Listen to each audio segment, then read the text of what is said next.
All right.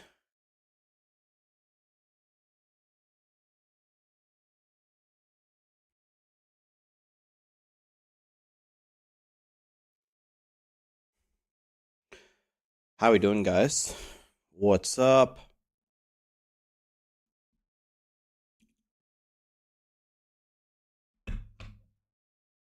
How's it going? It's going well. How are you?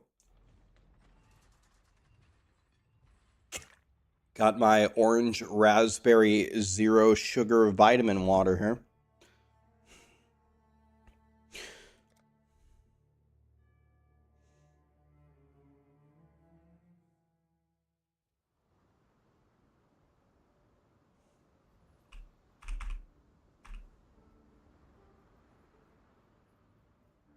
What's up, guys? Nice to see you, Jesse.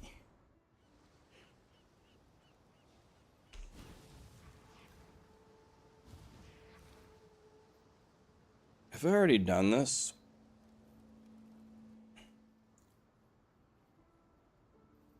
Everything's good, Cajun. How are you, buddy? What level am I? What level am I? 51. You know what I find crazy?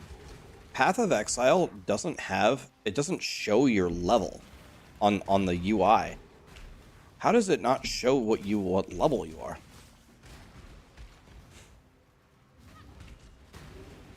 How's that not a thing?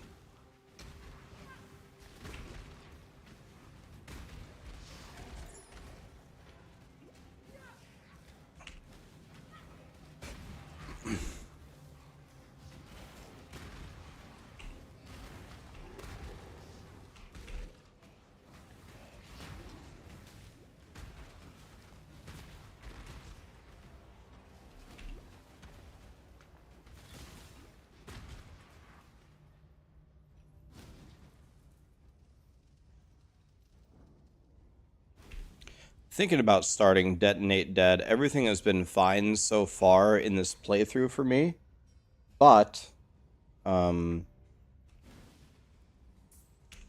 haven't got to play Detonate Dead yet.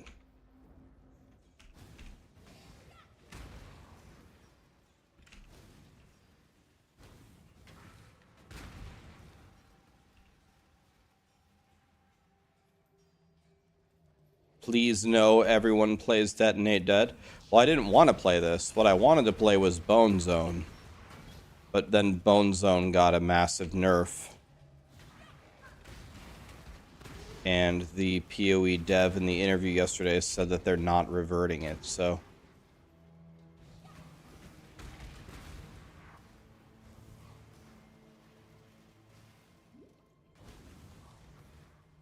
Yeah, this is kind of what I want to determine. I want to determine how much I hate this build. If I hate it, I just won't start. I just won't play it. Detonate Dead got buffed. I heard that, but I don't know how. How did it get buffed?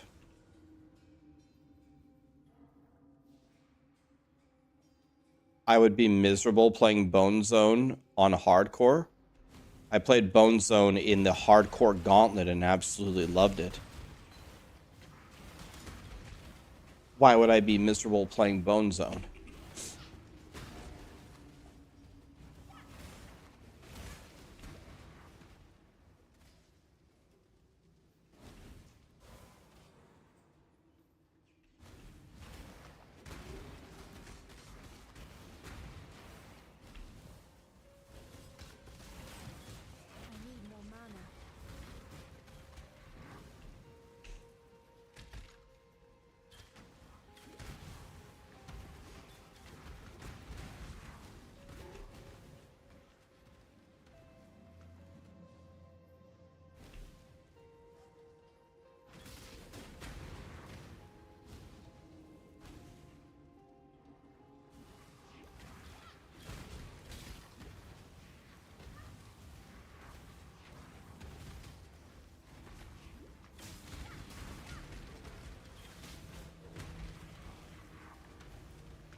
I can't believe how much life these guys have. Excuse?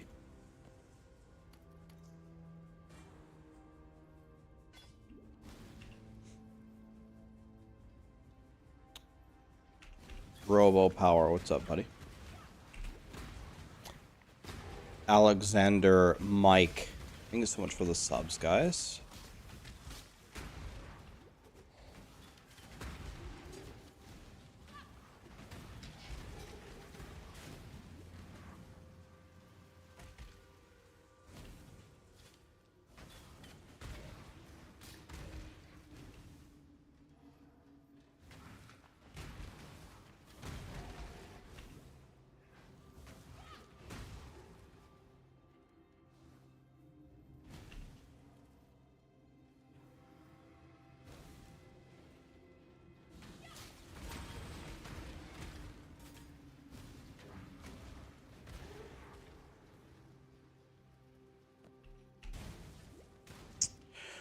Road Roller, how you doing, buddy? What am I using now? I'm using Armageddon brand to level. But the idea is to use Detonate Dead later, not this.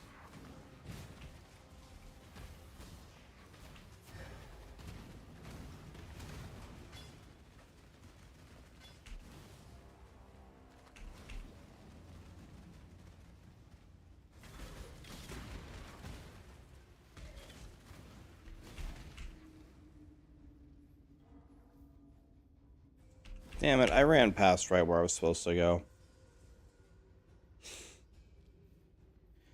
Detonate Dead on Maxroll got updated. Is there a loot filter for Detonate Dead on Maxroll? I'm not even playing with a loot filter. Yep, it just got updated.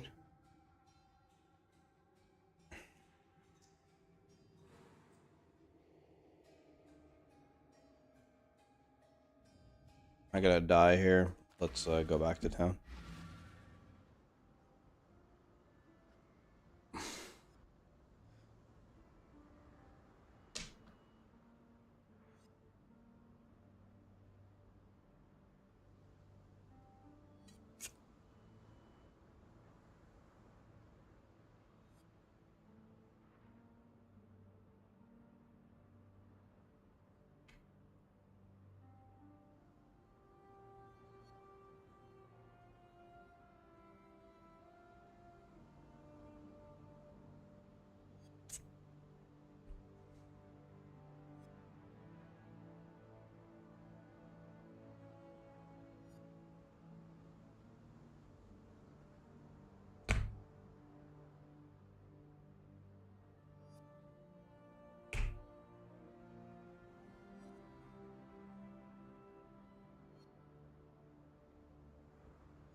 This has got to be the most dog shit mechanic I've ever read in my life.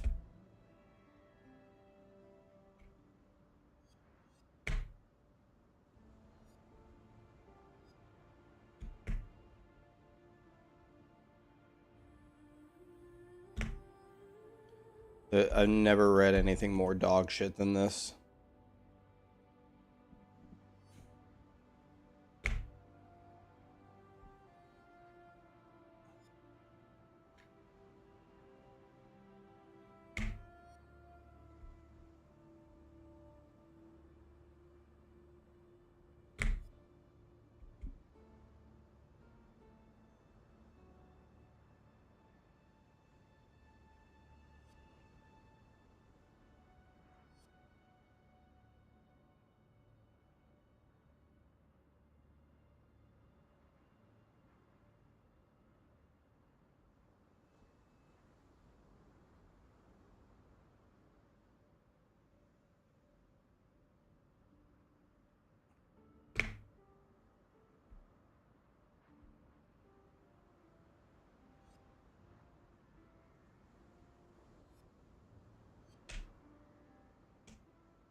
a good combination of buffs and specter corpses in your rotation to get lucky?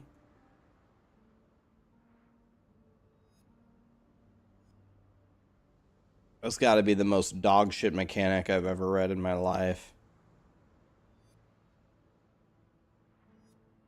Holy God.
Huh.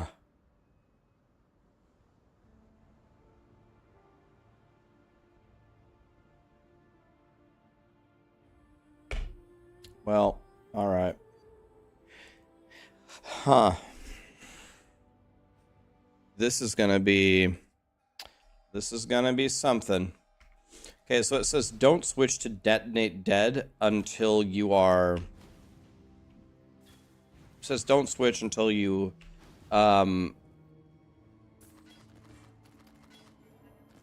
have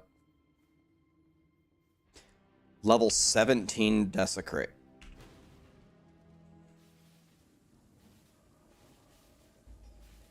Not you. For my life and my work, I shall not suffer this humiliation again.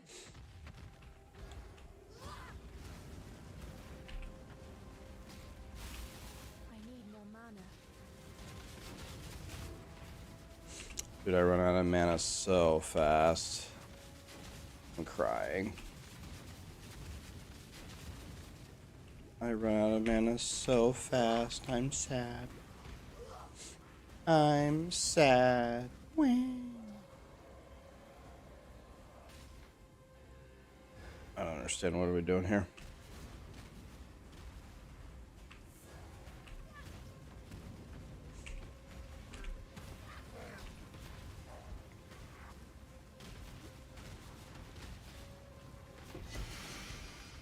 That was it? Too much clutter. And so it began. Okay, she's dead.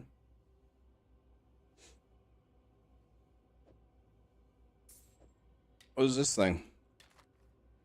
Fire damage, fire damage. This looks good.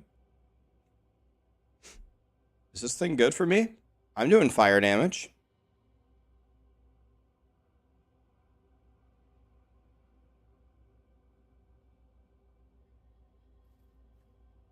This looks like exactly what I am doing.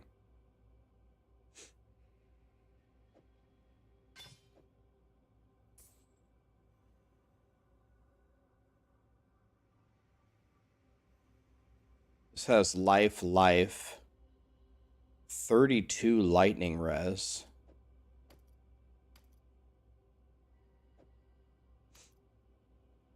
I like that.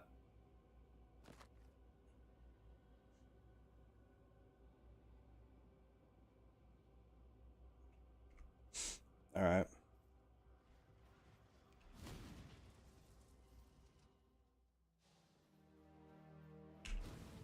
All right.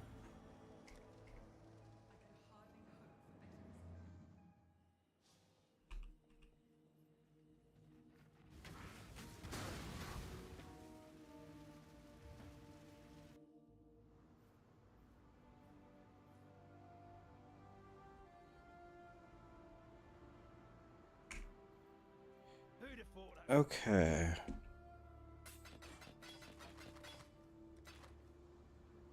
I'm supposed to be wearing a shield, right? But I don't know, like, how do I know what's a good shield or not?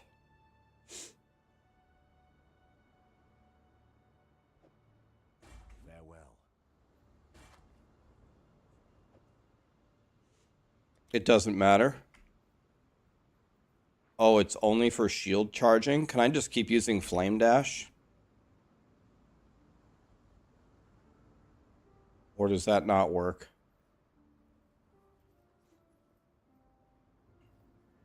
That would just make life complicated.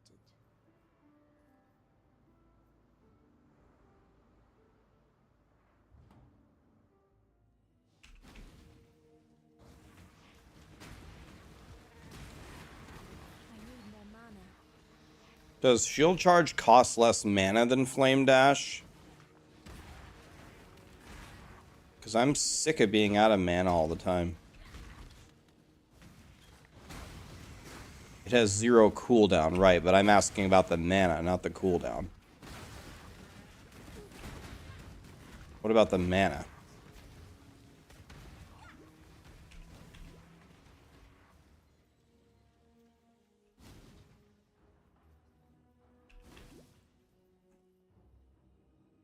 Okay, so I need to find any decent shield here. We're gonna swap.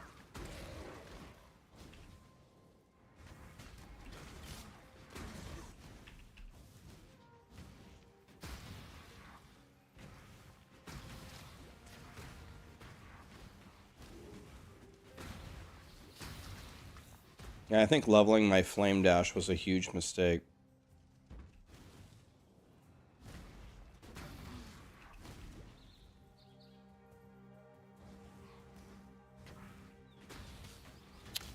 What's up, Serlinko?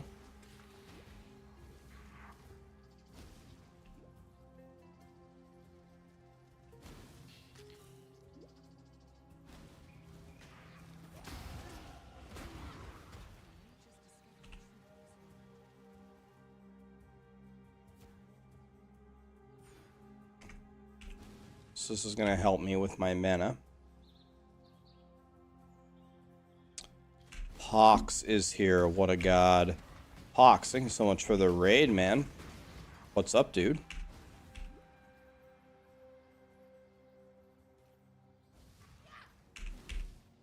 What's up, guys? I'm thinking very, very strongly. Been thinking very strongly about starting Righteous Fire instead of Detonate Dead, but we'll see.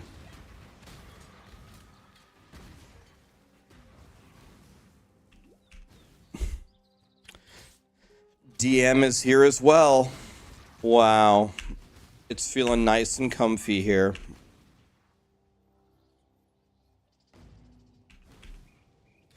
What's up, guys?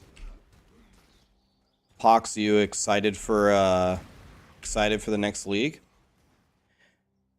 I wanted to go Bone Zone, man, but Bone Zone got nerfed. So now I'm crying. Now I'm crying.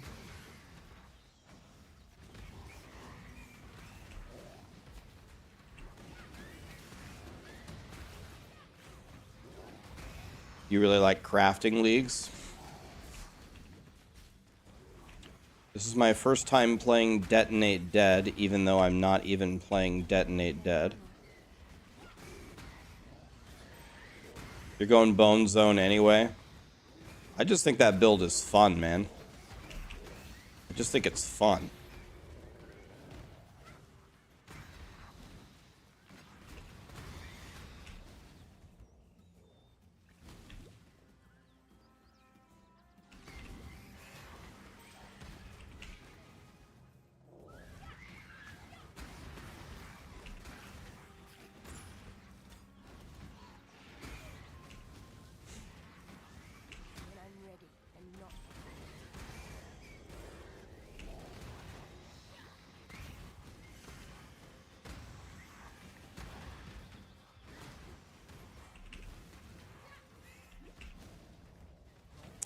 make it work if you love it.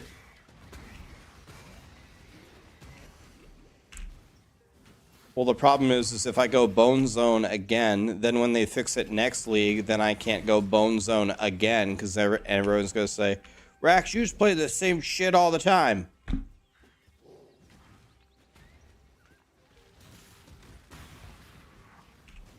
That's the problem.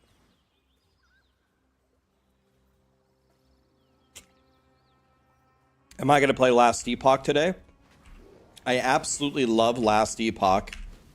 But I won't be playing. I have no plans to play Last Epoch anytime in the next at least 2 weeks. Because the PoE League starts on Friday. And then the Diablo 4 Season 4 PTR is happening where they will accept feedback to make the game better. And for all that is holy, I will be there to do the best that I can to help. Hi, Daisy. What's up? I'm not going to play for 2 months. No, I wouldn't say that. I don't know. Could be 2 months, but it might not be.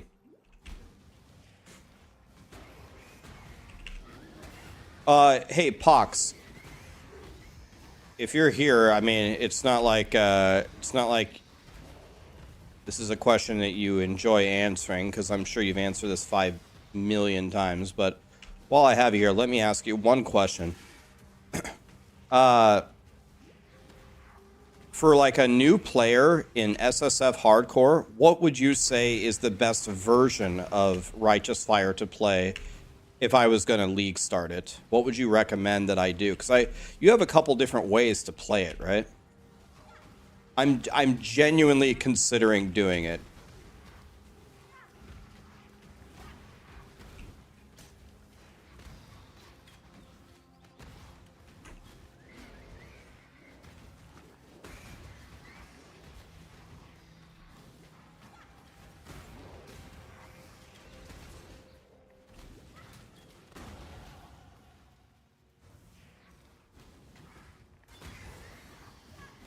You would play Chieftain because the map clear is so much faster.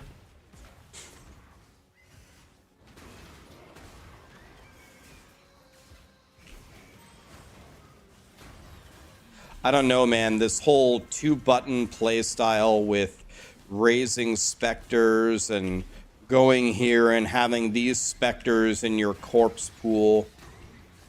That sounds like the most dog shit ever. So you're saying go Chieftain?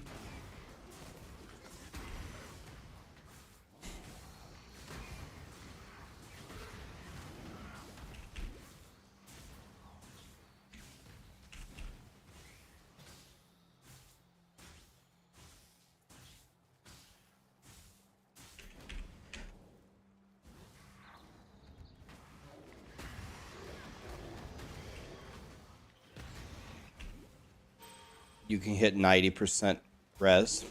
Do you think I have, if I go, so I've never really, I've never fought an Uber boss one time.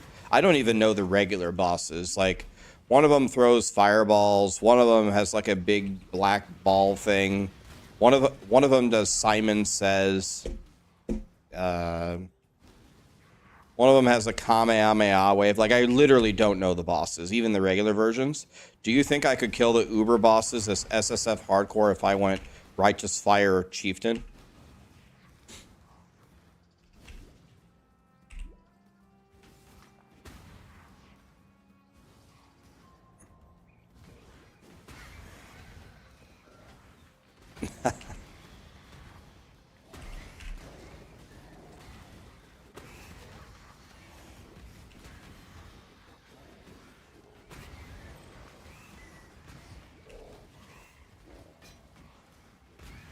Righteous Fire is ZDPS versus the bosses. Okay.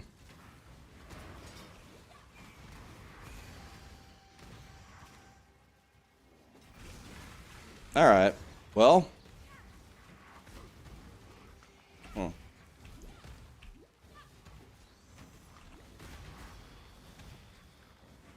This guy is not invited to my birthday party.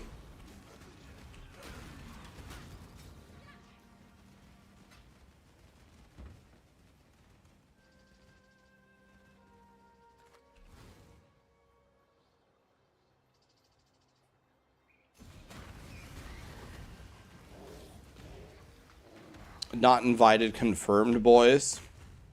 Whenever somebody raids me, my number one rule, which I kind of broke already, is not to take more of their time, because they usually just got done streaming all day. Like, when you're done streaming, it's time to go get tacos, man. Not time to talk more about Path of Exile.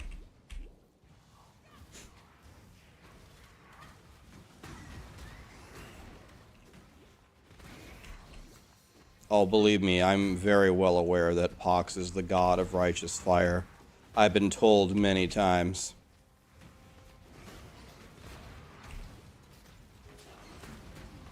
I'm not even looking at my screen. This Armageddon brand is pretty good, man.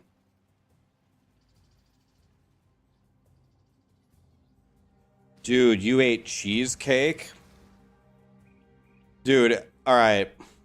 I'm trying to think about if I mean this honestly. I think I do. I would say cheesecake might be the very best dessert. I'm trying to think of a dessert that's better than cheesecake. Like, I don't know, man. It's probably cheesecake is actually the best. There's ice cream, there's pie, there's cookies, there's brownies, there's cake. Right. You want to know what? I wouldn't put any of those in second place, actually. I think second place is fresh out of the oven banana bread. You make homemade banana bread and you get the first slice out of the oven. Holy shit. I'd say number 1 and 2 are banana bread and cheesecake.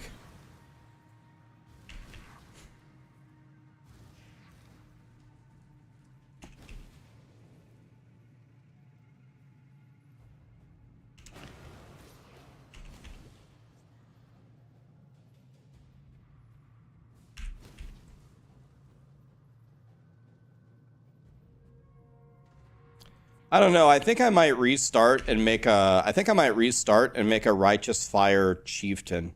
Is it Chieftain or Chief or what's the base? Is that Templar? What's the base class? Marauder. Marauder. Okay.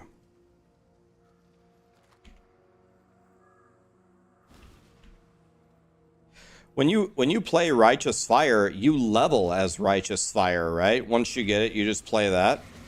How is Righteous Fire in the campaign? Is it good?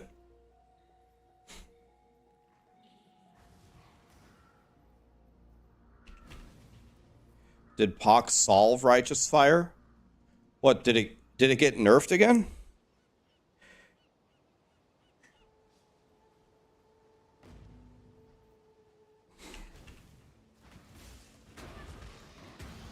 I gotta be honest, this Armageddon brand stuff is godly. This stuff just kills everything instantly.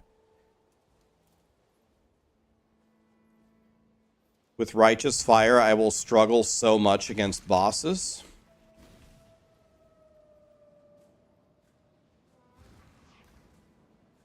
You level Armageddon brand. Do you oh, as a part of Righteous Fire, or I thought you just run around with Righteous Fire.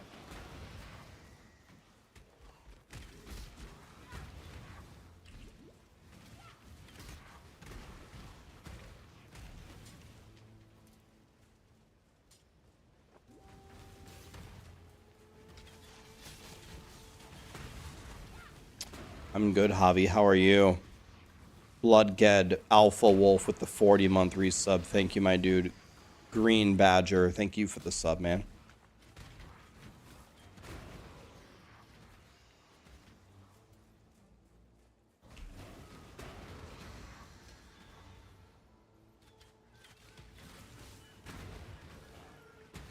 Hope nobody kills me as I'm not even looking at my screen.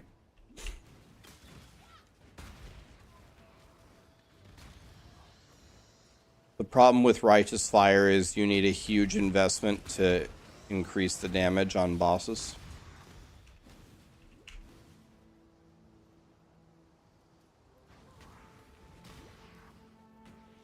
Guys, I could definitely hop into Discord and talk with Pox, but he just got done raiding. Or in a rating. That's 23k hours in WoW. Dead brain right there. You just got done playing, streaming, rating. Oh, he offered it. You guys want to talk with Pox? Can't believe I said rating, man. Jesus Christ. Am I already bored of Detonate Dead? No, this is powerful. I'm not even playing Detonate Dead yet. I just read online that we have to go around and raise specters and change our corpse pool. And that sounds like the most garbage-ass garbage I've ever heard of in my life.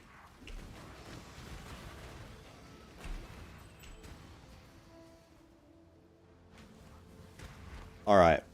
Well, if Pox wants to talk, let's talk with him for a second. Let me pause this. Have I talked to Pox before? Let me see. Are we friends on Discord, Pox?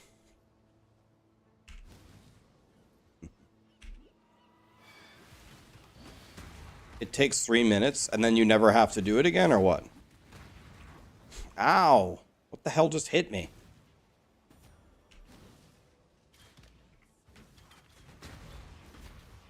Okay, how do I find you, Pox?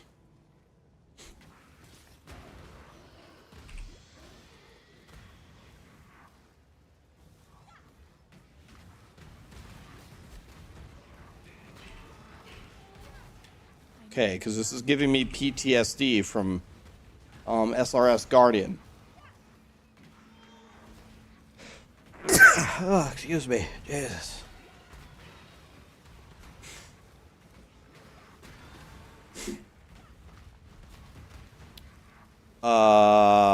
Yep. Exclamation Discord Pox. Got that one.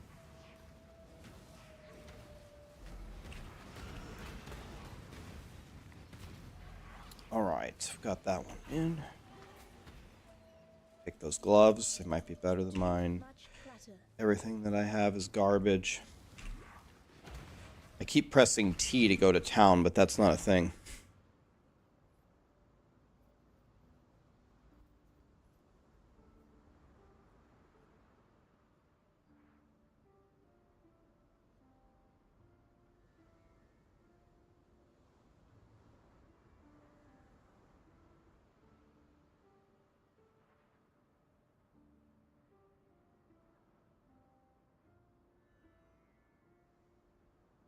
This is not Diablo Omega lol. Nate, do you work for the FBI? Because your detective skills are off the charts.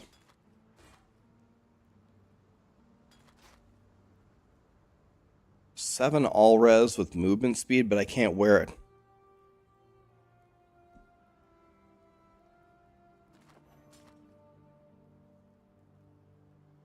Here he is. All right, let me remind me later, guys, to turn the sound back on, because I won't remember, so I can actually hear him. All right, here we go. Yo. Hey, buddy, can you hear me? Yep, can you hear me? Yeah, I bet it's going to be way too low. I'm going to turn you way up. All right, can you say something? Testing, 1, 2, 3. What is that sweet, angelic, mellifluous sound coming in through my headphones? I don't know, man.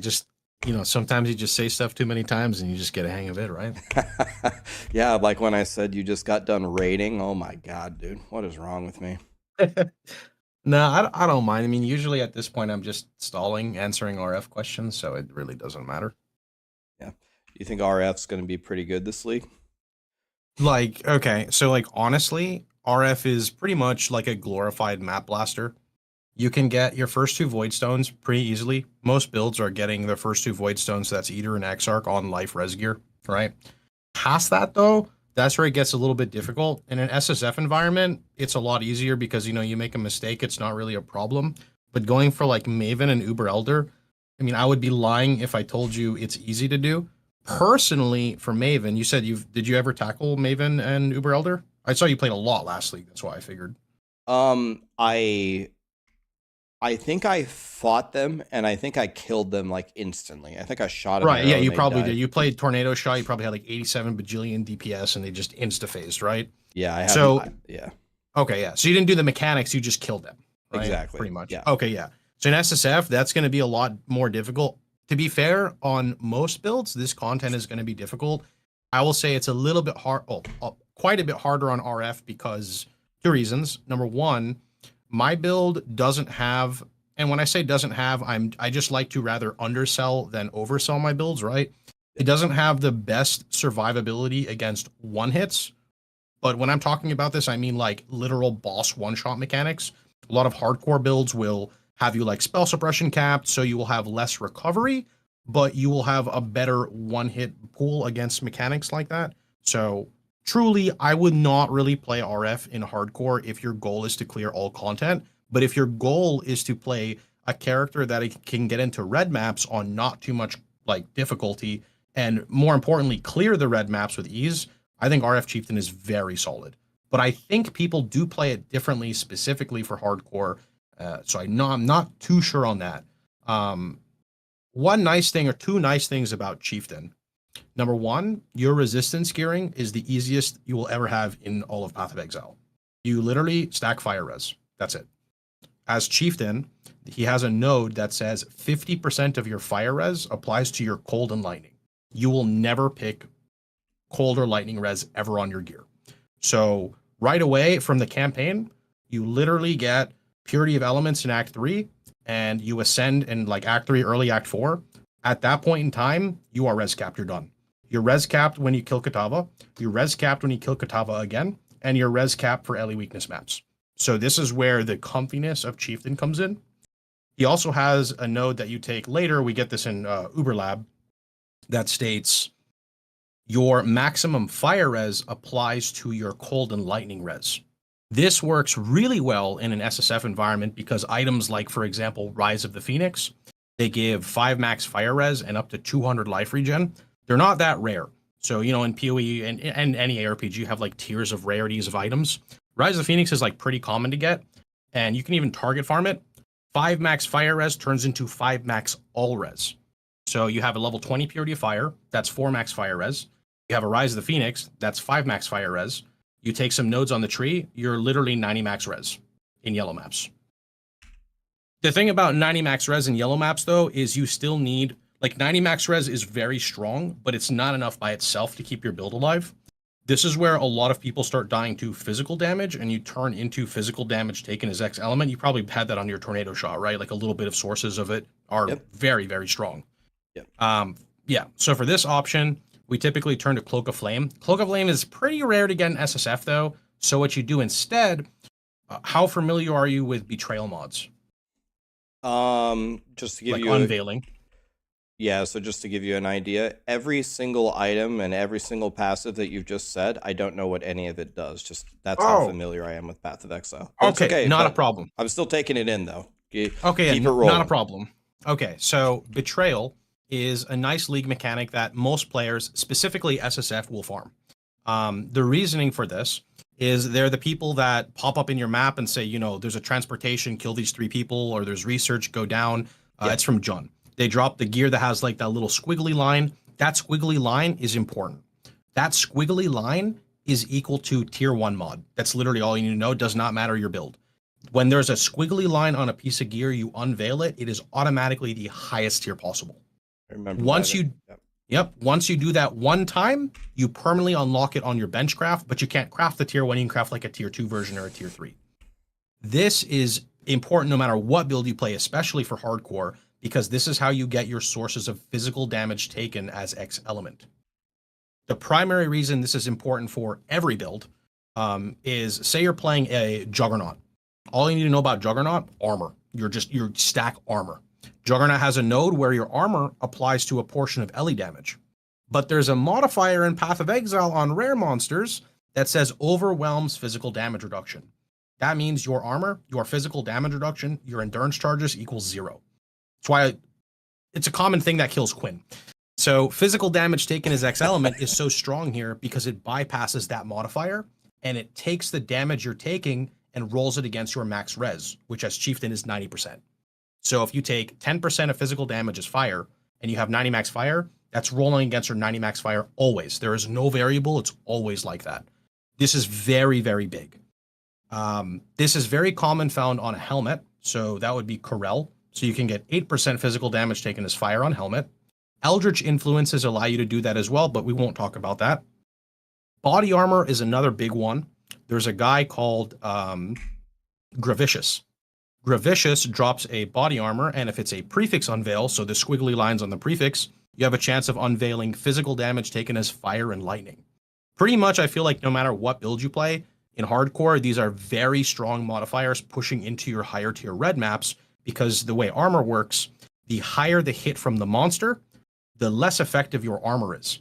It's the only thing that works like that. When you have, 90 max res or whatever max res you have, the elemental damage you take is always consistent. Armor fluctuates with the hit. So you have a mob that does 500. You have a Shaper Slam that, say, does 10,000. Shaper Slam crits you. It's now 18,000. Your armor's irrelevant. That's where your physical damage taken as X element comes in. Okay, so since... Sorry for the dump. So you stack fire res and you get like more res than any other thing, and then you stack with the unveiled mons, physical taken as another element. And is there anything else that you prioritize to stay alive? Yes, life regeneration rate. So let me go ahead and explain how this one works here. So in Act 2, you start running Righteous Fire. If you don't follow my guide, you will be very unsuccessful. Not you. This is in general, because RF, you turn it on and you're just dead. So at the beginning of the game in Act 2, there's a recipe for ruby rings. Sometimes you get unlucky and ruby rings are not sold from the vendor. So you just take an iron ring with a red gem and you sell it to the vendor and you get a ruby ring. I have like an entire 6-hour campaign guide. I'm sure you don't want to follow it, but it has like everything explained. So if you ever get stuck, I have areas to troubleshoot. So it's not really a problem. The reason I bring up this fire res, even though it's kind of like straightforward, is there's a fire mastery on the tree, on any fire mastery you go to, that says gain basically 1 life regen per 1 max fire res, or sorry, 1 fire res in general. In Act 2, you will literally have 120 fire res, 100%. Like there is no variable. That 120 fire res, when your character only has 400 HP, you're like literally regenerating like 25% of your max health per second. This allows you to run RF and have a buffer of regen. This is important because you kind of keep doing this until you get to like maps. At the point of when you're at maps, you're not really like, you're still stacking fire res, but you're not stacking fire res for regen. You're just stacking fire res to keep yourself capped and your other elements capped. This is when you turn into percentage life regeneration and or increased life regeneration. One of the downsides of Chieftain is compared to Inquisitor and Juggernaut, the 2 other variants I cover, is it's going to have the lowest net regen when you are entering maps, but it will have by far the highest clear possible. Now, when it comes to this, with gear that is not necessarily very rare to find, you can fix this void, and Chieftain starts to kind of scale a little bit higher because of that easy access to 90 max res. Usually on Juggernaut or Inquisitor in the early game, you're not hitting anywhere near 90 max res. 90 max res also reduces your own Righteous Fire damage taken, right? Because it's fire-based. So that is another big part of it, and it can take a little bit to get started, but I think the trade-off is totally worth it. So is that why you say that Righteous Fire has godly defense against anything except a one-shot? Because it's always based on life regen? You can just run around and just get your life back? Yeah, I mean, when it comes to like godly defense, I'm not gonna lie, a lot of hardcore oriented builds like Bone Shatter, for example, are directly more tanky than Righteous Fire. The difference between Bone Shatter and RF is maybe you don't understand the boss mechanics, so you back away from the boss, you just lost your leech, right? You have leech for like maybe a few seconds and then you lose your leech. RF is constant. There, if you have 1k buffer of life regen, you have 1k buffer of life regen that does not fluctuate. In softcore trade, you can scale this so much higher, like ridiculous levels. In SSF environment, I'm only going to tell you what's realistic because I mainly play SSF, just not hardcore. So that's why it can be a little bit more tricky to boss because you don't have access to a lot of these niche items that you can find in softcore. Yeah. Because like a Bone Shatter build could hit like say 80 all res, maybe like 79 all res with spell suppression, with fortify, and if you're playing Slayer, you also have reduced damage taken. There's no shot I can compare to like that one hit threshold, but it's also a much more relaxed playstyle. And a nice thing about RF is once you understand what monsters are scary, you don't really get hit that often. Like, yeah, you're running in the face of everything and you're like a tank, but because you don't need to commit to a swing or a shot, you have full flexibility over moving around.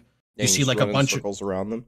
yeah, so I use Frostblink and Shield Charge. So I'm literally just shield charging around. And if I see something dangerous, Frostblink is instant cast, interrupts everything. You can interrupt Shield Charge with Frostblink, and you can just reposition to another side. It is like the cleanest movement skill setup I could ever imagine. Well, I'll be honest with you, it's sounding a lot better than Detonate Dead. I know Detonate Dead is going to have much higher output, but yours sounds a lot more fun. It's a very comfortable build, and I think if you play it in the campaign, you will get an understanding of how the build works. Now, I will tell you two more things about it, because I'd rather undersell than oversell. So Chieftain has a unique node called Ramako's Sun's Light. It's a very controversial node because it states nearby enemies have minus 20 fire res while you are stationary. The thing is, in PoE, if you have a skill that is dealing damage constantly, even if you stop for 0.2 of a second, so you shield charge and then you stop at the end of your shield charge because the server is catching up with your shield charge, if that's enough damage for you to kill a pack, and then you trigger Chieftain's Explode Ascendancy, the pack's already dead. So you don't actually have to like literally stand still a lot. The only time you're really standing still is when you're bossing, and this could even be like map bosses. But this is why I like to build the characters to be tanky, to kind of promote that form of playstyle. But this is also why when you're doing things in hardcore, if you die because you're standing still, well, that one's on you and it kind of sucks, right? Yeah. So it's a double-edged sword. The thing is about that node, though, are there any map mods that brick your Tornado Shot build when you played it back then? Well, remember, there was some tricky stuff that you could do last league with, you had the charms from the, Oh, right, yeah, the Ascendancy. Yeah, and then so you could get like immune to both of the reflects and stuff. Right. The reduced like when the maps would have damage. That one didn't bother me so much. The one that really screwed me over was where it said like you couldn't leech or when you couldn't have the reservation stuff. Okay, right, yeah, reduced aura effect. Yeah. Those two I tried to avoid like the plague. If it makes you feel any better, that fucks over like 95% of builds, like literally 99% of builds anyway. That's, yeah. So as Chieftain, you're still going to get dicked. So in this instance, you don't leech, so you can run no leech, but if you get no regen, you're skipping that. So the three prominent nodes to skip would be like no regen, minus max, but minus max is a global thing. Most people are not going to run minus max maps in hardcore. You take more damage from elemental, mobs deal bonus physical as elemental. That's a terrible combination, right? And less recovery. Now, the thing is, what's unique about Chieftain and where other RF builds kind of fall a little bit short, they're not known for having the highest damage. So when you are running your early red maps and you're corrupting and you don't have full control over the mods, you'll sometimes see things like monsters are immune to curses. Monsters take less or have less effect of curse, or you deal less curse effect, whatever it's called. Monsters steal endurance charges or steal your charges. By the way, when a monster steals your endurance charge, they become so freaking tanky, it's ridiculous against elemental resist. Monsters are possessed or bosses are possessed. A lot of the time, possessed bosses or monsters have bonus elemental res. Monsters that in general have the Arc Nemesis mod fire and ignite resistant. Monsters have bonus elemental res. Elemental resistance aura. Chieftain's Ramako Sun's Light eliminates all of those, with the exception of the curses, because his node sets everyone at -20 res. So like say you come across a monster that has 40 Ellie res, and then it steals endurance charges and it's at 80, and then the map mod gives it another 40, so it's at 120, and it's possessed by something and now it's at 150, Chieftain walks up to it and it's -20. So it Chieftain just sets it to that value no sets matter it what. -20. Yes. This is a double-edged sword though, because when you're bossing outside of the Atlas, when I say outside of the Atlas, I'm referring to like no map mods, you could normally scale past -20. You could use like flammability, elemental weakness. So both of those are curses that strip specifically fire res. You could use Scorch, which is another ailment to reduce res. You could use Combustion on your Fire Trap, which is a support gem that reduces res. And all of these combined pull them a little bit more below past -20. So regular RF builds like Inquisitor and Inquisitor and Jug, I think personally have a bit of a better time bossing, but I would never play an RF Chieftain and then say, I'm re-rolling into a bossing build, let me play RF Jug or Inquisitor. That's backwards. You don't do that. So that's why I just say Chieftain in general, because it really capitalizes on what it specializes on. It's also a bit unique because it runs map mods people don't like, which is primarily cannot leech. Like it runs cannot leech maps. So if you have multiple characters, it's a great map blaster for that purpose as well. Another thing about it, sorry, go ahead.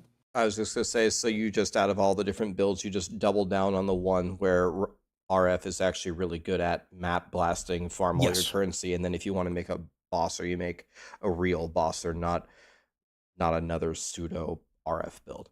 Yeah, unless you're playing softcore trade and, you know, seeing the currency you farmed lastly, you would not have a problem with this because you can still get like, I would say your top end builds, let's be fair here, like 13 million with RF and Fire Trap.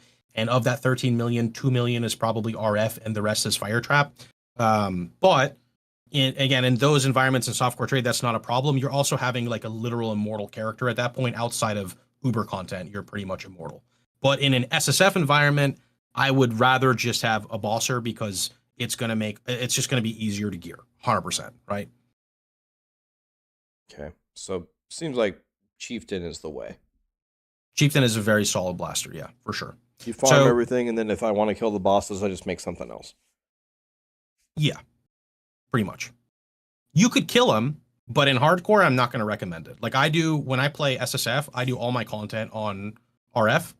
Very rarely do I do Ubers in SSF with RF because it just takes so damn long. But I do all my 4 Void Stones. But again, that's SSF versus SSF hardcore. I can make mistakes. Oh, I'm going to die in like act. I don't even know if I'm going to make attack 2. Like I have a tanky build, dude. It is insane for the campaign. I'm going to be honest. The Inquisitor version and the Juggernaut version are like stronger in the campaign, but just playing the Chieftain, you will get a taste of things. Could you imagine playing the game and not pressing a life flask? I haven't pressed a life flask in like 6 years. Oh my God. Those like don't exist to me, man. They literally just don't exist. You don't even press them for like the immune to bleed or anything? No, so my build comes with like the ultimate comfy. So bleeding doesn't do anything. You take the Pantheon node for press Y right now on your character, see if you have it. It's I'm not sure if you do on this character, but it's basically like it's a minor node and it says when you are moving, bleed doesn't do like bonus damage to you. It just deals like regular damage. Yeah. That doesn't do anything. That literally you're done. I don't get full shock immunity right away on my Chieftain, but in later variants I have reduced effective shock. Every single RF build in the game, or every build in the game, has freeze immune by typically Pantheon. And then you just have a massive buffer of HP regen. And then later on your flasks, you craft use when charges reach full and gain up to 2 to 3 charges when you get hit. So all of your utility flasks are automated. You don't have to press a life flask. You are bleed immune. You take corrupted blood immunity on the Pantheon. You have minimal button presses. You're literally shield charging. When you come across tanky mobs, you hold down right click and throw Fire Trap. You reposition with Frost Blink. When you are still on like progression stages on like a 4-link, you'll be using Infernal Cry to help explode the screen. Do you know how the Chieftain Ascendancy works for explode? There's no topic on planet Earth that I know less about than chieftain ascendancies. I didn't Okay. even know that a chieftain was a marauder. Oh, okay, great, great. So this is like literally one of the biggest selling points with Chieftain, like literally biggest selling points. So Chieftain has a 5% chance to explode a monster for 500% of its corpse life. Okay, so when we look at these numbers here, 5% is not a big number, but when you're mapping in PoE, 5% is actually very, very, like, I'm not going to say very high, but it's very consistent. It's like every other pack. A normal explode in Path of Exile maybe does like, I don't know, I feel like 10% corpse life. I'm not sure on the exact number here. Ascendan's Gentle Touch explode on every mob, it's only 3%. A few things explode for like 15-20%. Chieftain's explode does so much damage. You can literally walk to a map boss, have a pack of mobs next to it, and if one of those guys explodes, that map boss is dead. 100%, he's gone. And even on red maps? Oh yeah, he's gone. Maybe on your early progression if you don't fish like an ignite, like if you don't get lucky on an ignite, but it'll absolutely chunk him.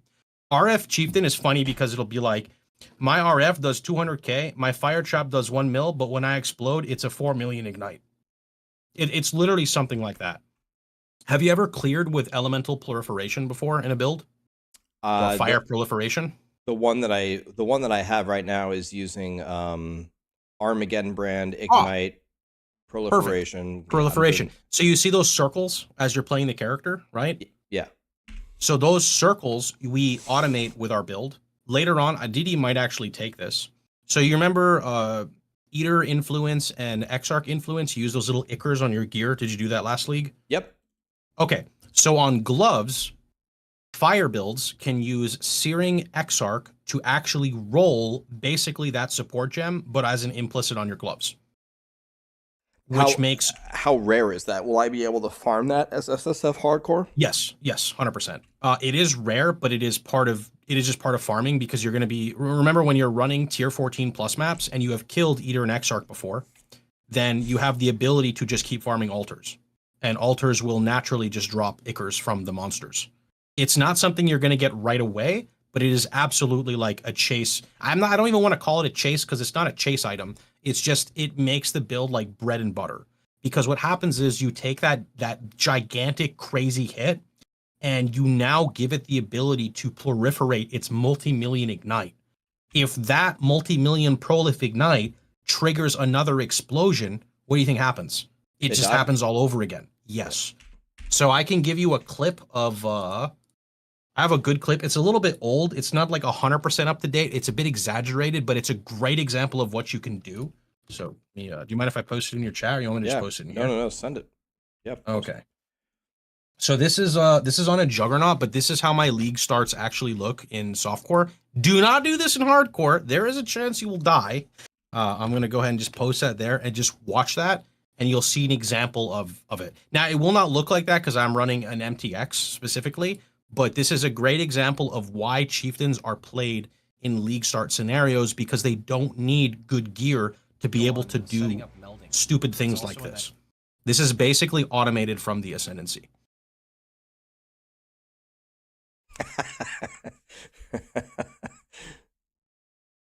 So that's pretty much why Chieftain is played, right? It doesn't matter what you play on Chieftain. People are primarily playing Chieftain for the ability to do that. Right? That was like Tornado Shot, but fire version. Yeah, the difference is your build has like 75 million and I have like 2 million, but I'm carried by my Ascendancy, so I can go full tanky. Yeah. Right? So that's why it's not a super good bosser, but for mapping, it's fantastic because you're able to do stuff like this. Like this is literally what I will be doing day one of the league, is right there that. Now the difference is that character is using like a 100% chance to explode for 2.9%. 2.9% corpse health is clearing that. Chieftains is 500%. Granted, it's a 5% chance, but all you need is that one explode, you just need and one. it'll just keep triggering. That's the thing. Yeah. There's also a really nice item that does occasionally drop in Path of Exile, or in in general. It's kind of rare, but it can just drop and sometimes you get lucky. It's called Barracks Respite. What it does is, you know how you're using prolift mechanics and you see the circles? Yeah. Instead of it being a circle, it will take your ignite, and if it can basically like touch a mob that's close, it spreads to another target. So when you're doing content like that, you get one guy to explode and you don't even see an explode because everything disintegrates because it just spreads it like crazy. And if you're using Skitterbot, which I do as well, it takes the shock and spreads the shock as well. So depending on what mechanics you're farming, you'll want either proliferation or barracks or spite, but that's more like fluff stuff. This is just more like a fun multiplier than anything. That's like Firestarter one from last Epoch. That's the best twink item to just delete the campaign with. Yeah, there you go. It's like the same thing. RF also does like a lot of damage in the campaign, like a lot in the campaign. It falls off probably like I'd say yellow maps, but it does a decent chunk in the campaign for sure. How does it do against the act bosses? Not a problem. Literally, you could AFK half of them. I don't know. Maybe not with fun. Chieftain. Maybe not. You might have to actually move with Chieftain, but like it's really not a problem. Like I can literally just go to my. I'm not sure if you're aware. I have an entire website dedicated for RF. I did know that. Okay, yeah. So like I'm pulling up my website, and it's organized really nicely. So I'll just send you a screenshot here just to show you how simple it is. So like from that screenshot, I am just going to click like Act 1 through Act 10 Chieftain walkthrough. And then when I click the Chieftain walkthrough, this is like the campaign run I did just a few days ago. And you can just like click to the bosses and see like how it does. This is like an SSF character, completely fresh, no leveling gear, just blank. So you can see for you personally, like if you're interested in it during the campaign. What? All right, let's see it. Let's see him fight the act. Wait, you don't have is the RF, slowest, right? Yeah. Yeah, Act 1 is by far the slowest. RF should start at around level 21, 22 in Act 2. I don't know if it's timestamped correctly. I just yoinked the timestamps from the comments. This is also what you're going to look at is unlinked. My RF is unlinked until Library, which is like mid Act 3 towards the end of Act 3.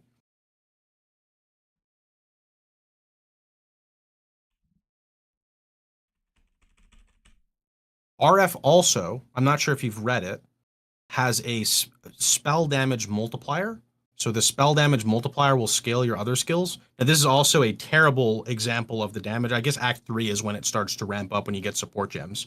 So it'll be slow right now. And the reason it's so slow is I don't know if you've ever played Marauder, but Marauder is not typically played as a caster. So there are literally like no damage nodes on the tree until you start getting to like Act 3. But it's not nearly as bad as it seems because I have things very...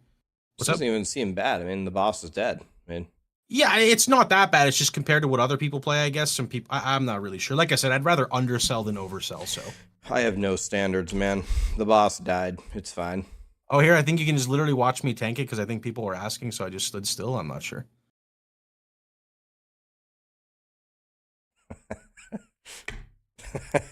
You just stand there. Yeah, that's regenning with corrupted blood stacks towards the end there, if you saw. Like the safety net bubble you get from regen really kind of is what sold me on it when I first started playing it.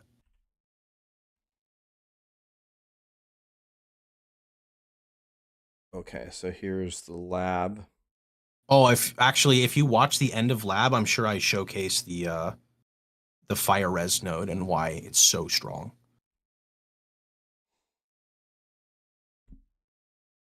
I think I do lab I do it a little bit into Act 4. I grab the skill point first, and then I go do lab, I think. Oh, if I killed Malachi, I must have already killed him then. Let's see you fry this guy. Wow, you're just standing in that? Okay. Oh yeah, I was showing people like what you can soak up, and I think I was giving an explanation of like what is dangerous in the fight. But again, you can just step on anything in the campaign. Like you have to try to die. Looks like the radius got bigger for... Every 4 or 5 levels, it gets a radius bump, and quality also gives it a radius bump. And actually, literally right after you kill this guy, you can get Ink AoE support gem, and you can replace one of your gems with Ink AoE. Now, the reason a lot of people are not playing RF right now, and actually are now coming back, is last league, so Affliction, they did a major change to RF. They entirely removed the flat damage on it, and now it only scales off life. This actually makes it life and energy shield. It's stronger in the campaign because of just the way the values work. It is botched for like late game, but late game is not even correct. It's basically like after your gems hit 2020, it's a lot harder to scale your damage. Because before you would just stack plus the level of gems, but they removed the flat damage, so plus the level of gems doesn't work for RF now. You're pretty much scaling your single target. This is why Chieftain is my new pick for RF, because all you need to do is have enough damage to consistently trigger the explode, and you're golden. Like, you don't need to keep scaling RF when it's clearing juice tier 16 content. You can focus more on your single target. So do you think that the change that they made was overall like a big nerf to this build, or after you've like theory crafted it, not really? Oh no, it absolutely it's in the gutter for sure. Now it's still very playable, still very strong as a league start focus build. The change specifically buffed very expensive RF variants. So there are RF variants that stack crazy amounts of life and or energy shield. And there's also a mana version that is much stronger as well. I would like to say neither of those versions I talked about are like SSF or league start or even hardcore friendly. They're more like softcore trade builds where you can dump a bunch of currency and make really cool builds. Those versions absolutely got buffed.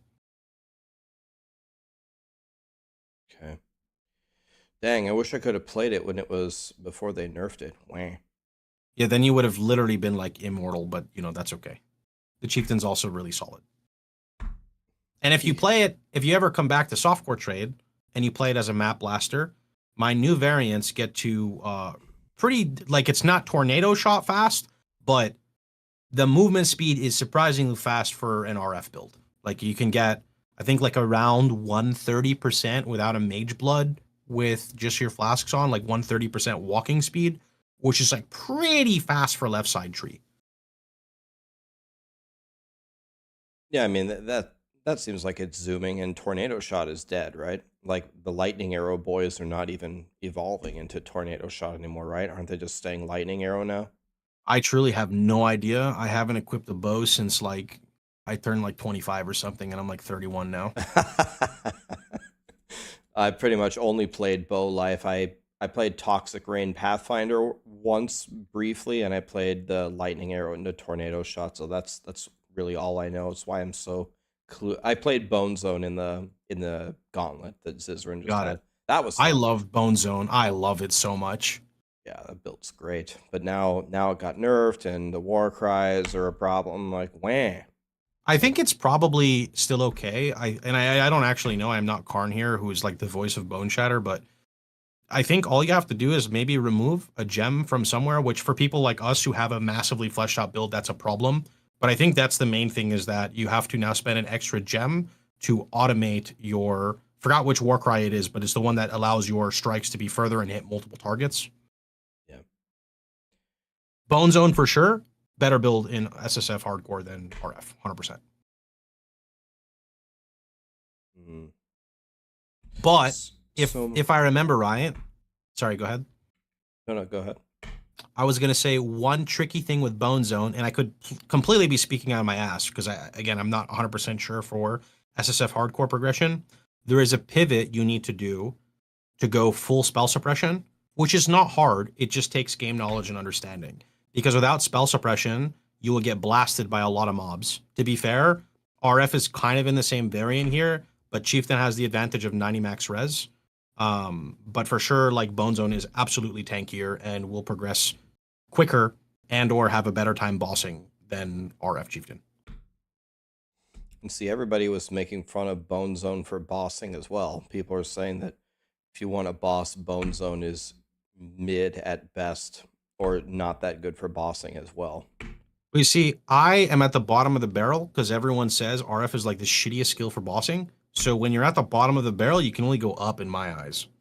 Right, so you're always looking up at the other builds for Yeah, I'll bossing. be honest. When I played Bone Zone, I thought the bossing was great. Like, I played it as Slayer, and I was deathless on my Slayer. I liked it because you literally kill Katava, and you're in maps with 2k overleach. You smack a mob, you have 2k overleach. You build your suppression, you get your sources of, like, you got suppression, you got fortify, you got decent max res at like 80%, As long as you are not trying to face tank mechanics, you're totally fine. You have this nice buffer of overleech. And even if you're not playing the Slayer version, you're playing Juggernaut, you have your own other extra forms of defensive layer. So I thought Bone Shatter was pretty solid, to be honest. And the fact that, in my opinion, most people in a mapping scenario die because they take too many hits at one time. Bone Shatter and RF are kind of unique here. Bone Shatter, you literally walk into a map with a 4-link, you bonk one mob, and it like echoes the explode, and the pack's dead, right? Preventing, like, there's a common saying in PoE, and it's a meme, but it's not a meme. Killing the mob before it hits you is so important, because when you're playing hardcore now, I want to see if you die to this. There are like these skelly mages that shoot a fireball in like slow motion. It's really easy to dodge, but if you don't know what's happening, you'll die. You could have 90 max fire as an RF Chieftain, tank 12 of those, you're going to die.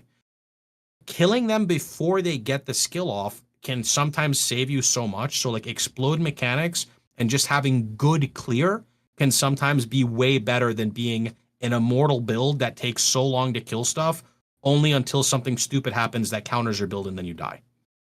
That's why like layered builds with different defensive layers are really strong. Yeah, it was like the same idea with Tornado Shot. You build for defense, but it makes no difference because if anything hits you, you die instantly. So you just shoot 5 screens ahead of you, and everything better be dead. And then the Legion generals aren't dead, and then you get one shotted guaranteed. Yeah. So in a build like that, you have 4.5k live. Going from 4.5k to 5k is not going to do anything. Even going from 4.5k to 6k is not going to do anything. You need to like get all these other defensive layers, which at that point, what's the point of cutting your damage in half and then dying more because more things are hitting you when you could just kill them in the first place? Yeah, sometimes offense is the best defense. Yeah, it is kind of true. Yeah. Well, shit, man. God, should I go RF Chieftain instead of Detonate Dead? I haven't even tried Detonate Dead yet. I mean, personally, if you like the character now, keep playing it. I know you were talking about the Spectre mechanic. From what I'm aware of, because of what, if you see Ventrua typing in your chat, you can believe anything he says. I think you only have to do it one time. I don't know how. Yeah, that's what Boiler said. Okay, yeah, I think you're just doing it one time to get the good corpse, basically, and then it just persists and follows you everywhere. Detonate Dead is... I've played Detonate Dead a long time ago, not recently. Even though it's a 2-button build, the build does honestly get better and better and better, because I imagine they're going to get cast speed at some point, which makes the Desecrate and the actual Detonate Dead feel much better. And you have that Prolif mechanic, which is like one of the best things in all of Path of Exile. So I think the build just feels better later and later and later. But I don't think there's anything wrong with having fun. I think also playing different builds and understanding different defensive layers and getting new insights on how things work just overall makes you a better player and expands your knowledge pool, right?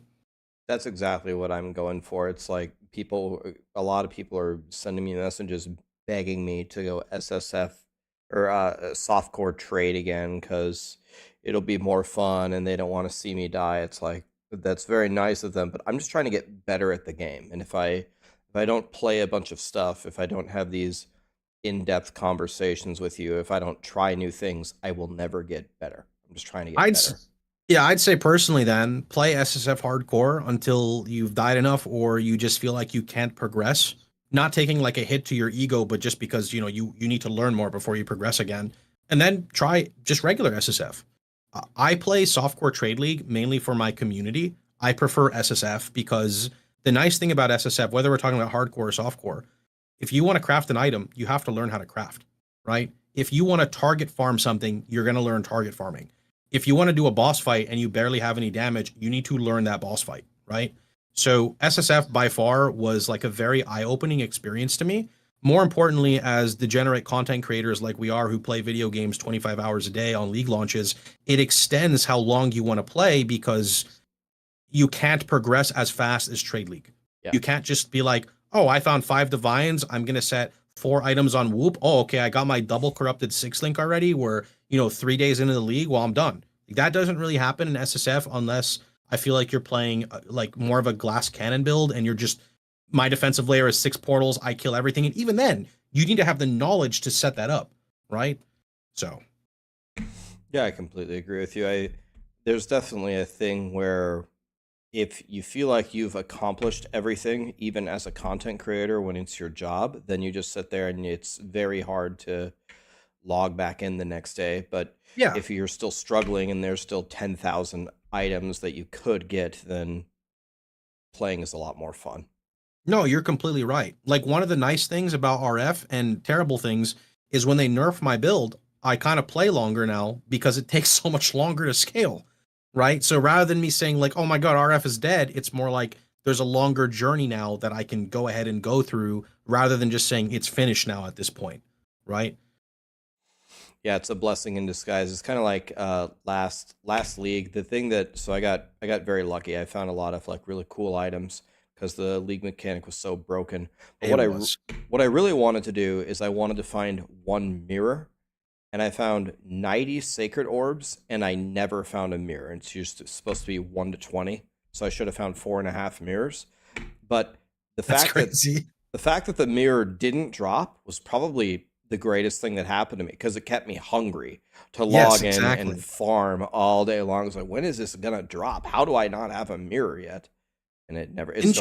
Still never dropped. You get duped headhunter? Is that what you found as well, or was it mage blood? You found something crazy last league on a dupe. Yeah, so I just find 2 in one day. Yeah, so what happened? People didn't really see the full clip of that. What happened is I fired up my stream. I hit the duplicate unique altar, okay, and then a mage blood dropped. So I got 2 of them, and then 3 maps later, a headhunter dropped. 3 maps. Okay, later. That's crazy. So I was like, all right, we're cooking here. I've dropped 1 mage blood my whole time playing PoE. No mirrors, but I didn't go crazy hard in Affliction. It was too much loot for me. And no headhunters. I've gambled a mage blood and I've dropped a mage blood, but that's it. But you've never gotten a headhunter? Nope. You want to hear another super cutie patootie thing? First time playing, I literally farmed for a week doing Legion in Dunes to buy a headhunter. I bought a headhunter, and then I ran 2 maps, and I got one of those, what are they called, Voidborn Reliquary keys. Oh, yeah. Opened it up, foil headhunter. Like, that's crazy. I'm like, okay. Yeah, I farmed all week for this, and then I just opened one. So that was pretty cute. I was like, all right, well, I just doubled my net worth by I spent everything on this stupid ass headhunter, and then I found one 2 maps later in the Voidborn key. But those aren't the things that made me the most money though. The thing that made me the most money was I had I don't know, like a corrupted, awakened, enlightened, and it was level 4. Okay, yeah. And so it was worth like 250 divine. I took it to the double corrupt thing, and I double corrupted it to level 5 for 1.2 mirrors. That's very spicy. So that was the thing that gave me the most. Yeah, that's very spicy for sure. Yeah, it was for Durlagus. He's here. Yeah, I don't know what the odds of that happening are, but chat was not pleased when I did that. Chat always wants to see things poof. They want to see him poof. He sold it for 2 mirrors. Oh my god! So Awakened PoE Trade said it was 1.2, but he sold it for 2 mirrors. Oh my god, dude.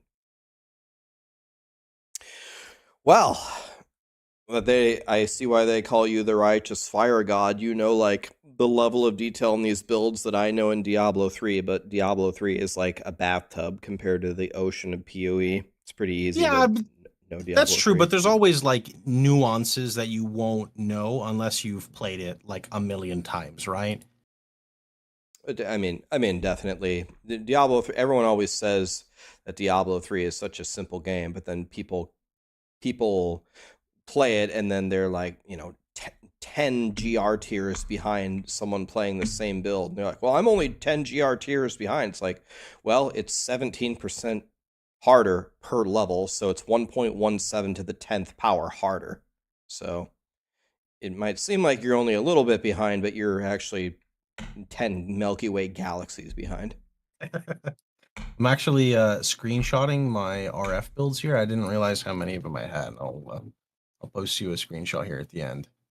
Let me ask you a question as a content creator, and maybe in your best interest, it's best to lie about this answer if it's not favorable for you. But do you ever does it ever become a pain point to be the righteous fire guy?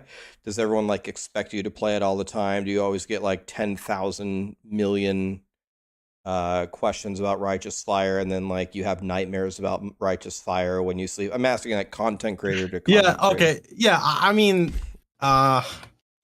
do I like, okay, let's see. Nightmares? Not really. I don't have nightmares. I genuinely, the way I like playing Path of Exile, so I kind of have to go back a little bit here, a little off tangent.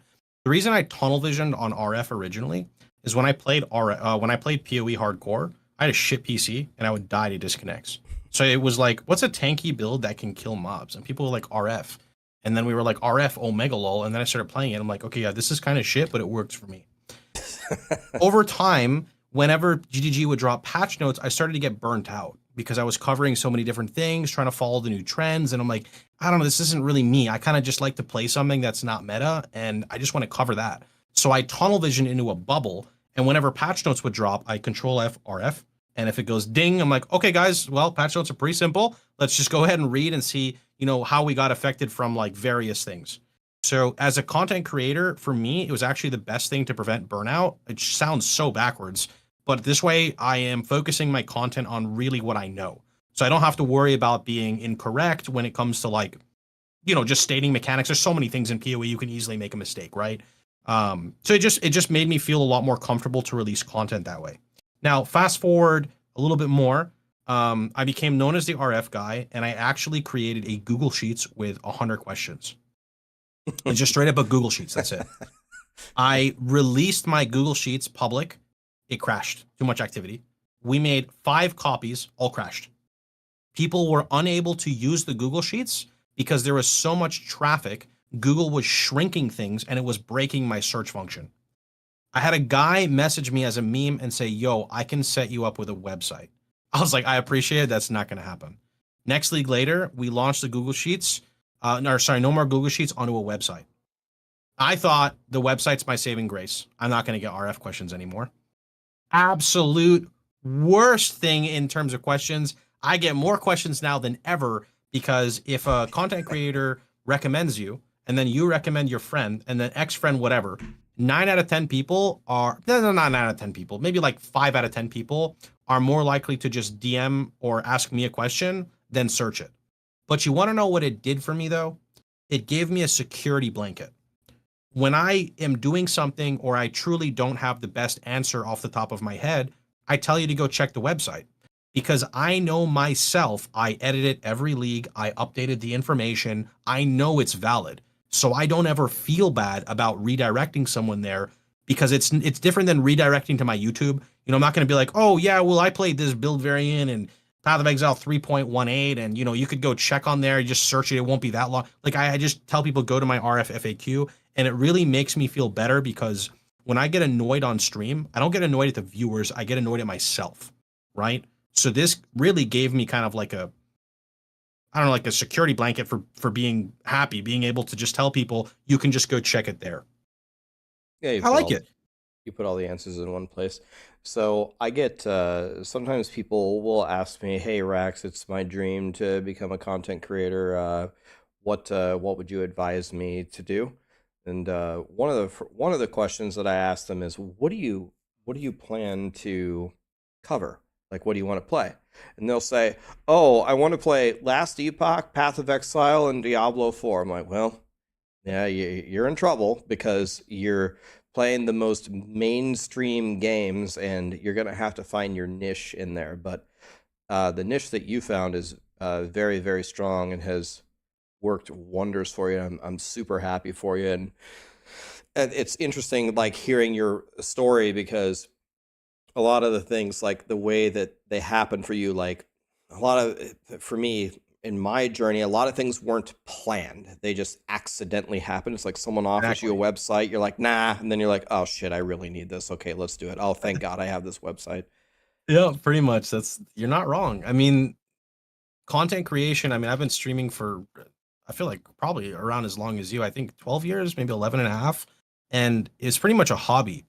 And if I had enough to survive, that's awesome. But ultimately, I want to be happy to do this every day.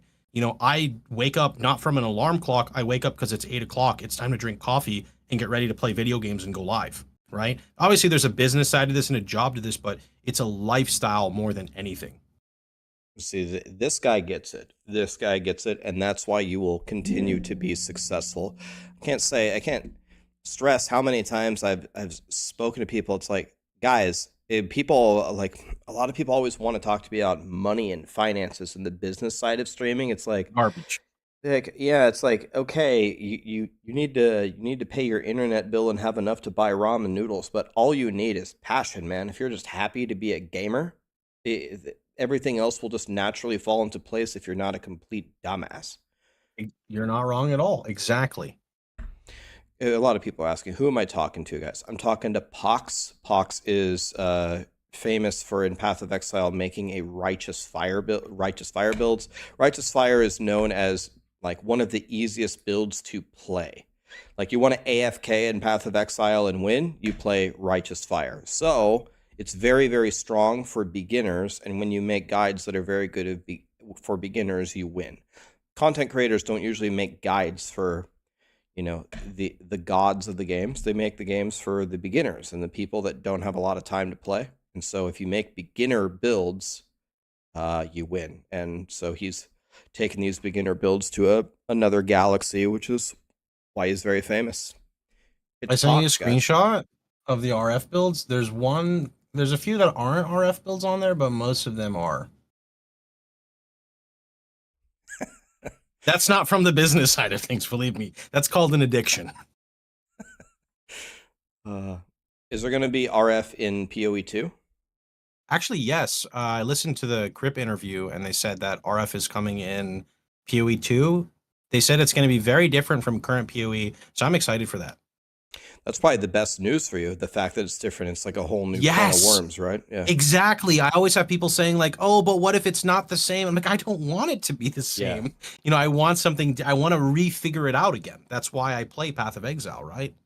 Yeah, I understand that. Even without knowing you, I could have bet $1 million that you would be banking on it being different. If it's the same, then what is there to be excited about? It's the same damn thing that you already did for 10 straight years. So you want it to be different. You want it to have new mechanics. You want new puzzles to solve. You want new builds to create. So the fact that they said it's coming back and then it's completely different is probably the best news you could have possibly heard. I was very excited. I'm very excited. Yeah. Also, that is there for you. You don't have to like show any of this stuff. I just wanted to provide this as clarity. All you really have to do is open that on your free time and look at the skills section. A lot of people don't like this because it's kind of like too beginner friendly, but the purpose of it is to prevent any confusion with links or anything during the campaign, right? So this is a POB that basically just has campaign RF leveling figured out and then scales to further. I think that if you can't get your build set up correctly in the campaign, you're kind of losing your enjoyment before it starts. So I try to focus really hard on making the campaign part really enjoyable. Yeah, I mean, you only have one chance to make a first impression. It's got to feel good from the beginning or you've already lost people. Yep. Can't make a guy that says, it gets good at red maps, don't worry. Oh, okay. So that's beautiful. That's how RF used to be, actually. It was not a league starter. It was a build that you farmed currency for and then would set it up and then you could like play it. And it was still not very good, but it was for the comfiness more than anything. Yeah. Well, I appreciate you taking the time, man. Thanks for helping me understand that RF Chieftain is the way, and it's good to talk to you. And I thought we had talked before, or have we never talked before? I think I've rated you and you've rated me, and we've said hello a few times. But I think the reason why it feels like we've talked is because we're similar in the mindset of like, I play video games because video games are fun. Yeah. Well, it's nice to actually sit down and talk with you. I appreciate all that you do for the community. I'm really new to PoE, so I don't matter. I'm just a dumbass. I'm just trying to figure things out. But I do really like the game. my effort in PoE2 will be monumental compared to what I've done in PoE1, which is essentially nothing. Well, I mean, I think you and DM coming over to PoE is like the greatest thing ever because we get fresh blood in the scene that is not, you know, you don't have expectations of what things need to be. A lot of the time for the people I create content for, there's a massive difference between someone starting the game and I have a large amount of knowledge, what exactly can I expect with this build? Yeah, exactly. No expectations at all. I haven't even fought the bosses, man. Like I don't even know. I don't even know what they do. Like all the people say the Ubers are so hard. That's exciting. Like I want to go fight them, but yeah, we got our brains rotted in some other categories that are now improving, thank God. And yeah, it's been fun, man. It's been fun coming over here. Everyone always said, "Oh, the PoE community is so toxic. They're pieces of shit. Don't go over there." That is not what I've experienced whatsoever. No, Everyone here is pretty chill. It's a vocal minority like you see in most games that are just really loud, right? Like there's nothing you can do about that. Anytime there is a leaderboard or some form of competition, hardcore versus softcore, there's always going to be a vocal minority that's just really loud. Just can't do anything about them. Yeah. Well, thank you for everything, man. I don't want to keep you too long. I'll let you go, but I'm pretty jealous that you had cheesecake. Not gonna lie, God, I want cheesecake, but I do you have not. do you have a Kroger where you are? I got the like little tuxedo cheesecake. It's like 2 slices of 2 different flavors for like $4. It was pretty cool. Holy shit, man! It was so good. Hashtag blessed. Jesus. The cheesecake's amazing. Well, I don't want to hijack your stream any longer, so I appreciate the conversation. You ever have any questions? Shoot me a DM. Not a problem. I got questions all the time. If I can ever help you with anything, which I probably can't, let me know. I'm always around. All right, yeah. No, seriously, I love talking about video games, so just not a problem. You will not bother me at all. Me neither, and I'm always awake. I never sleep, so DM me anytime. All right, cool. I'll catch you later, man. Have a good one. Nice later, talking to you. dude. Thank you. Guys, that was Pox. Let me give him a shout out, a proper shout out here.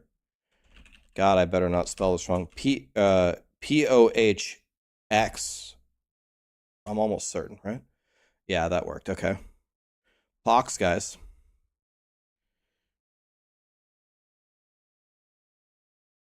Well, that was enjoyable. What a nice guy. Seems to have kind of a similar story to me. His niche was Righteous Fire, and my niche was Diablo 3. Do you know, when I started streaming in Diablo 3, the entire directory, the whole category, had 200 viewers?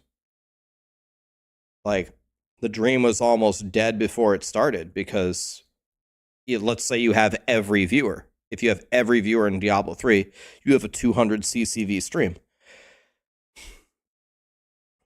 So I'm actually, to be completely honest with you, I'm not even exactly sure how it worked out, but here we are. All right, there's been a lot of subs that I missed. Iffy Iceman, Knocked, Polylove, K Gelness, Synox, Quagmire, Cajun, Big Dad, Dingus, Ghostmaster. Thank you so much for the subs, guys. The gifted subs, the primes. Thank you, guys. His stream he has a great guides, but his stream is impossible to watch on the league start. Why? Because he's just running forward? What makes it impossible?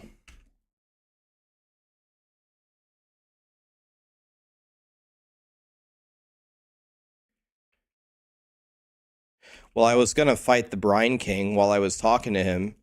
I don't know what the Brine King does. He like brings in the water and throws water things or something, but I noticed when I started fighting him that I didn't have a pair of boots on. So I poured it out. My bad. I didn't have a pair, which would have been fine. I would have fought him without boots, whatever, but it took away one of my gems that makes my build work. I was like, wait a minute, I can't even play. What the hell's going on here?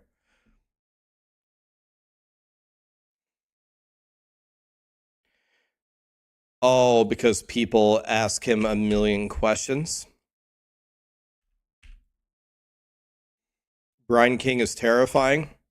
The honest truth is I just don't care if he kills me. I just have no fear because I just don't care. I'm apathetic to it, so I'm not afraid at all. Whatever.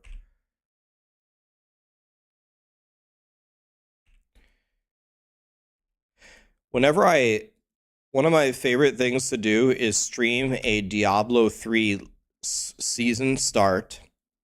And when the season starts, I play EU, and EU starts 9 hours before NA. In those 9 hours that I'm live playing on EU, I get hundreds, I would say hundreds. It's not impossible, thousands, like 1,000 people asking me, when does NA start? I have put the timer in gigantic, huge letters on my stream. The timer, like it takes up 80% of my screen, and they still ask me.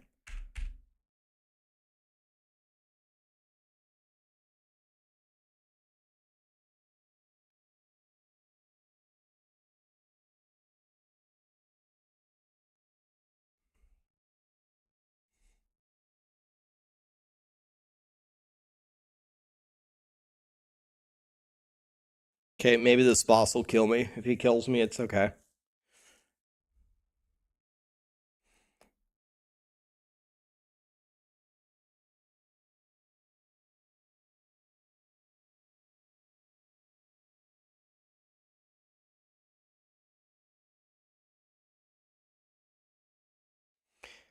How's GD feeling?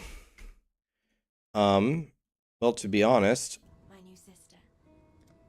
we haven't even gotten to play. Are we playing here, or what's going on? Is the boss coming out? What's happening here?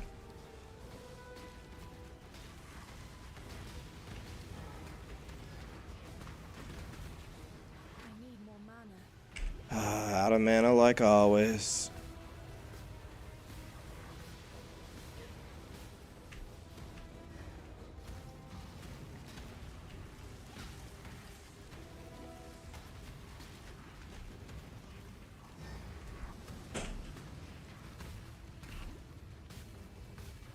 It's very hard for me to see these, actually.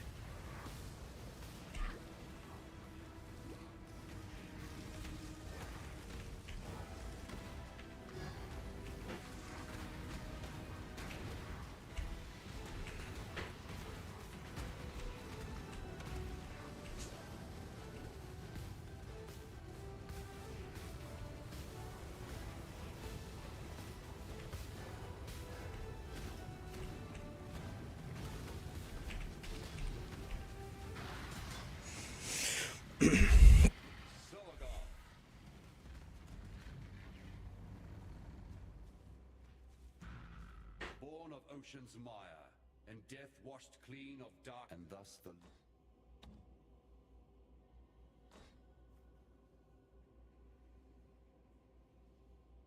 You're awake? You look full of life. Too much clutter. Bro. I can't carry jack shit. Yes, she is.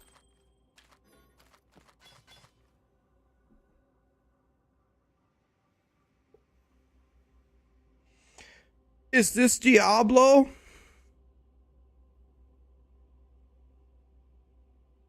Inventory pressure is good, boys. Inventory pressure is good. That's what they tell me. Hey, is this good? Spell damage, fire damage, lightning damage to spells, critical strike for spells, mana. It already has the right sockets with the right links. Is this thing good? I mean, it looks pretty good.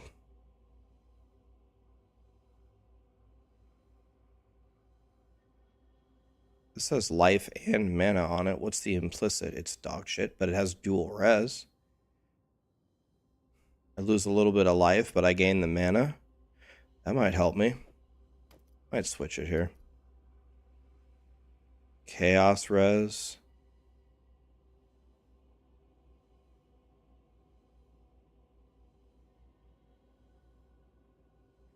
All right, here's a shield with Ellie res and 86 life.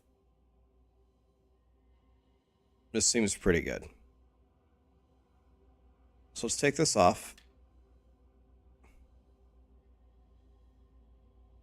What's better, the fire damage, overtime multiplier, and 28 fire damage? Or 66 fire damage, 46 lightning damage, crit chance for spells, mana. Do I have a suffix?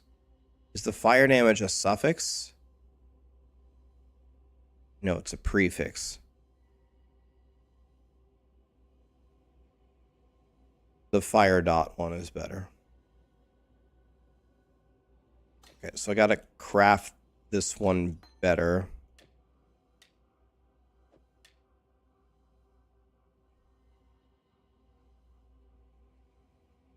I'm getting so confused. Let's go over here and drop all this garbage that I'm not going to use anymore on the ground. Not going to use any of this anymore. Get rid of all that. Those are the two things I want to use. My sockets are garbage now. Let's sell this, by the way.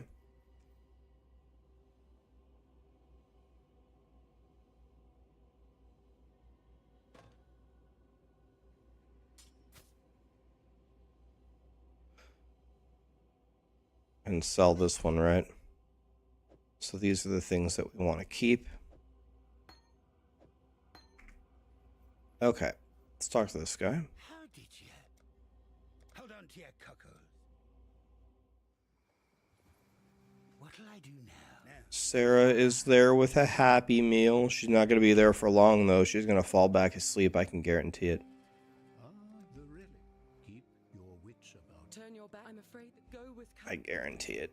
Be kind if you can. Dude, I'm thinking about ordering a coffee, guys. Should I order a coffee and we just fucking full send it or what? Karn is here. Karn, I wanted to go Bone Zone, but then I watched your video and they killed it. Dude, Karn is here, DM is here, Pox is here, Jesus. Karn, it is hilarious how much I suck at this game. Jesus, I suck. I don't know anything.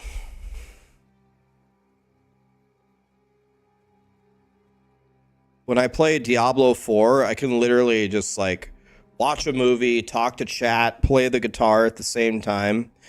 Diablo 3, same thing. Last Epoch, kind of getting to that point. But in this game, I have to actually, there's like smoke coming out of my ears all the time. I think I'm too stupid to play this game, honestly. I think it just comes down to stupidity, really. I think it's just stupidity. That rolled nothing that I wanted. Literally nothing. Alright, so I have to make this wand. Triple blue. Okay, let's see. What can we do with this thing? What do we do with this? That's the max number of sockets, okay.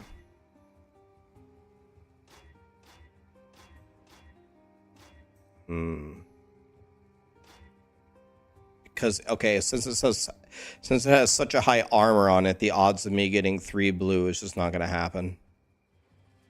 Okay, so I need to link this one is what I need. Actually, it's probably not even that important, is it? It's not even that important here.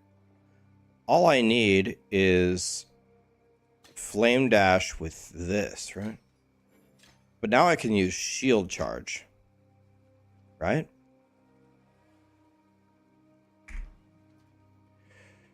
Karn, what are you league starting as? Rax, order Chipotle. God, I love Chipotle. Karn, have you ever had Chipotle? God, Chipotle is good. There's only one league start, Detonate dead. That's what I'm playing. I'm still alive. Like, that's probably not impressive for anybody, but it's impressive for me.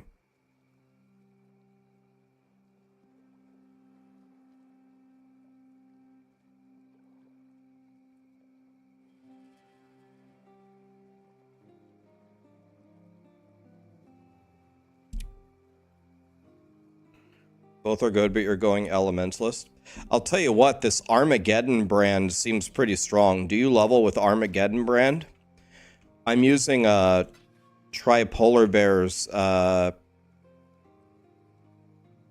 using Tripolar Bear's build, and it seems to be very good.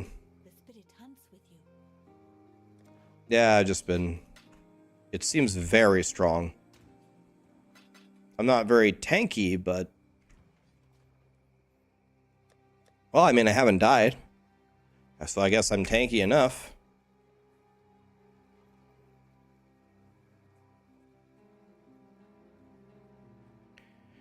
Arma brand is clunky. The automation gem will help. God. I right click and everything dies. I right click and it dies. I mean,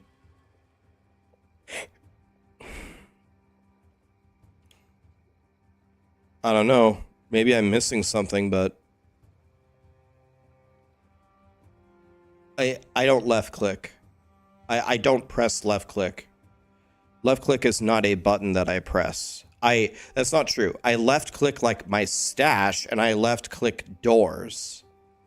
But I don't left click any other I don't left click in pretty much in video games at all.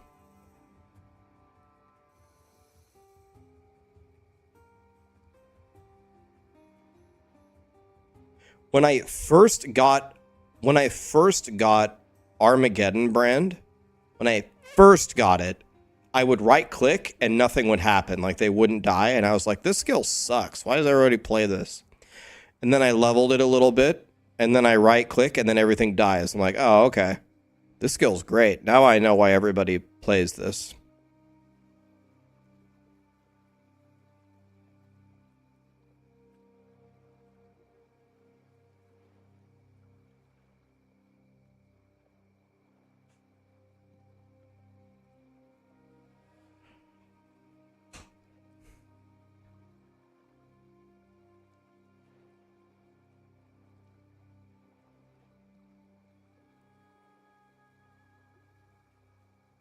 If you misclick in a bad situation. So what do? You map it to move only?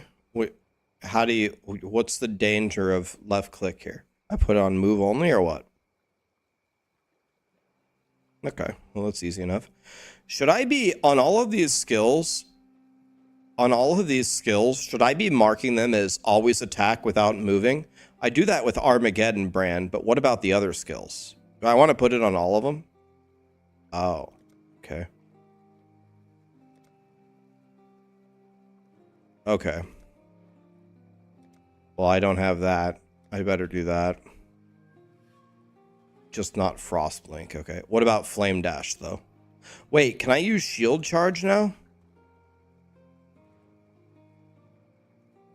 Can I be a Shield Charge boy?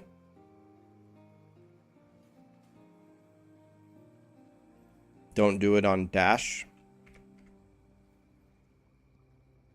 And someone said don't buy gems from the library. They said buy them from Lily. Wait, what? Lily's not even here.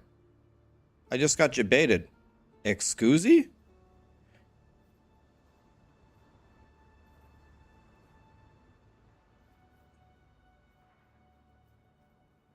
Clearly the old... Oh, The Black Crest. Time and Okay. tide wait for no man. I'd hope. Stay sharp out there. all right. Good tidings to you. Shield Charge. Okay.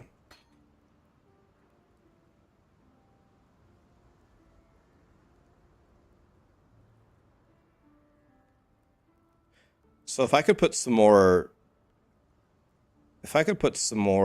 gems here, then I could put faster attacks with. What do? You put faster attacks with shield charge, or what?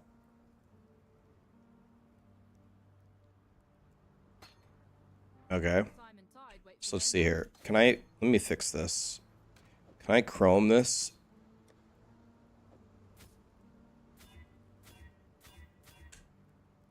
I mean, that's good enough right there, right? So I can put determination here and this over here, and then I can put faster attacks here and shield charge here. Like that, right? And then this is shield charge.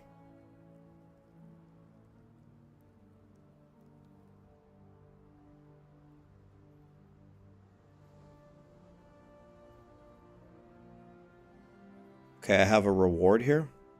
Greetings. This. I love passive points.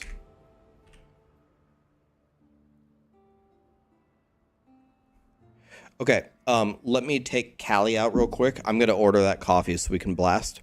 Let me just let her go potty real quick. Be right back.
passive skill tree is the same process that goes through your mind when you decide what's for dinner. Here's my passive tree when it decide what's for dinner. Here's mine.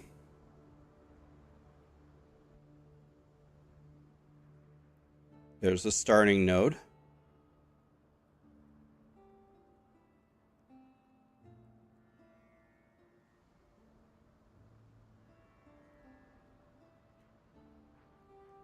That's my passive tree.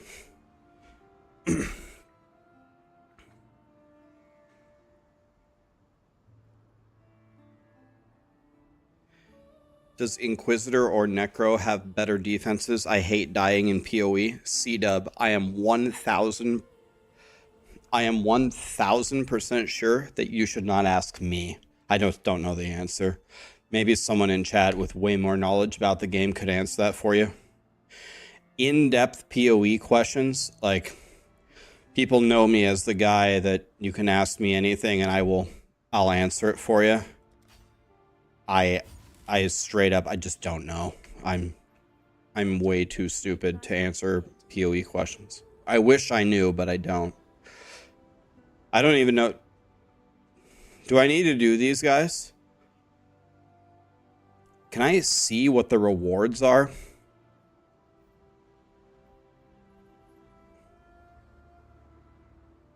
Both of them give passives. Okay.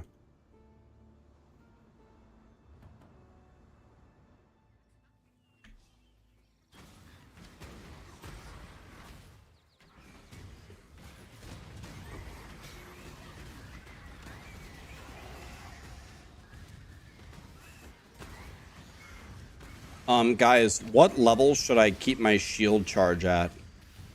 Is there a certain level that I should...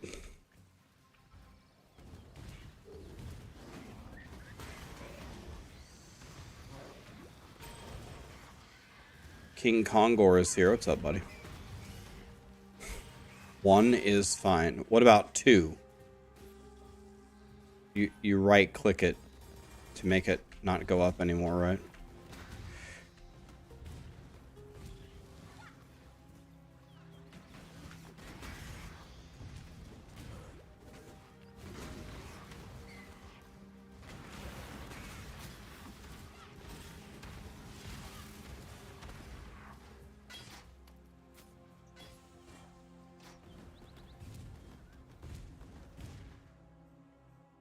Is this the right area?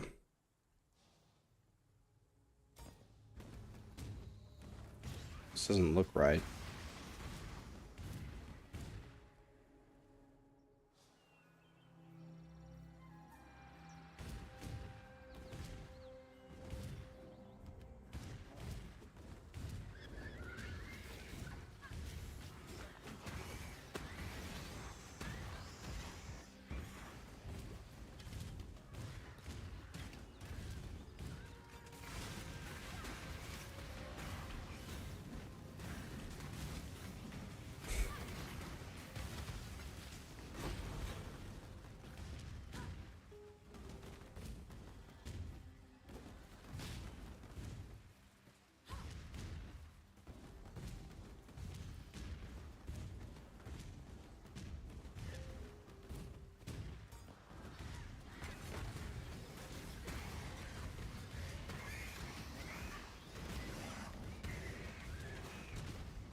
Is that right?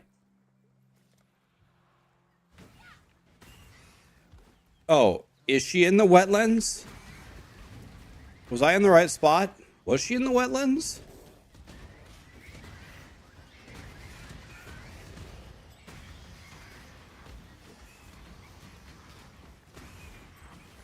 Oh, damn it.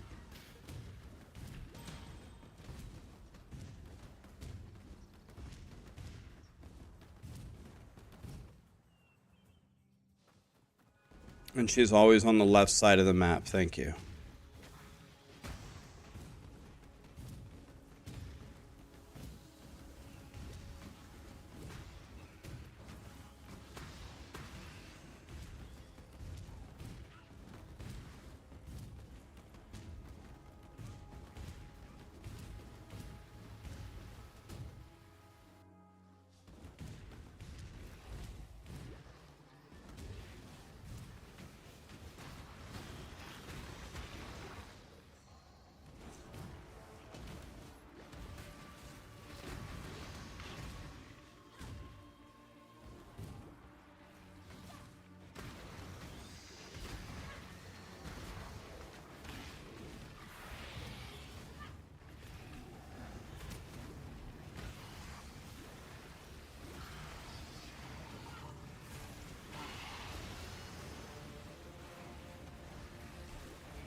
First time not starting as melee, rip melee. Yeah, that's what Karn said. Children. He has many beliefs. Okay. Abarath is very scary, isn't he? That would just make life complicated. Abarath brought me to like 1 HP in the gauntlet. Another damn.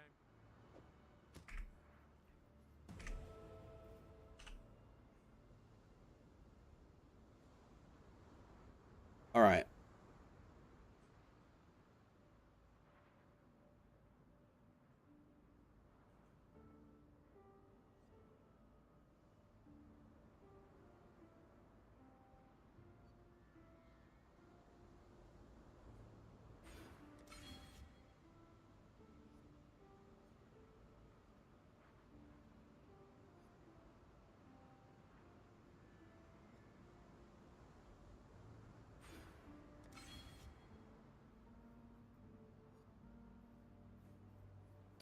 Defeat Abarath. He's in Prisoner's Gate.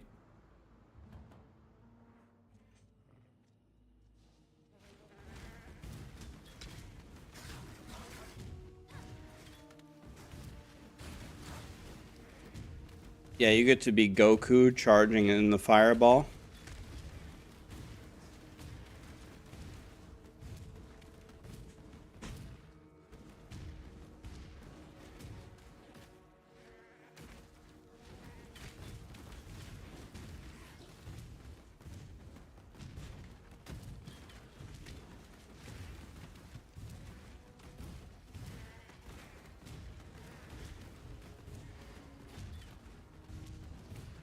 Okay, let's see if he can kill me. He might be able to. Let's see. I need to have like immune to burning, I would guess, against this guy, right?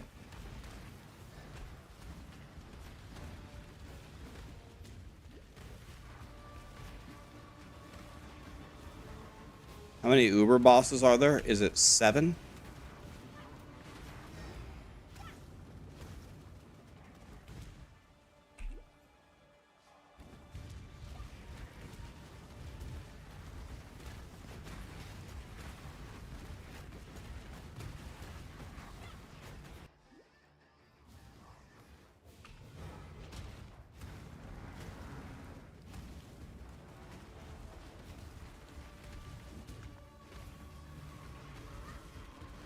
I need more mana.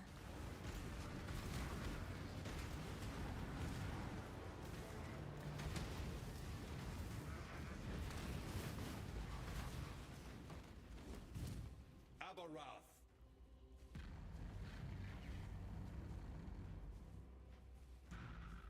At last, your thirst is quenched.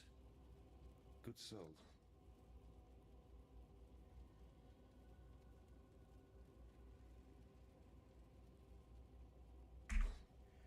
Okay.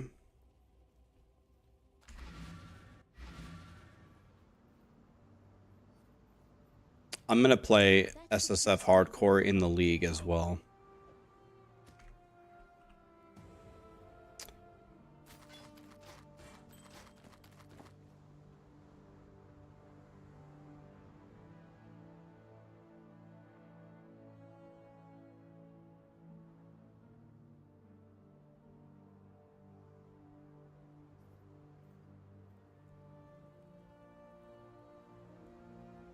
There's a smoke alarm going off, so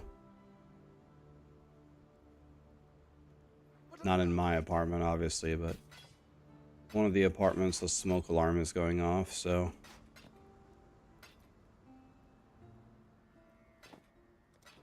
let me listen here.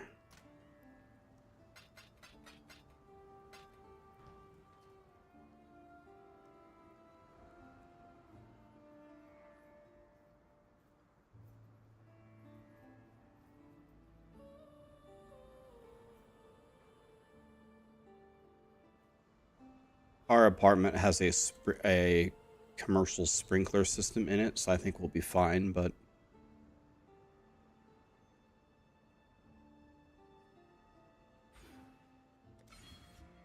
okay. It turned off. We're good.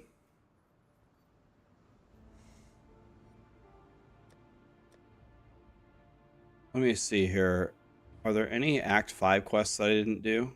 Kill Uchula. Do I need to kill Uchula? Good luck out there. Kitava is a primal. Utula? Uchula? Utula? You're still alive. For freedom. Doesn't give a skill point? Alright, well then I don't give a shit about it then. That would just make life complicated.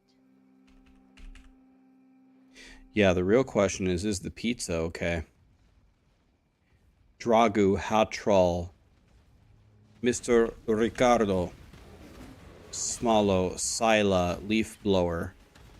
Thank you so much for the subs, guys. Appreciate that. Alright. Let's play the game.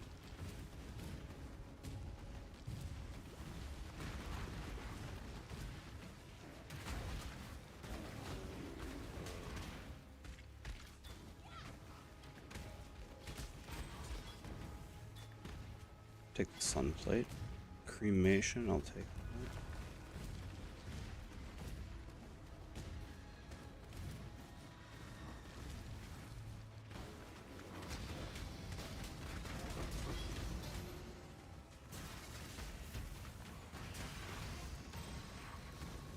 I need more mana. Okay, they're all gonna die. Definitely getting way too much stuff. I really need a loot filter.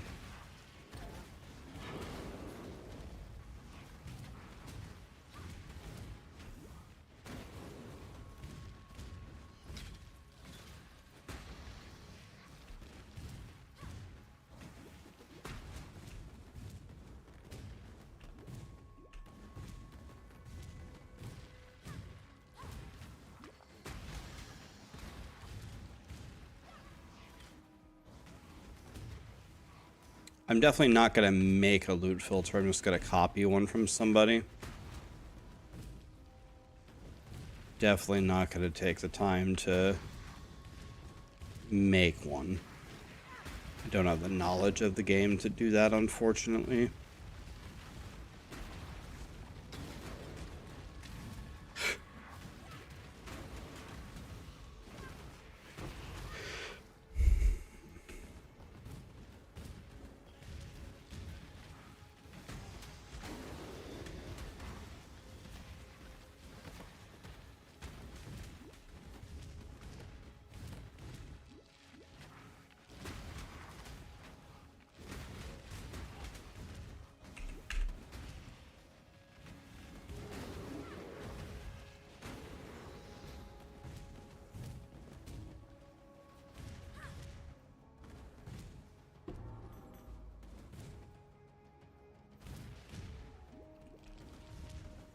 Okay, we got a locket here. I am very over leveled, so I don't need to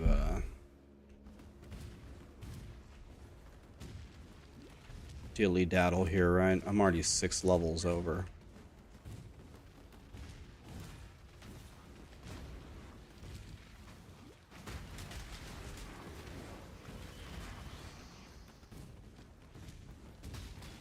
Who do you guys think has the best level hardcore solo loot filter for Detonate Dead?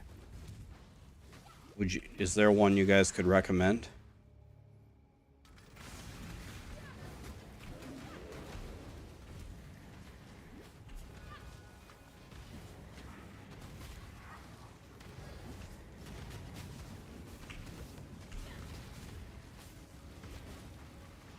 Ben's?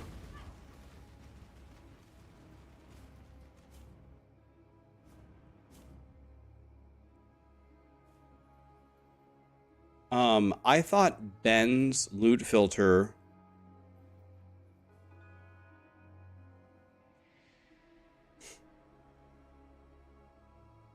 Ben said that his loot filter hides a bunch of stuff that normal players would really like, and to not use his loot filter. I thought that's literally what Ben said. Or is that completely wrong?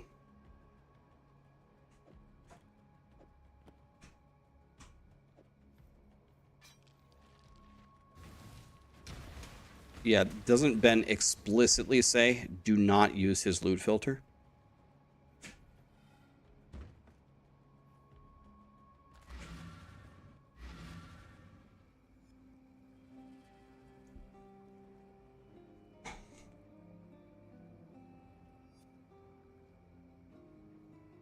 Use I'm Exiles.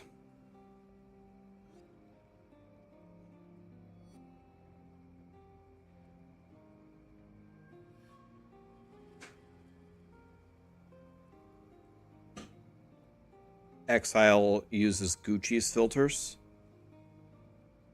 Okay. This is also what Exile uses.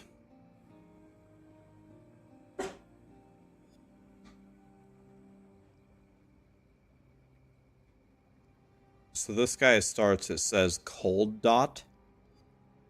Is a cold dot filter the same as what I'm doing? Because I'm not doing cold, right? I'm doing fire. Let me grab my coffee.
be well.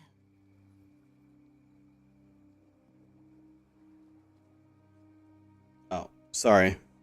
I'm muted, KEKW. Rax is correct. Yeah, so what I was saying was,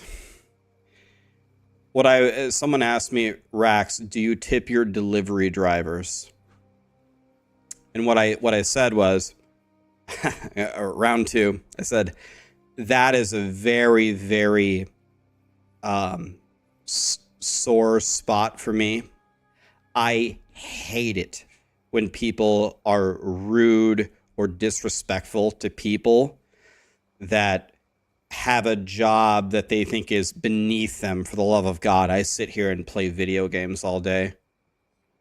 I have a lot of respect for anybody, the same as a delivery driver, as a doctor, as a janitor, whatever it is that you're doing. I hate it when people look down on people that are just trying to earn an honest living. So do I tip the delivery drivers? Yes. And I don't play games with that. And I always thank them.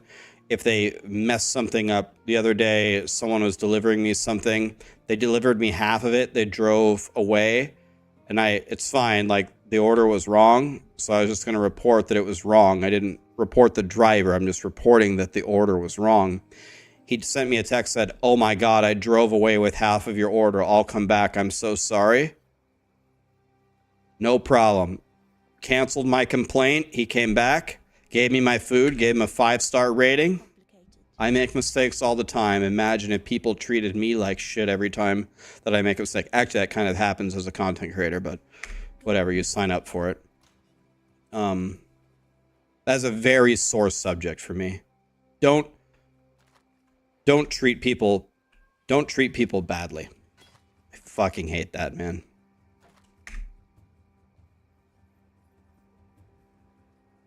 Why are we tipping somebody for doing their job? Because if you don't tip them, they don't make any money. That is how they earn their income. A lot of them only make money off of the tips. It says explicitly when you order a pizza, it says this fee that you're paying is for Papa John's. It's not for your delivery driver. If you don't tip them, they didn't make any money.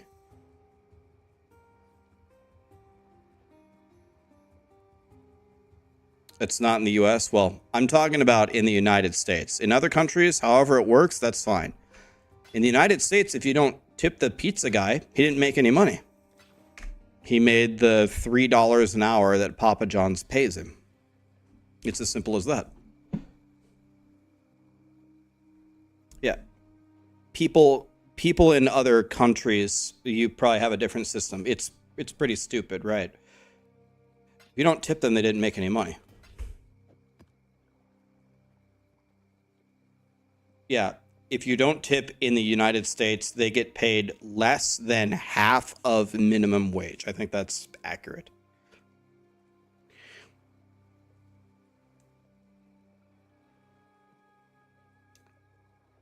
So just to clarify a little bit here, people are outraged. Hey, in our other countries, we get paid an hourly wage. That's how almost every job works. Almost every job here, you get an hourly wage or a salary. But it's very specific jobs like delivery drivers and waitresses. Their hourly wages can be very, very, very low. Essentially nothing. Just seriously, literally nothing. And because it is customary here when you go to a restaurant to tip them 20%-ish of your meal. But there are some benefits to it. It's not all bad. For example, if you are a very, very good waiter at a popular restaurant or waitress on a Friday night, you will make way more money than a lot of other jobs. Like, some people in college are waiters or waitresses at like a popular restaurant to get to pay their student loans, and it works. A lot of times, if you can get, sometimes you can get some insane tips. Yeah, like the really hot waitresses are gonna make a shitload of money. So it's not all doom and gloom, but pizza delivery drivers, I think, get screwed more than almost anybody.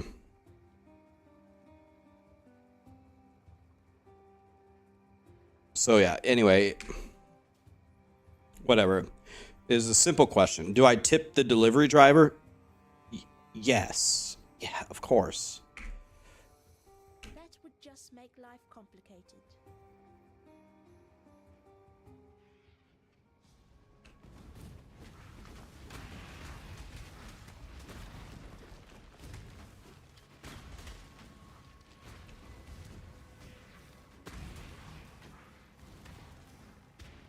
Everything dies.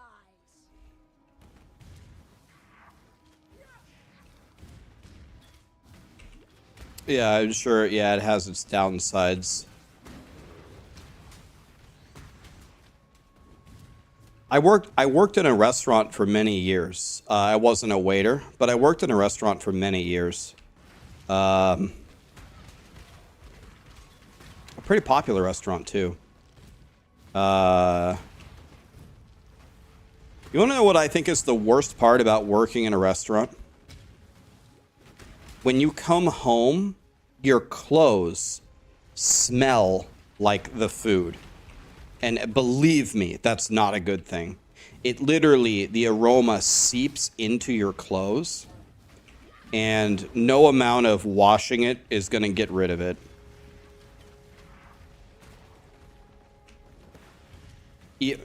I worked at one of the best restaurants, highest quality food, highest rated, God tier food. It didn't matter. My clothes perpetually smelled like shit. That for me is by far the worst part about working at any food establishment.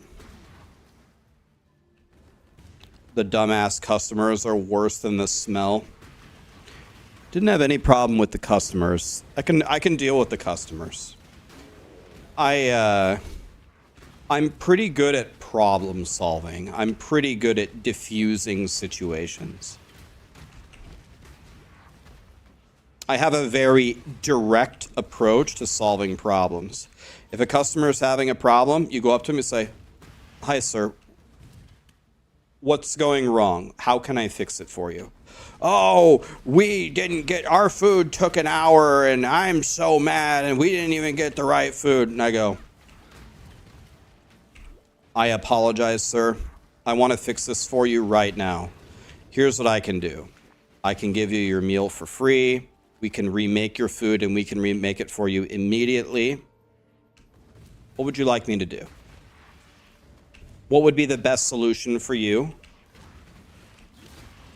And then whatever he picks, okay, I'm going to go do it right now. I will bring your food out, and when I lay it down on the table, you're going to tell me if it's correct. And we're going to make sure that we get it right.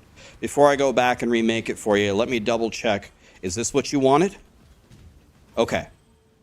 I'm sorry. Let me go remake it for you right now. Bring it back out. Is this what you wanted? Perfect. I'm going to come check on you in 10 minutes. And that's it. Here's the thing. Here's my strategy with diffusing angry customers. Remove the emotion.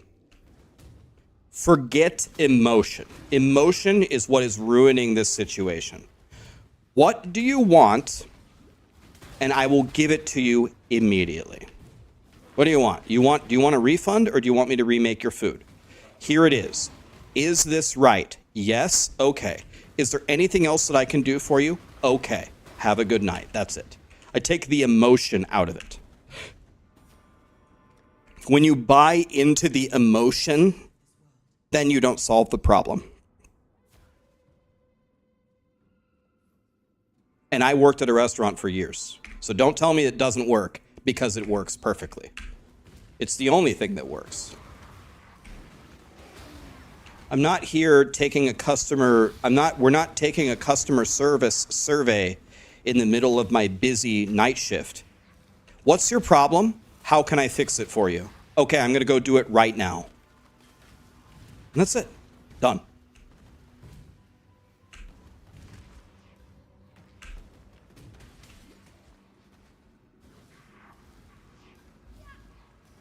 You offering the customer a free knuckle sandwich, is that the wrong thing to do? No, that's perfectly fine as long as they accept it. If that's what they want you to jack them in the face, knock them out, hit them right between the chin and the ear, put them out, no problem. As long as that's what they asked for.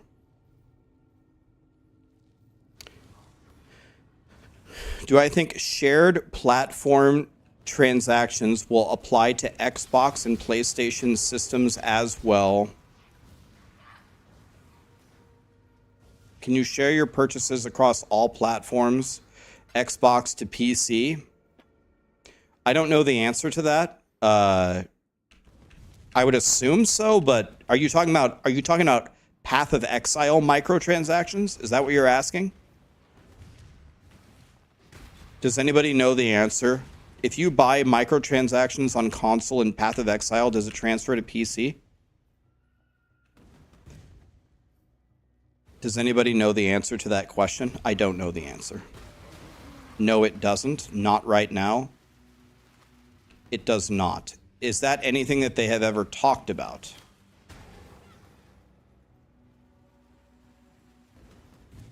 Have a good night. You have a good night too, buddy. Let me see. Okay, how am I gonna say this? Guiodietz? Sorry, man, I tried. I'm sorry. Big Daddy gifted 5 subs. Thank you, my friend. That was so nice of you. Appreciate that. Ghost Track, thanks for the prime, man. Guiodietz? I ain't even close. You want to know what I've noticed about trying to pronounce usernames for 5 straight years? That's the hardest thing.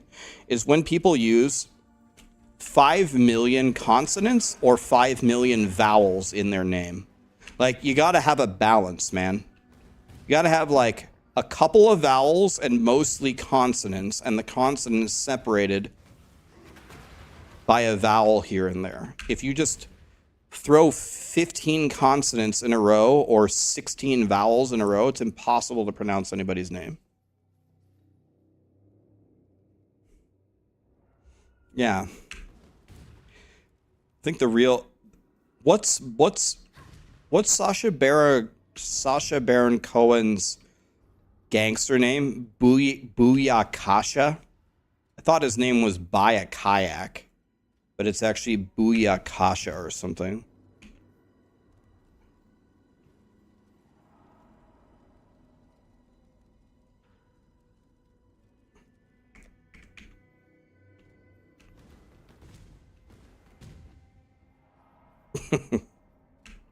No, Ali G. I know Ali G, but he has another alter ego.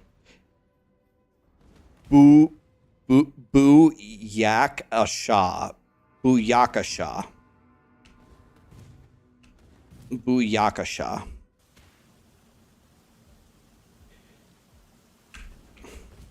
I thought his name was Buy a Kayak. Yeah, I know about Ali G.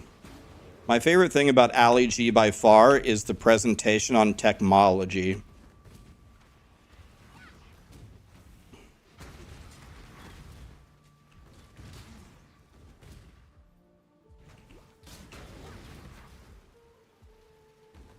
Am I the only one who thinks that California is one of the top 5 worst states to live in the United States? Like, California is, some parts of it are beautiful. It's an aesthetically beautiful state as long as you're not in downtown LA. And the weather is nice and they have good food. So that's 3 reasons to live there. Every other reason imaginable is like literally a 0 out of 10. It has the worst taxes. It has the worst politics. It has some of the biggest poverty in certain areas. It reminds me of like Detroit, like downtown LA. It's unimaginably expensive. Like, I'd rather live anywhere. Almost, like, I would rather live in California over Alaska. Like, Alaska would be worse. But I'm trying to think of any state that would be worse than California other than Alaska. Like, what would be worse? Hard to think of a place. Ohio. I had a choice when I was moving to the corporate offices of Nationwide. I could either move to Ohio or Iowa, and I was like, I don't want to move to either of those places. I went to visit both, and I was like, oh, Jesus Christ. If I had to live in Columbus or Des Moines, I'll take Des Moines all day long. At least Des Moines has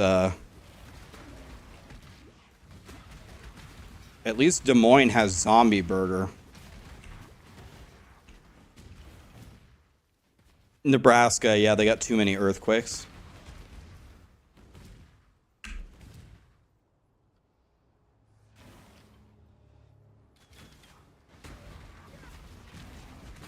Yoav, people literally just told me I was using Flame Dash the whole time. People just told me you're a dumbass for leveling with Flame Dash. Level with Shield Charge. Shield Charge is cheaper mana and it has no cooldown. People said, we literally just went over this in the complete opposite direction.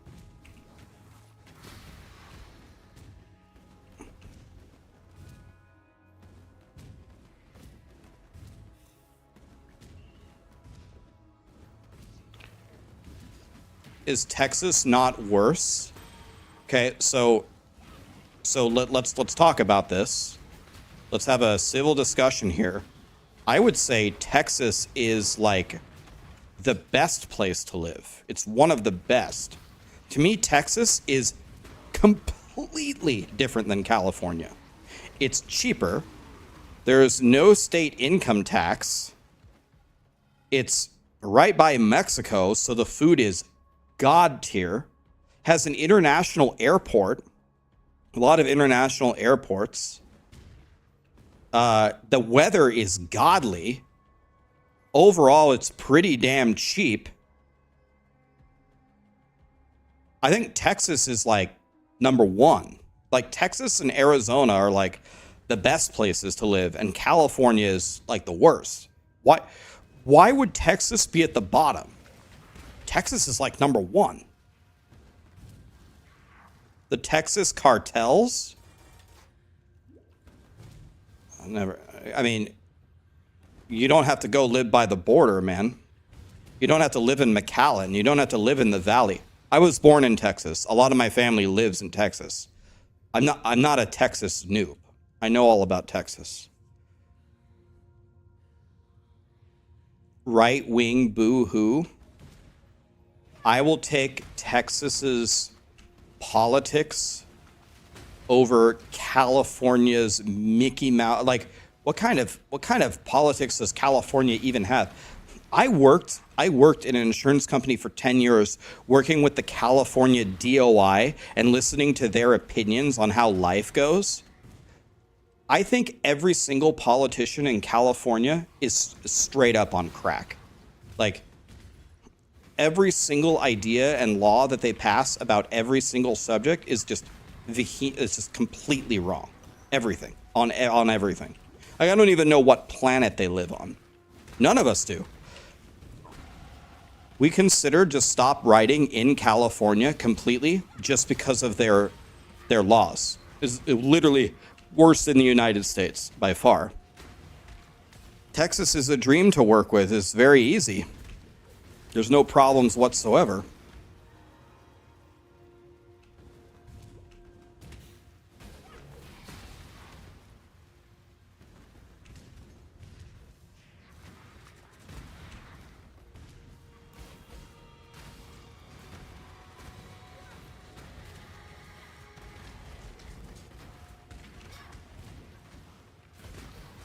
I need more mana. You can't watch porn in Texas without a VPN? Whoa, whoa, whoa. Hold on. This changes everything. What? That actually get passed? Wait a minute. All right, never mind. California it is.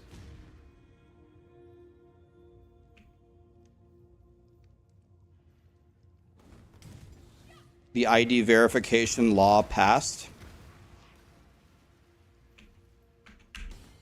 Never mind. Forget it. Yeah, California it is. You guys are right.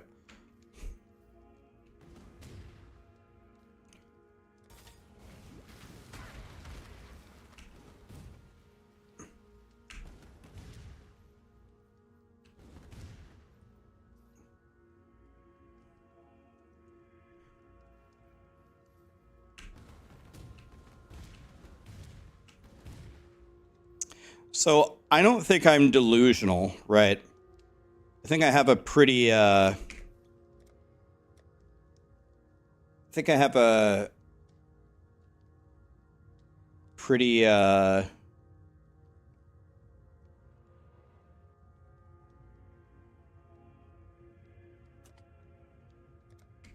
pretty, realistic view of life. If I put on this, is this going to hide this stuff?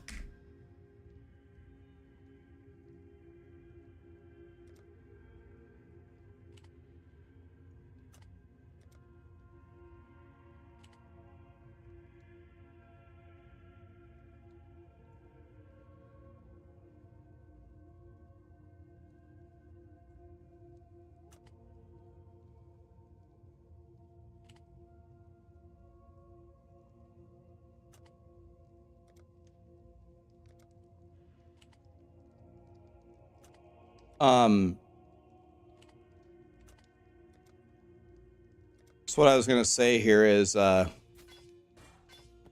think I have a pretty realistic view on life. I don't think I'm that delusional on anything. So I would never tell you that Nebraska is a very exciting state to live in. And I've never heard anybody say, boy, when I grow up, I want to live in Nebraska. I don't think I've ever heard anybody say that ever. So I understand those two concepts full and well. Okay, so with that out of the way, the comment that I would make about Nebraska is it's a nice, calm place to live. A lot of people think Nebraska is just a giant farm.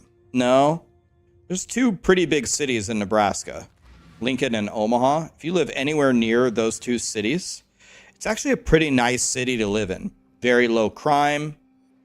It's got really hot summers and really cold winters. It gets to negative 30 and it gets to 110. So you're going to see all the seasons and it's just chill. We have a good infrastructure. We have good parks. We have fiber internet everywhere. It's all good. So I feel like Nebraska is just a chill place to live. It's not exciting. Nobody really is dying to live here. But if you come here, you get like a condo or a house or an apartment and you're just chilling, everything's fine. You just chill.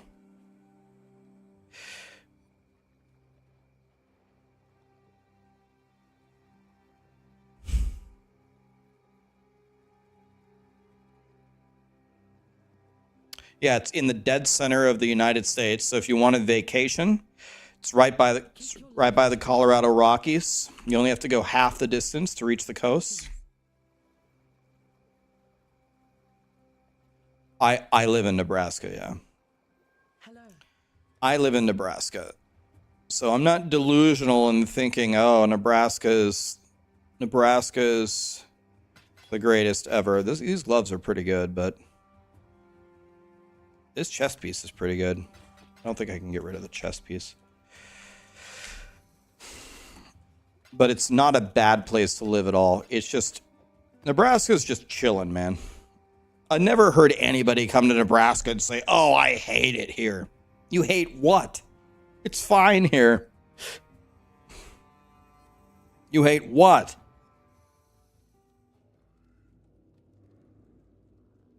My cousin just moved outside of Lincoln moved outside of Lincoln 2 years ago, and he really likes it. That's what I'm telling you, man. We're chilling. It's too damn cold. If I never saw another snowflake in my life, either the real one or the one on the internet, I would be just fine.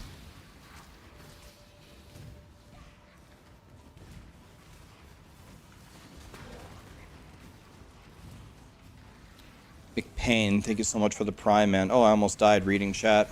Way to almost kill me, McPain. Just kidding, it wasn't your fault, it's my fault. Midwest tier list. I can make the Midwest tier list easily. Every state is tied. It's the same shit everywhere. The Midwest tier list is it's all the same shit.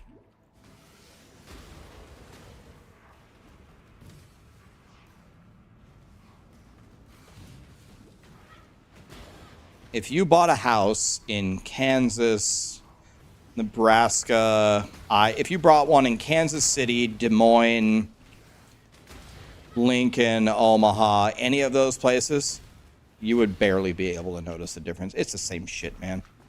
People go to work 9 to 5, they come home and they chill, and that's it. There ain't nothing going on in the Midwest. We all just go to work, we come home, and we just sit. There's no gigantic political debates. There's no drama on anything. We sit. That's it. I don't go home and sit. All right, Lord Fluffy goes out and does stuff, but everybody else just sits.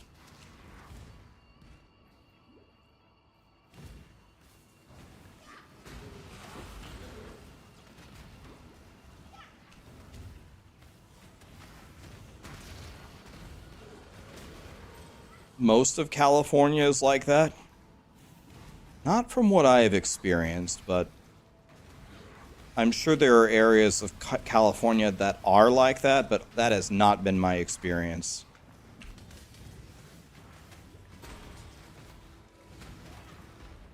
How did I end up in Nebraska? I grew up here.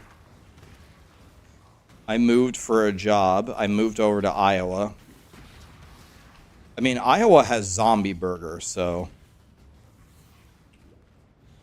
Zombie Burger is godly. Anybody ever eaten at Zombie Burger?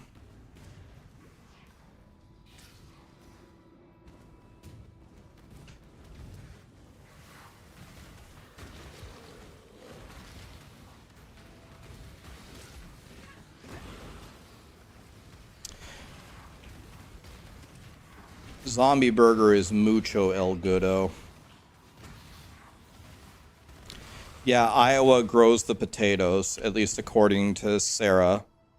We just don't tell her about the state, you know, on the other side of the United States that actually grows the potatoes, called Idaho. We just let her think it's Iowa.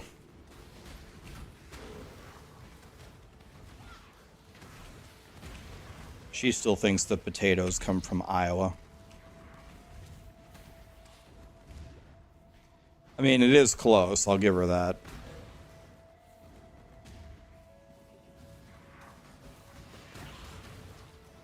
You went to Wisconsin once in...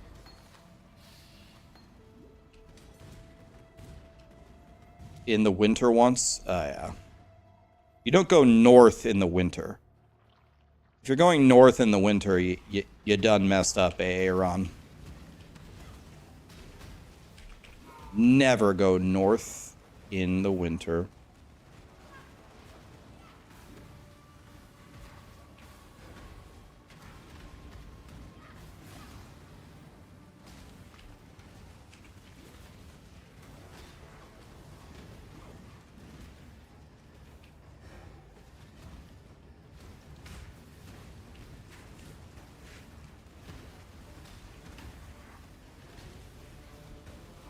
Excusey.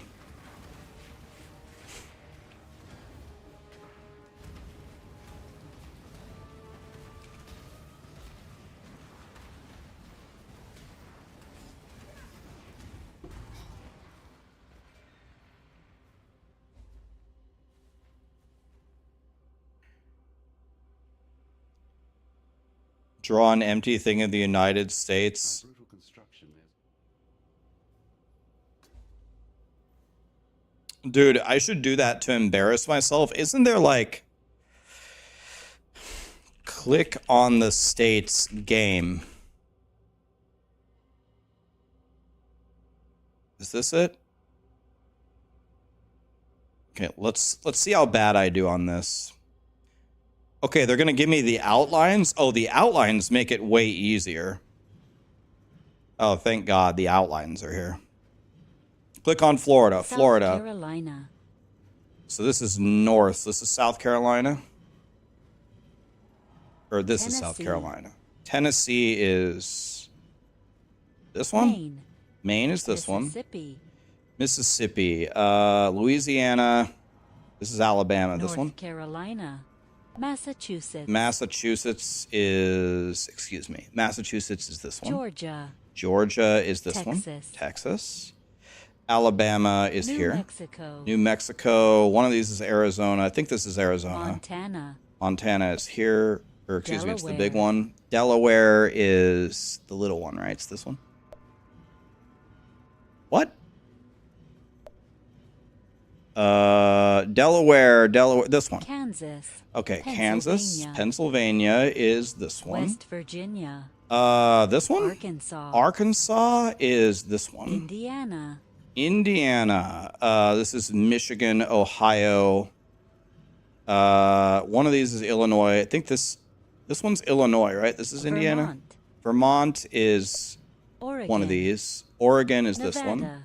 Nevada is this one. Idaho. There's where the Wyoming. potatoes are. Wyoming is this one. Minnesota. Minnesota. This is Wisconsin. This is Wisconsin. This is Utah. Minnesota. Utah is this one. Kentucky. Kentucky is this one. Missouri. Missouri. This is Iowa. So this is Hawaii. Missouri. Okay, Hawaii is over here. Illinois. Illinois is this Rhode one. Island. Is the baby one. Nebraska. Oh, New okay, I got that Hampshire. one. New Hampshire is this one. Oklahoma. Colorado. New York. Michigan. Michigan is the Washington. glove. Washington is here. Alaska. This is Iowa. Alaska. Connecticut. Connecticut is this one. Wisconsin. Maryland. Maryland is here. California. Virginia. Virginia is this one. New Jersey. New Jersey is this one. Louisiana. Louisiana is the- Arizona. North Dakota. South Dakota. Ohio. 89%. I'm dog shit.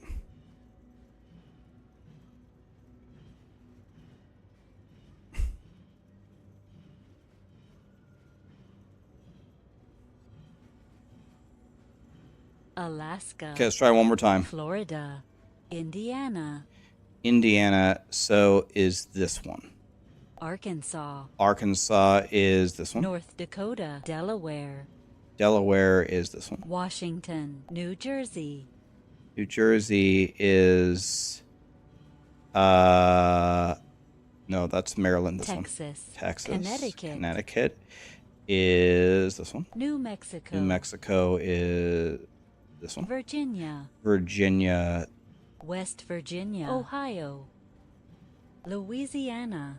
Iowa. Maine. Massachusetts. Missouri. Michigan. Nebraska. Oregon. Arizona. Maryland. Oklahoma. Kansas. Hawaii. Vermont. Okay. This one. Colorado. Thank God. South Dakota. New York. Rhode Island. Utah.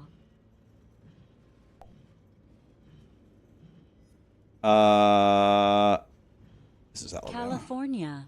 Illinois. South Carolina. Is this one? New Hampshire. North Carolina. Montana. Georgia. Mississippi. Wyoming.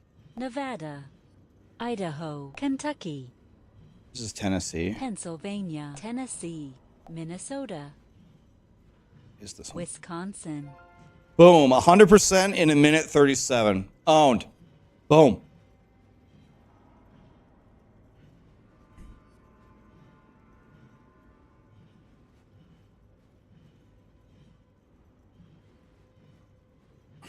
Try Europe. Oh, God. Oh, God. We don't want to do Europe.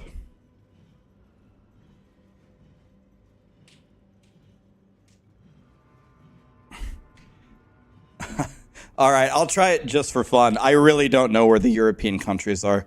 European map game. All right, this is going to be embarrassing. Andorra? Andorra? Andorra?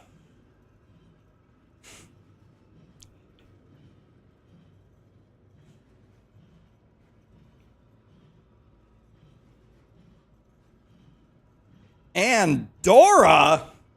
What the f- Click on Andorra?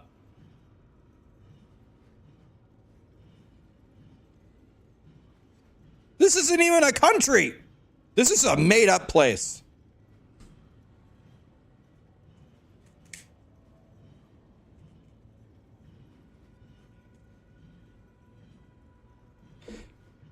Wait, is it this?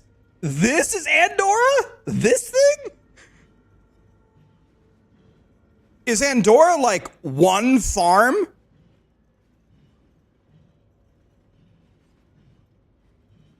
All right, this is a bad idea. We're not going to do...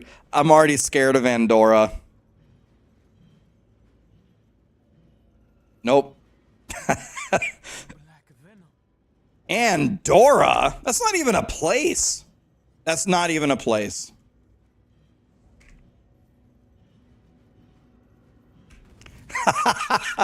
Andorra the Explorer.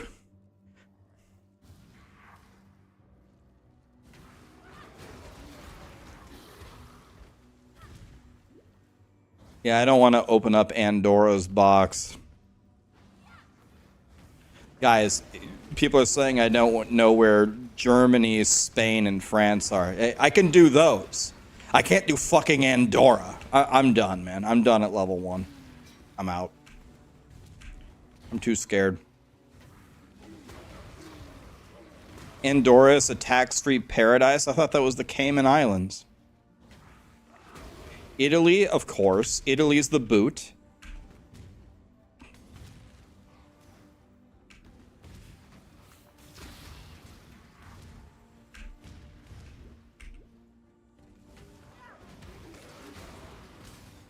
Try Africa. I honestly might do better in Africa than I would in Europe. I could identify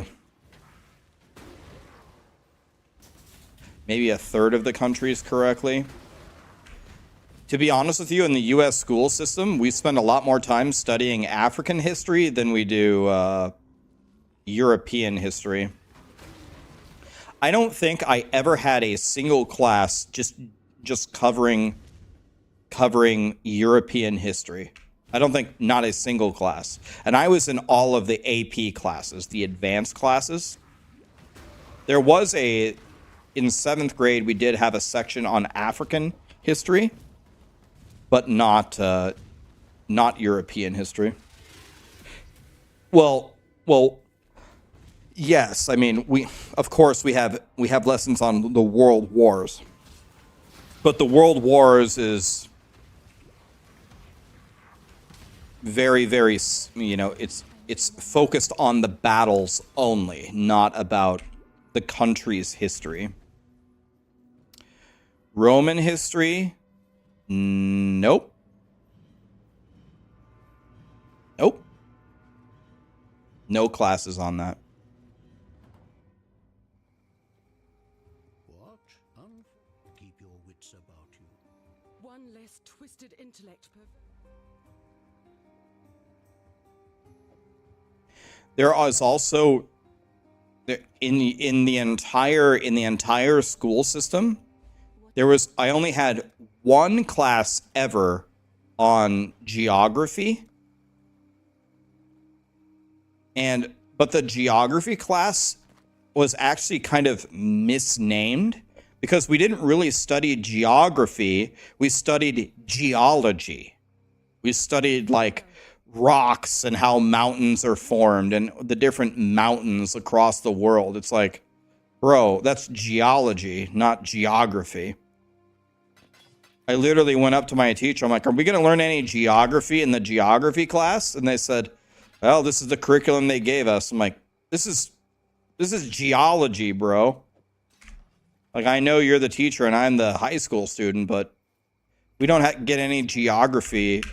They did 3 days on Canadian provinces, and that was our geography.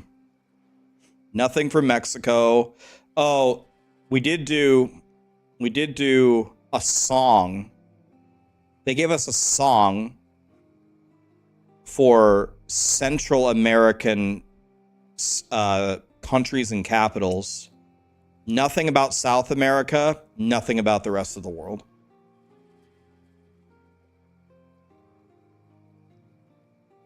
And I'm not trolling at all, by the way. I'm being honest.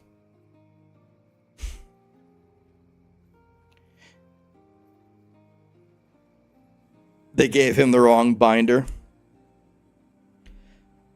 You had to learn the entire world map.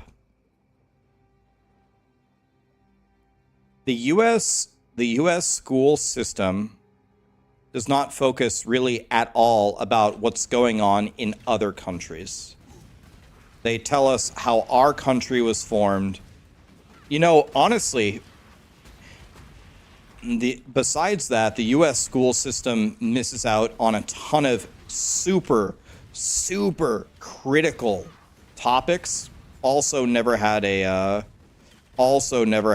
class on them. Like, for example, finances. There's no finance class. There was none offered that would actually teach you how to invest in a 401k, HSA, IRA, teach you the difference between a traditional and a Roth, show you the value of compound interest, teach you about dividends and mutual funds. No class on that either. And it's like probably one of the most important life lessons you could ever learn. It should have been taught literally every year. You should have had to take a class on it at least when you got into high school, every single year to test your financial knowledge on how money works. Wasn't even a class.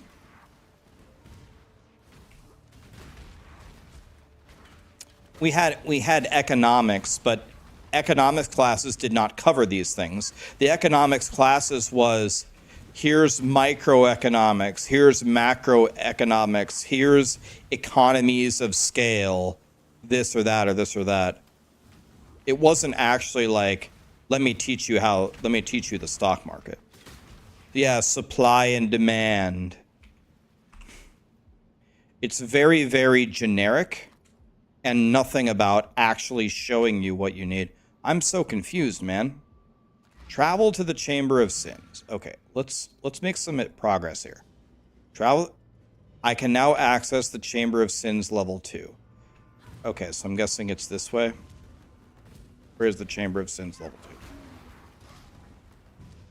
2? Okay, here's where I'm supposed to go. Ulcer, thanks for the raid, man. How you doing, buddy? Acidic. Did I say that right? Thanks so much for the sub, man.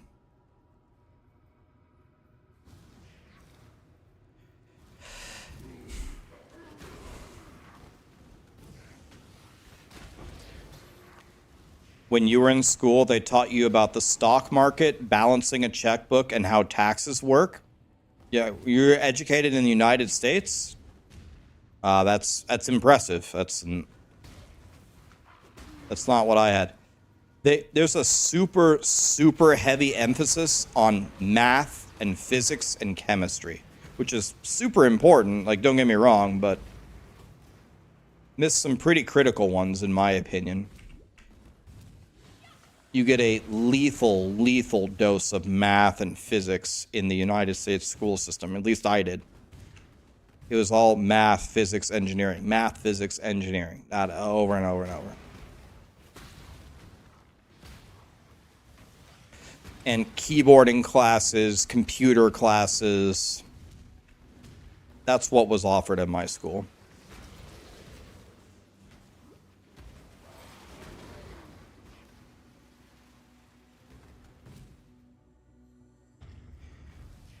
Yeah.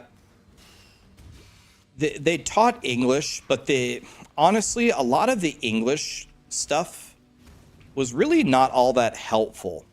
I think the English classes were very helpful when I was a young kid, like to teach you basic sentence structure, nouns, pronouns, verbs, da-da-da. That was helpful. But then as you get older, when you take an English class, it's like, okay, let's study this prepositional phrase. Has literally no value at all unless you become like an author. Or you want to be very, very precise as like a journalist or something. Let's study prepositional phrases. It's like, oh, okay. I will never use this ever. And it was just years and years and years of that. The former is wisdom, the latter is fear.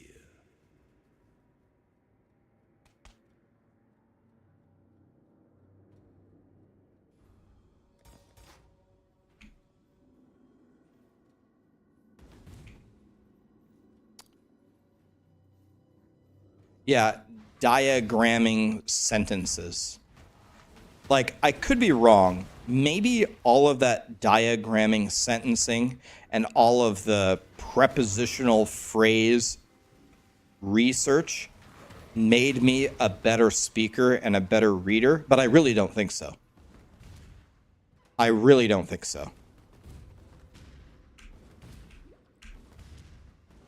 What made me a better reader and speaker was when I would write things and when I would read things and when the teachers would discuss, hey, read Ernest Hemingway.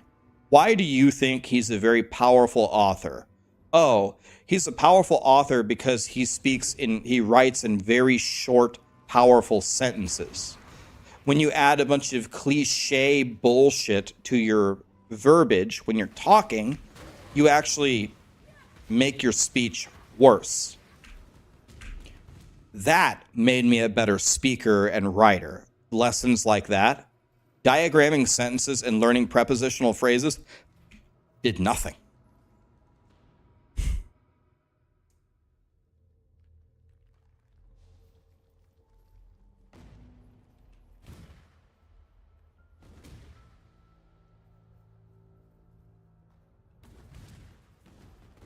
And when you would write papers and they would challenge you, hey, you know, when they would teach you, stop overusing commas.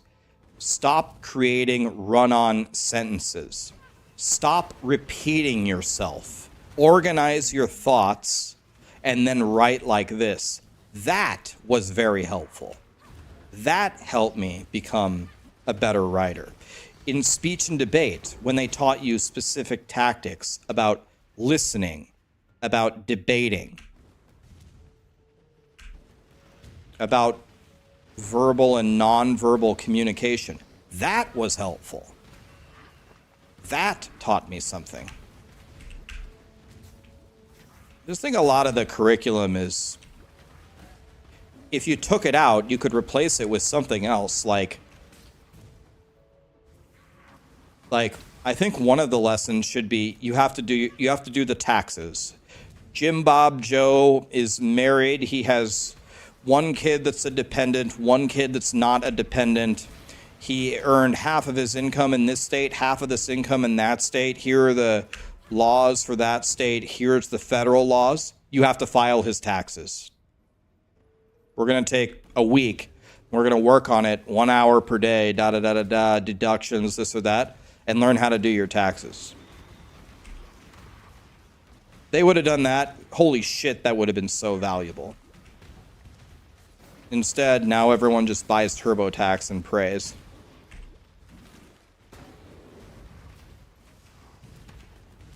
But this is also, it's also kind of revealing how stupid the US tax system is. Like, why is it this convoluted and stupid?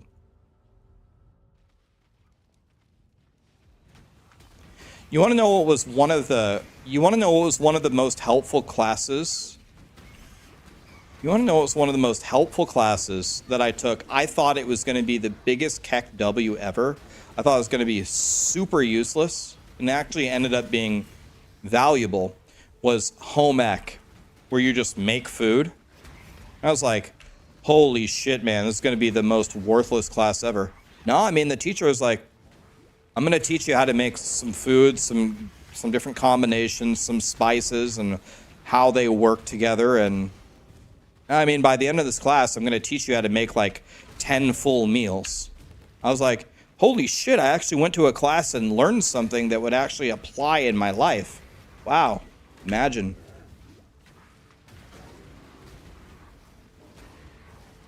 It was a lot more valuable than I thought it was going to be. I thought it was just going to be the dumbest class ever.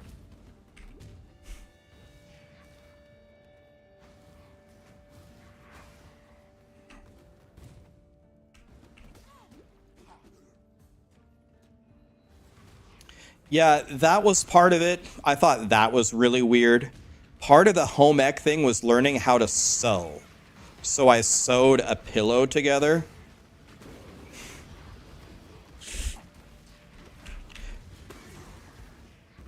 And you want to know what? I made the mistake that the teacher told... I made the mistake that people... When we were doing the sewing thing, I was like, oh my god, I don't want to do this. And the teacher said, I'll tell you the number one mistake that people make every single year about making your pillow. Okay? You're gonna sew a pillow, you can take it home, you're gonna have your own custom pillow. When the final step where you make the pillow, where you're filling it full of the little, you know, fluffy stuff to make it soft, don't put a lot of fluffy stuff in your pillow. Everyone always puts in too much. It's going to make your pillow feel like shit. Then you're going to sew it up and it's going to be garbage. So listen to me. Don't put a lot of fluffy stuff in your pillow when you sew it. I made a pillow. It was beautiful. Okay, I'm sitting there and I'm trying to listen to the teacher, and I'm putting the fluffy stuff in there. It's like, okay, I'm feeling it. I'm like, all right, I feel like, okay, I remember her warning, but I think there's actually just too little in my pillow. I'm gonna put more in, a little bit more. Okay, this doesn't feel right either. It just doesn't feel soft. All right, I'm gonna put a little bit more in. All right, I still feel like there's not enough fluffy stuff in there, but I'm just going to, yeah, I'm going backwards. It's okay. I'm not paying attention at all. I'll go back. So then I sewed my pillow up. I'm like, okay. And then I tested my pillow, and it was absolute garbage. And it was because I put too much fluffy stuff in there. She said, I told you. I said, put the amount that I showed you. You put in 2.5 times as much, and you thought that it felt better, but I warned you that that's what everybody does. And my pillow was actually ruined. I threw it away. She said, there's a way you can fix it. This guy is the one who killed me in the gauntlet, by the way. This guy killed me. He put a bleed on me, and I died. So I know that this guy does a bleed. I know that. I know I don't like him.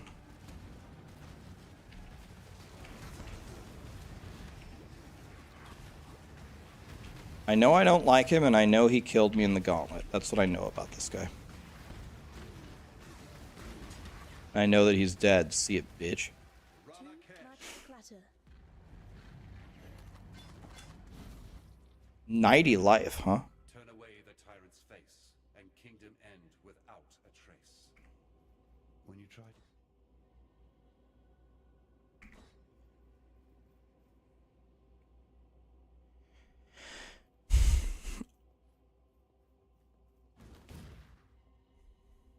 Also, thanks to the raid, man. Ein Voidling, thank you for the prime.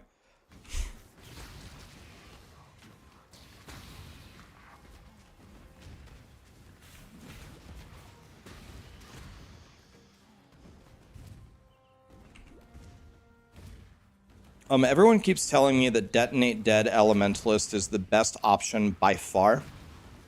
It's all the mega content creators agree that it's by far the best thing that you can do.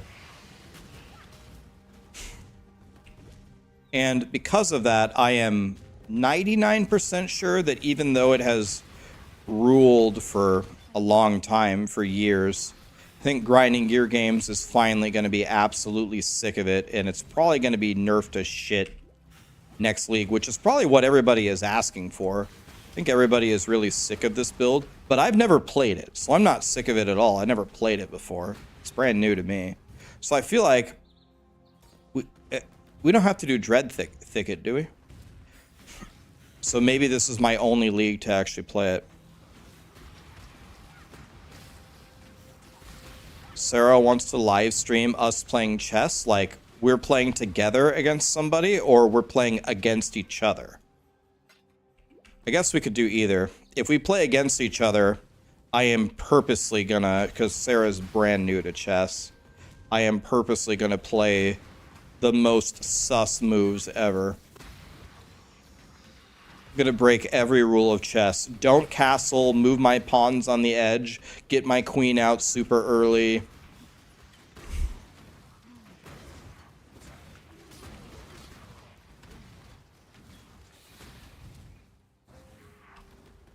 I need to do the... I need the flies. Oh, okay. What rating am I in chess? I've made a couple of pushes on chess.com in my life, like 2 or 3 different times, to try to be 2000 rated, but I've never been successful. Every single time I get to the mid 1900s, and I cannot get higher. I will say though, I would say right now, I'm probably better at chess now than I ever have been in my life. So I've been to like 1960-ish, 1970 maybe. So I bet if I played and I really tried, I could probably get to 2000 now. Rax over Magnus, he would ravage me. I wouldn't even know. If I played Magnus 1,000 times, I would have less than a 1% chance of drawing one game. 1,000 games, and all I have to do is draw one of them. I would give myself less than a 1% chance to draw a single game. If I could draw against Magnus one game, that would be by far my greatest chess accomplishment of my life. Magnus lost to a 10-year-old. Oh, I watched that game. I mean, Magnus yesterday, Magnus blundered a full knight. He blundered a full knight against Richard Rapport yesterday. If Magnus blunders a full knight against me, I could maybe draw. Again, he might still beat me down a full knight, but if he blunders a full knight, then I have a chance to draw. He just straight up blundered a full knight.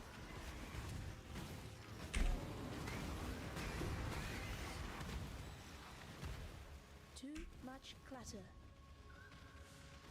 Yeah, the only way that I'm gonna draw against Magnus is he's going to have to miss like a stalemate or a perpetual check. Like I'm not going to beat him on, I'm not going to be able to draw him on skill. He's going to have to miss something, or he's going to have to blunder a full piece and then just settle for a draw. I'll tell you what I do though, which has made me a better player. When I'm playing people and they resign, I almost always finish the game against Stockfish. So if my opponent blunders a full knight, I will finish the game against Stockfish, and sometimes Stockfish can draw against me, which is embarrassing. Like I'm up a full piece in the endgame and I still draw to a supercomputer. Usually though, if I'm up a full piece, I can usually beat Stockfish, and Stockfish is a lot better than Magnus, so it depends on how late in the game it is. But if he blundered like, let me give you an example. In the position that against Richard Rapport yesterday, if Magnus blunders his knight there, I will beat him. I will beat him from that position. It's almost impossible to lose because there's no pieces left on the board. I could beat him from that position, I'm almost certain.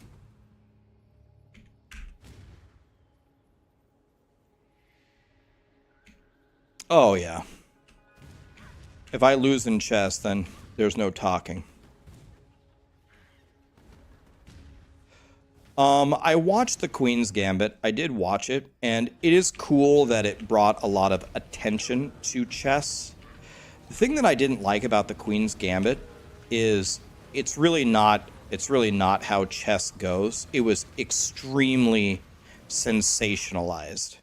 Like, you would never in an over-the-board chess tournament taunt your opponent.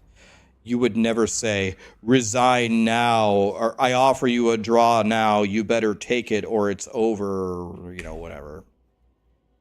The way that they portrayed how chess is played is really just for Netflix, like to make it more exciting for the viewers. Chess is, you walk in, you sit down, you play the game in silence, you shake their hand at the end, and maybe you have a brief conversation about the game if they choose to stay after the game, and then you walk away. But if you make a Netflix documentary like that, no one's going to watch it. So when I was watching it, I was just like, bro, this is a Keck W portrayal of... This is a Keck W portrayal of chess. I want this chess piece, but I don't have very much currency, so I think I'm just going to get rid of it. I want that chess piece. It's better than mine, but I don't think I have the currency to fix the sockets. Maybe I did. I could have tried, but it's not that big of an upgrade, so I'm just going to go with it.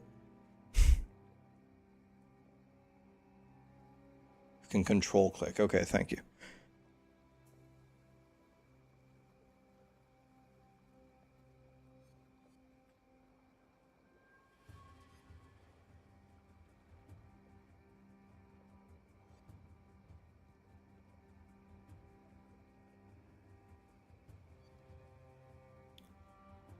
Did I watch the Bobby Fischer documentary? I watched Searching for Bobby Fischer, but that was Josh Waitzkin, right? Is there an actual Bobby Fischer documentary, or are you talking about Josh Waitzkin? I forgot a Firefly, okay.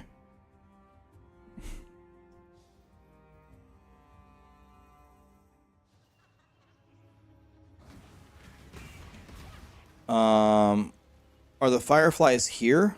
I'm confused. Are they here in the Dread Thicket, or...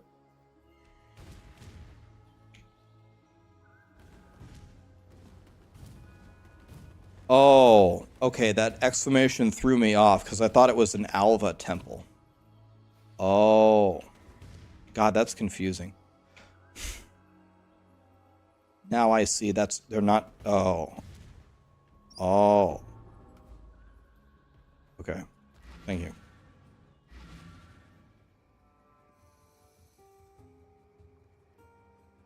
There's an actual one about him playing chess.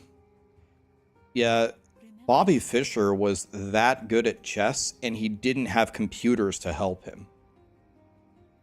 I think That would just make life complicated. if he had computers to help him, some people already consider Bobby Fischer the greatest player ever. But if he had computers to help him learn, the level of dicking that he would have had over everybody else would have been skill book. Kasparov. Yeah, I mean, the top three are Kasparov, Bobby Fischer, or Magnus Carlsen is the debate between who's the GOAT. I gotta be honest, where do I get this? Greetings. Oh, this guy. Yep, give me that. Yep, give me that. Thank you. I gotta be honest, I don't know. I would put Kasparov in third. I think both Bobby Fischer and Magnus Carlsen had a higher ceiling than Kasparov. I know Kasparov dominated for 20 years. I know he had the 2856 rating. I know a lot about chess. I follow chess pretty closely. I know quite a bit about it. I think if you take prime Bobby Fischer, prime Magnus Carlsen, prime Kasparov, I think it's going to be between Bobby Fischer and Carlsen. And if you take them from their respective eras and pin them against each other, I think Carlsen's going to win. I think Carlsen is just stronger. But if you were to adjust Bobby Fischer's skill for how much more you can learn nowadays, I think Bobby Fischer was the better natural player.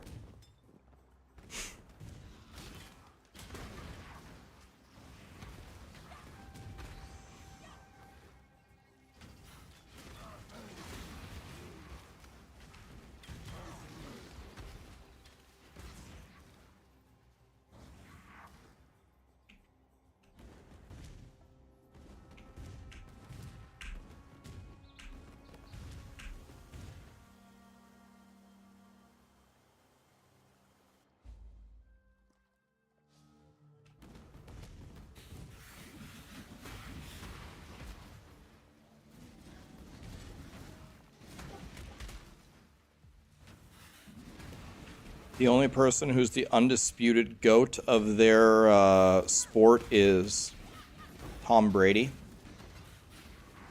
Yeah, I would say Tom Brady was definitely the best NFL player ever. There's literally no room for argument. I think you're on crack if you would vote for anybody else for any other reason. You're just on crack. And we need to know who your dealer is. I'm not even a Patriots fan. I like the Colts. Right, I'm talking about NFL. Last I checked, Wayne Gretzky didn't play in the NFL, right? I said NFL. NHL, it's got to be Gretzky. I think Messi is also the best, I better say, footballer, because if I say soccer player, holy shit, I get the same comment every damn time. No, Messi, I think, is easily the best soccer player. I don't really know who else would be even close. Phoenix, thank you so much for the raid, man. Messi and Ronaldo are the same. I couldn't possibly disagree more. Are you talking about Ronaldo from Portugal? Either one. Ronaldo from Portugal or Ronaldo from Brazil. I think Messi is way better than both of them. Like, I don't even think either of them are second best. Like, second best footballer ever is maybe like Pele or Maradona or Zidane, right? I don't think either of the Ronaldos are even second best.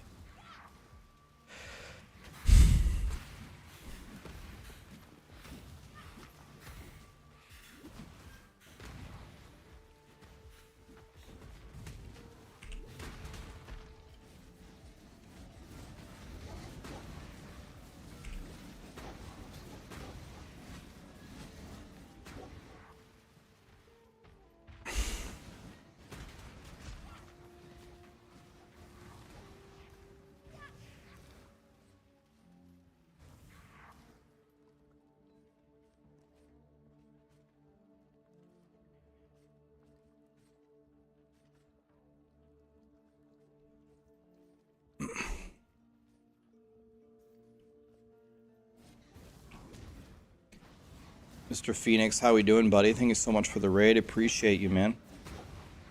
An anonymous gifter gifted a sub to Messi is better 69.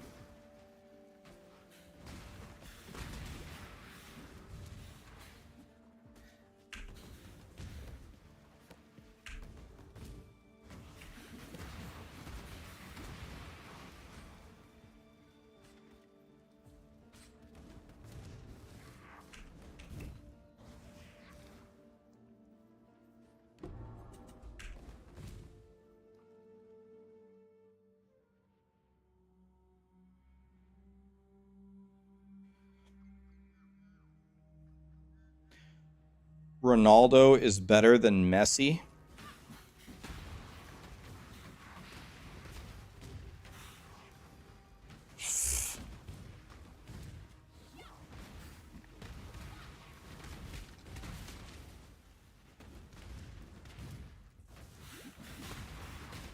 Ronaldo is better than Messi.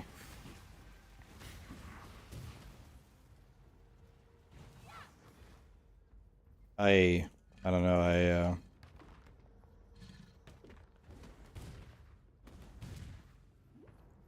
I don't think that's even. I don't think that's even close to true. But whatever you would like to think. I don't think it's close at all. Like, it's not close at all.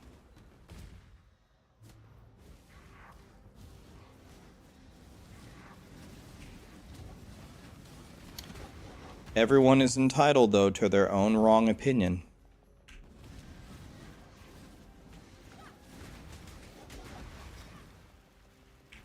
Cristiano Ronaldo is the top goal scorer of all time. That could absolutely be true. And Cristiano Ronaldo is one of the best players ever. You got no doubt. You got no arguments from me on that. But to say that he's better at football than Messi, you are on crack. And I need to know who your dealer is. Because you're on some real good shit.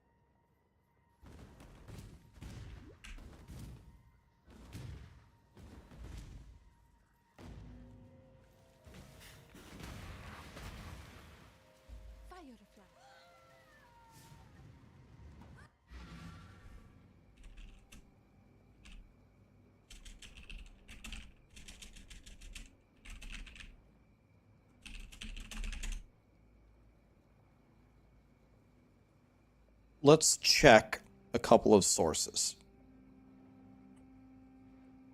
Okay, I'm Googling best soccer/football player of all time. Let's see. First one is radiotimes.com. Iniesta, number 10. Ronaldo from Brazil, number 9. Di Stefano, number 8. Beckenbauer, 7. I don't even know this player. Johan Cruyff. Never even heard of him. Zidane, number 5. Pele, number 4. Ronaldo from Portugal, number 3. Maradona, number 2. Number 1, Messi. Okay, so that's... Ronaldo's in 3rd there, and Messi's in 1st. Okay.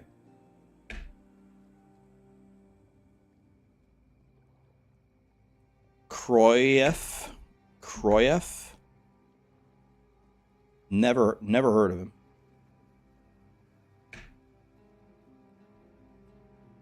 Cruyff. He's the Netherlands goat.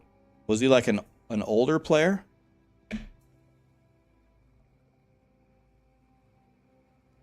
Okay, let's go to soccerforum.com. 1,000 best footballers of all time. Number 10, Garrincha. Number 9, Puskas. Beckenbauer, Di Stefano, Platini, Cruyff again. Ronaldo's number 4. Maradona's 3. Pele is 2. Messi is number 1 again. Let's pick at the next one. Sports not. Neymar is number 10. Puskas is 9. Zidane is 8. Platini is 7. Beckenbauer is 6. Mbappe is 5. Maradona is 4. Ronaldo is number 3. Pele is number 2. And Messi is number 1. Okay? So in every single list so far, Ronaldo's been 3. And Messi is number 1. Let's pick another one. Let me switch the search. Let me type in.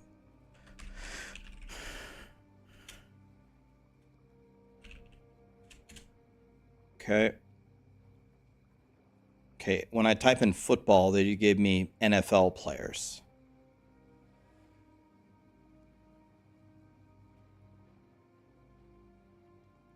Forbes, the list has Messi at number 1. So every list that I can find, World Soccer, the best 15 players ever. Let's look at this one.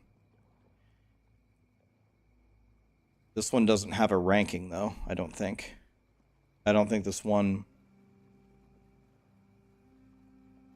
These don't rank them. It just lists 15 players, so that doesn't count. I cannot find a list that does not have...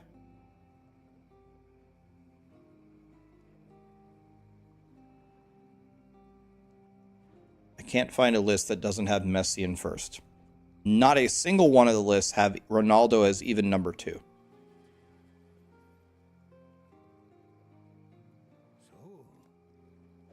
Don't take my word for it. Google it yourself. Ronaldinho, I didn't have, none of the lists had him in even the top 10, unfortunately.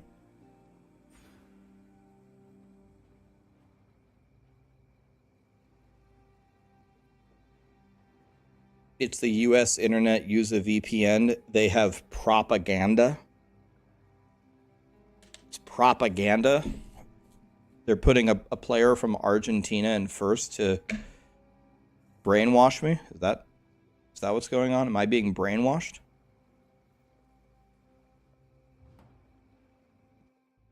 I mean, he's playing for Miami now, right? They're trying to sell Miami tickets.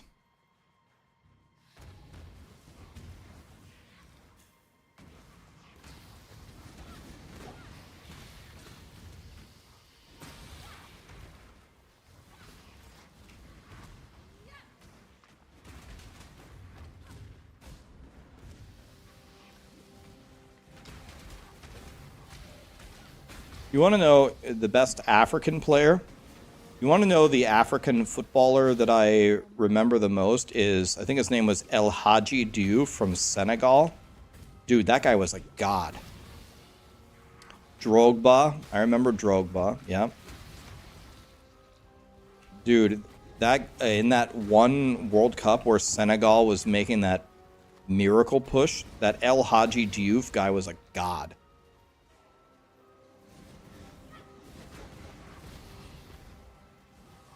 He's a disgusting human. He spits on fans.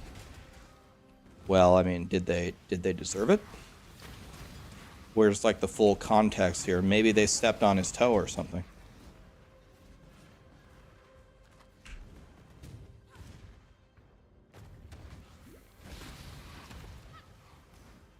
What about the NBA? What about the NBA?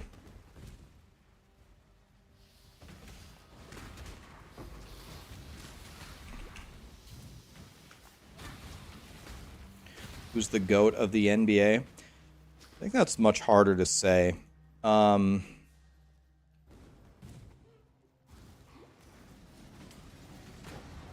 It's harder.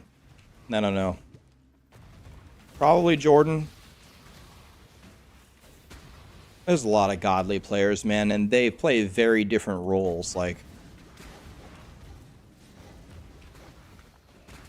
how can you compare, like, Stephen Curry to Shaquille O'Neal? Shaquille O'Neal stands under the basket trying to catch it and dunk it and can't make a free throw to save his life. And Stephen Curry shoots threes from the logo and has like 92% free throw shooting. But if he tries to drive, then Shaq can literally pick him up and throw him across the court. I mean, it's hard to say. I think the positions in basketball are so different. It's like, wow.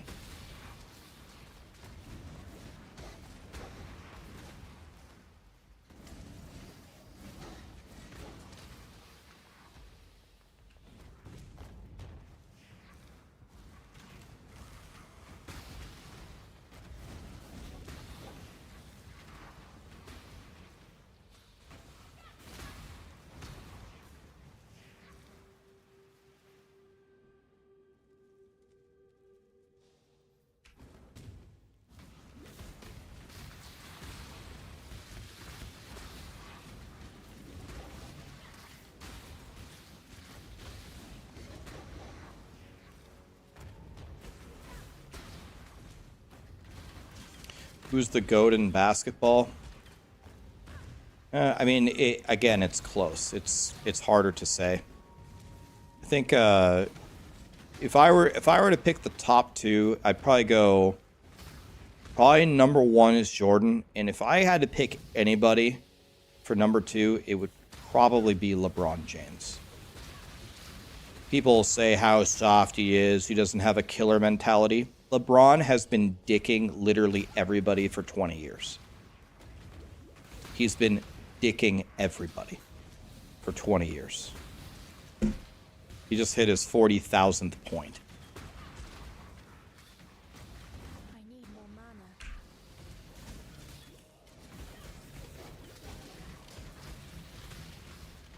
Is number three Kobe?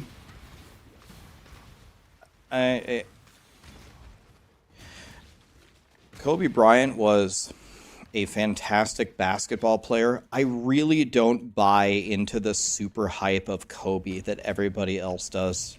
He was a great player. He was very, very awesome to watch. Very exciting to watch as a player. If I was making like an all NBA team of all time, I would never consider putting Kobe Bryant on my team. I would rather have, I don't know, like anybody but him. Yeah, like I'd take a John Stockton over Kobe instantly. I would take Hakeem Olajuwon for defense over Kobe. I don't need Kobe for anything. I don't need him for making shots. If I want someone to make shots, I'll take Stephen Curry or Larry Bird. I don't need him as a center for obvious reasons. I don't need Kobe Bryant on my team. There are way better options than Kobe. I think people who are just love drunk with Kobe Bryant or I don't know. I think they just like to watch him play, but objectively, he's outclassed by a lot of different players for a lot of different reasons. You know, Kobe Bryant is not number 3 for me, or number 4, or number 5. No. I don't hate Kobe. He was a great player. He was very fun to watch, but I think the people who score him that highly just do it just because they like him, not because of anything that he actually did. Kobe is better than LeBron. I just can't. That is so false. It's just hilarious. I don't know. It's just not. It's completely wrong. But you do you, buddy. Kobe better than LeBron?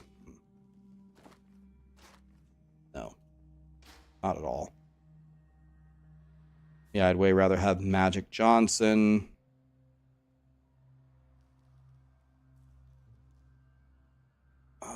It's not better than mine. That's a bad take. Yeah, it's a bad take if you think Kobe is better than LeBron. You're right.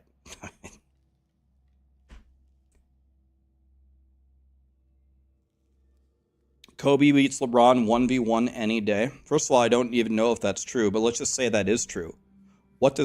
Guys, you need to start asking yourself the right questions. What does that have to do with anything? Kobe beats LeBron 1v1. What does that have to do with anything? Why are people bringing up topics that have nothing to do with anything? That's like saying Kobe would beat LeBron in ping pong. Who cares? One-on-one, that's not even a thing. Is the NBA a 1v1? No. Is there a 1v1 in the All-Star game? No. Is there a 1v... I mean, there's the slam dunk contest. There's the three-point contest. I mean, what the fuck does whoever wins in 1v1 have to do with anything? I just don't understand why people bring up these things that have nothing to do with anything.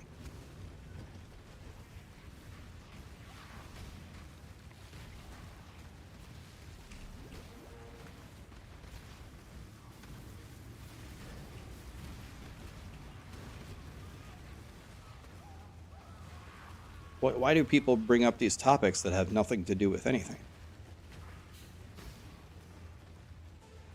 It's genuinely confusing.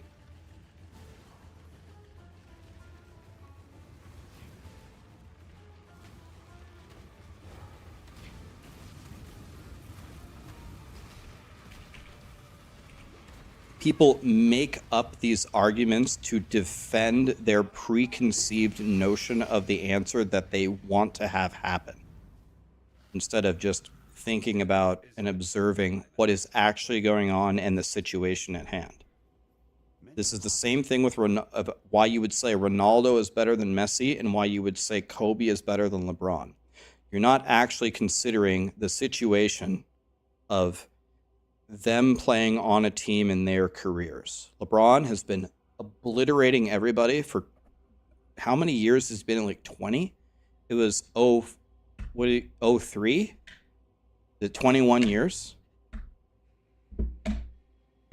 Like, you guys got to make arguments that have something to do with anything.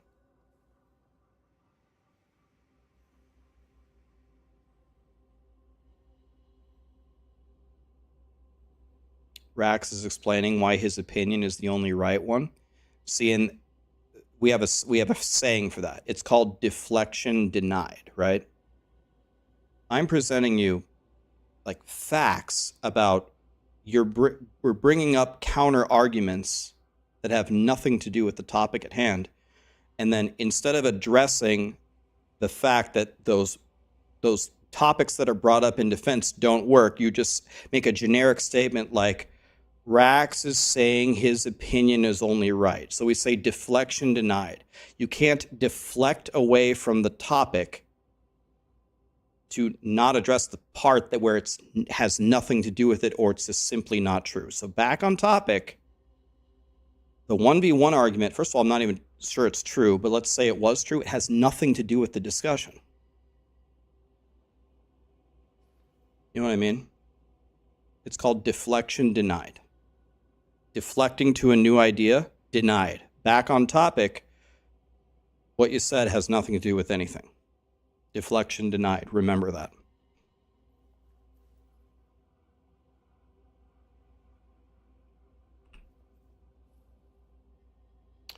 Deflection denied. It's okay, guys. A lot of people are getting very upset because I don't agree with the fact that their favorite player is not my favorite player. So all we're doing is a lose-lose argument. People are just getting mad, and that's okay. Everyone's entitled to their own wrong opinion. Not a big deal. We can talk about something else.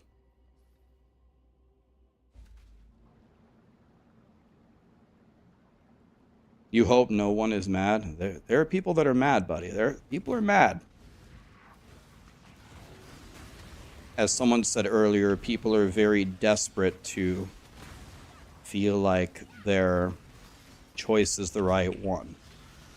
I like sports. I like watching sports, but if someone doesn't agree with my pick, that's fine, but at least make a pick that makes some sense, right? Make a pick that makes some sense.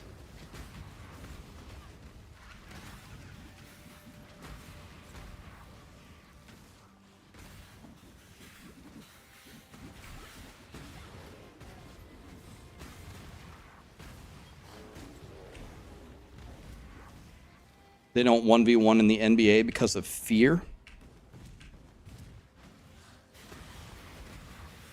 I bet there are a lot of people that wouldn't be afraid to 1v1, but I think how people envision a lot of the 1v1s would go is not how they would go.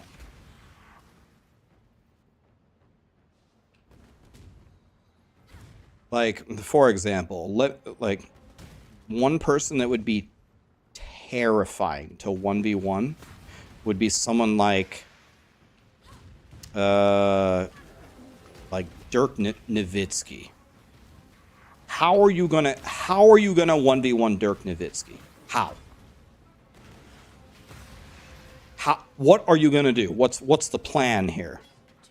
He's like 7'1". He's one of the greatest shooters ever. He can just pull up from 3 and just drain it. And he's probably way taller than you unless you're Shaq. So he can just drive and dunk over you easily unless you can steal it from him. How are you going to guard Dirk Nowitzki 1v1? 1v1 Shaq maybe, but Prime Shaq might be able to do it. But current day Shaq is going to get gassed after he runs around Shaq like 3 times. Tickle him. That might be a viable way. If you talked about like a 1v1 tournament, you probably wouldn't hear many people pick like Dirk Nowitzki to do well, but I mean,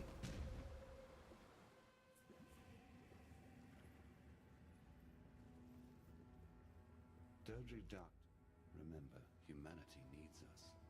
Good to see you inside. Goodbye. I mean, how are you going to guard LeBron 1v1? He's 6'8", and he runs like 300 miles an hour. He's going to run to the basket, drive, and he's going to do a little layup. Are you going to, as long as he doesn't, you know, what are you going to do? Draw a charge? Are you going to jump at the right time and try to swat it away? I mean, what's the plan there? What exactly is the plan? I don't have a plan. Kobe Bryant is going to do some beautiful, beautiful dribbling and pull up, and he's probably going to make it, but he's going to miss some of those.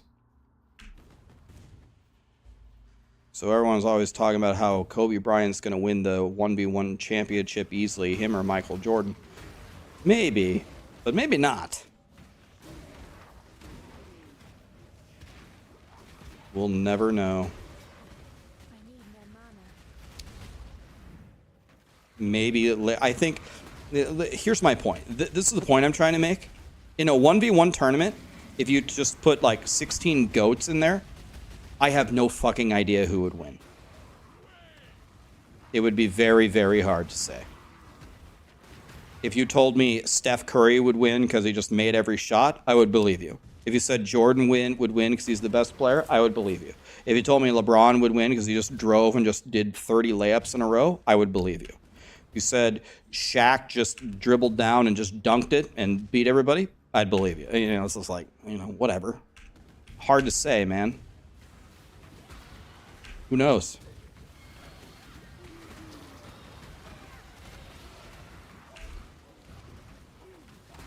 I think any of them on a different day could win the whole damn thing.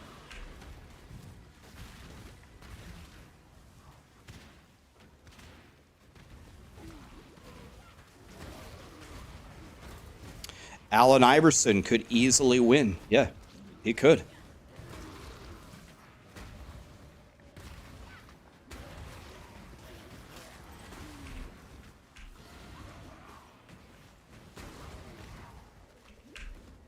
You have no idea, man. Have a good one, Ghost Runner. Thanks for being here, man.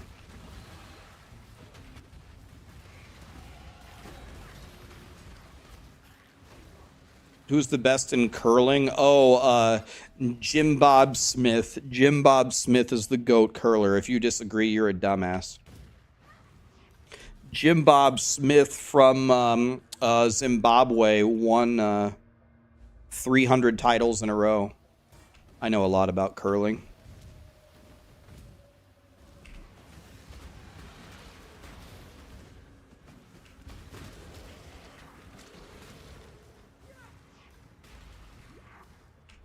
This'll do nicely, Exile.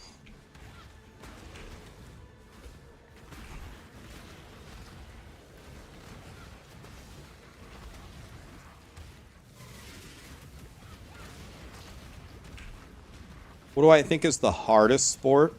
You want to know what comes to mind easily when I think about the hardest sport is hockey. You ever tried playing hockey? Have you ever tried playing hockey? Put on some ice skates, skate around with a stick in your hand,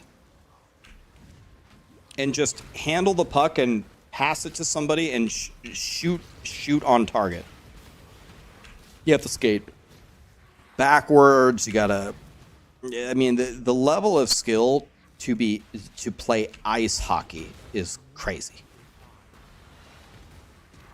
I need more mana.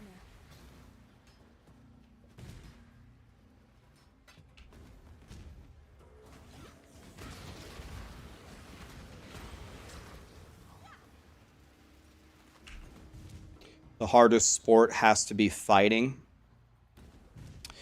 I would say for fighting requires you, like MMA fighting usually requires you to be very, very good at many, many disciplines.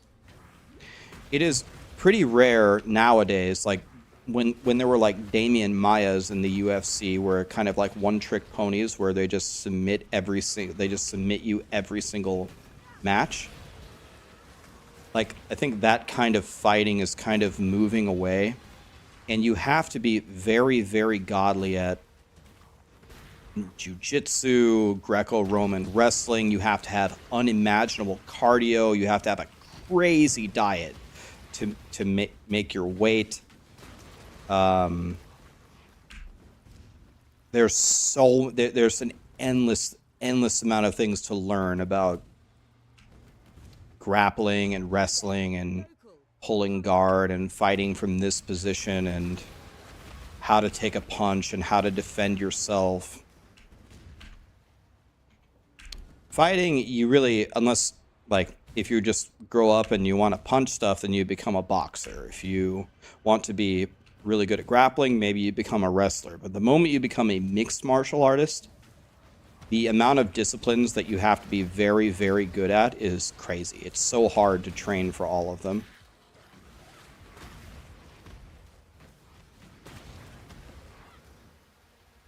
You can't say fighting is the hardest when you only fight 2 times per year.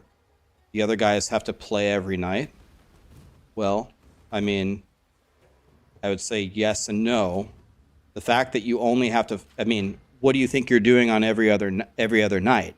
Do you think you're at home eating Cheetos, watching, The Little Mermaid? No, you're in the gym training 8 hours a day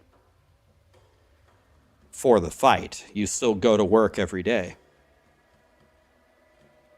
Fighters train all the time when they're not fighting.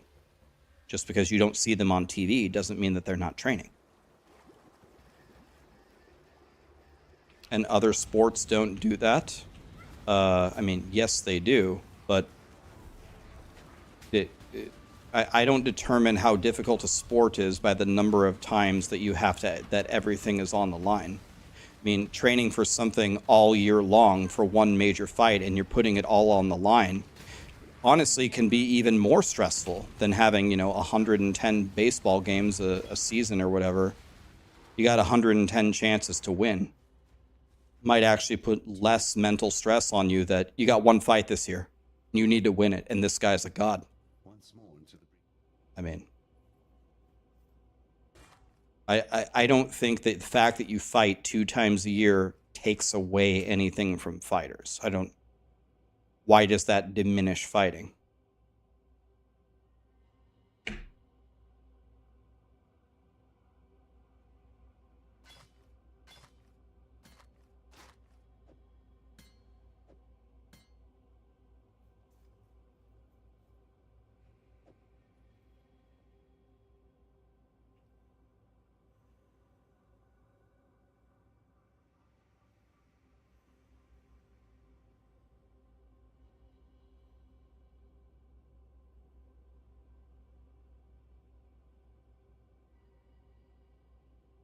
You can link it 6 Meepo. You can link it.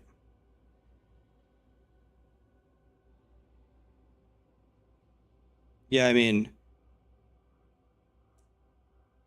how many people in, so you're saying that if you play basketball every night, you could twist your knee and your career could be over?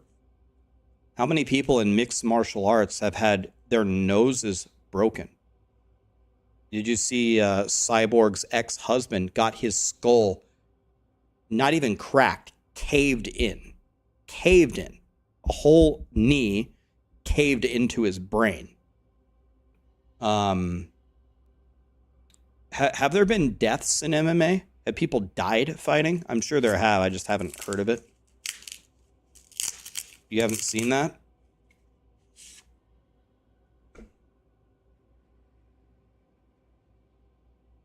MMA fighter head caved in. Yeah, this is it. This is it. Guys, if any of you don't want to see like a very graphic knockout, then turn off the stream for a moment. Let me see, does it actually show the... Okay, it doesn't show the knockout, but it does show the picture of him in the hospital. Okay, turn off the stream for 1 minute if you guys don't want to see this. It's not pretty. Shut it off for 1 minute starting now. Okay, look at this. He got kneed in the forehead. You can see his skull is caved in, and you'll see the X-ray here. This whole thing is caved in. Yeah, it's a brutal, brutal, brutal knee to the forehead knockout. Actually caved in his skull. So I do feel for basketball players that they could twist their ankle and it's going to be the end of their career. But, yeah. I don't think they're putting more on the line than the fighters, right? I don't think we could say that.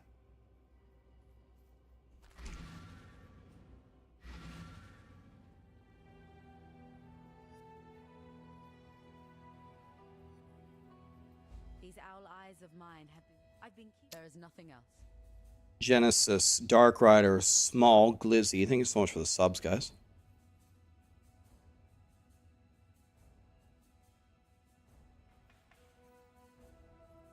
Exile. The fighter, if I remember correctly, the fighter that hit him with the knee, it was right when Pokemon Go was released. So he hit him with the knee, and obviously the guy was gone. And then as his celebration dance, he pulled out a Pokeball and threw it at the fighter, you know, to be funny, because he knocked him out like he was going to catch the fighter. So I don't think the guy who kneed him realized how badly he hurt him. It took him a minute to realize how hurt he was. He threw a Pokeball at him.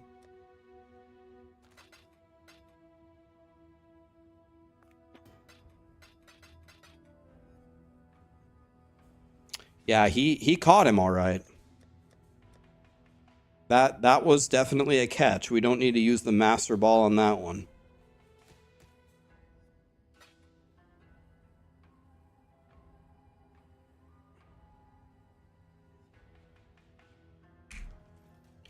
All right. I'm just gonna make an executive decision. Let's just throw away all this shit. Executive decision, throwing it all away. You can't catch it if you KO a Pokemon, true. Anyway, he lived. I think he's okay. I think he's all right. Well, as all right as you can be after that, so. Yeah, I think fighters put plenty on the line to go when they do their fight.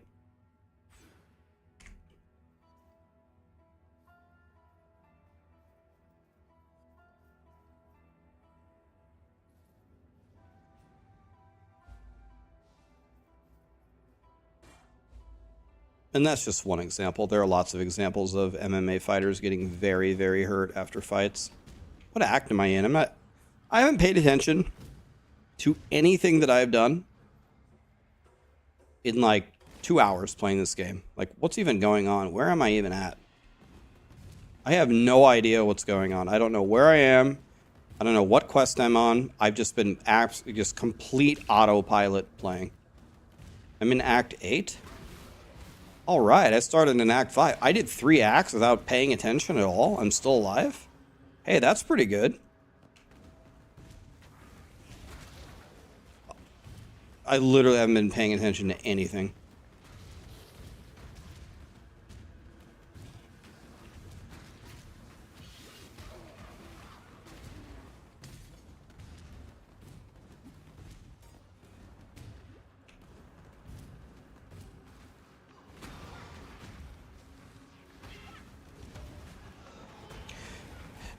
I think it's a little bit more broad though. Like anybody who is a top professional at anything has a bunch of challenges and obstacles for them to overcome. It's not even a sports thing, it's anything. Someone who is the best firefighter in their town, you know, gives up a shitload to make that happen. It's whoever's the best chef in the town has cooked probably 40,000 meals to perfect their craft and had to deal with shitty customers and work long nights a million times and work overtime or this or that, had catastrophes happen. You know, it's everybody goes through their own things.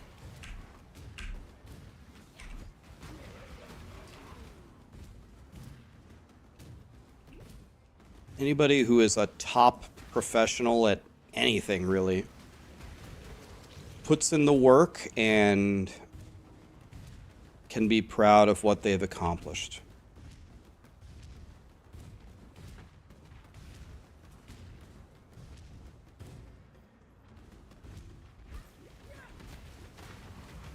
Yeah, to be a top professional at anything is not easy.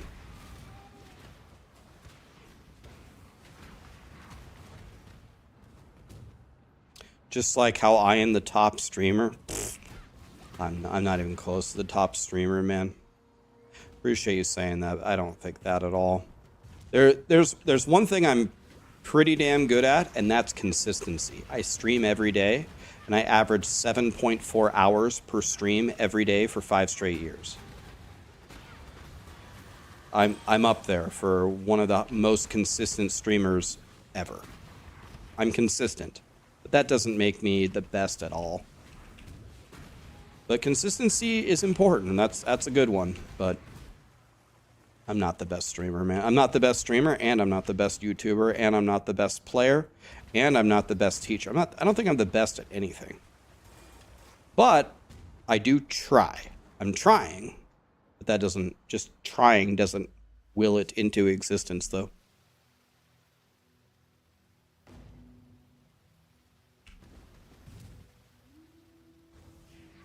I'm climbing the ladder fast. I don't ever spend time thinking about it. I don't ever spend any time wondering to myself, am I the best streamer or YouTuber ever? No. I want to have a good day today. I want to have a good day tomorrow. I want to do well on Friday. That's it. Think about what's going on this week and what's happening today, and that's it. I wonder what this imbued wand is. Is that like a boss or something? That guy dropped a shitload of stuff. Oh, here's another inventory full of yellows that are probably all garbage. Let's look. I'm the best ARPG streamer and theory crafter. You want to know what I haven't been doing a lot of lately? Is I haven't been doing that much theory crafting. I used to do way more of it. I'll probably start up again doing it a lot in Rax Pog. Want to see something cool? Yeah, show me something cool. I like cool stuff. What's the... what?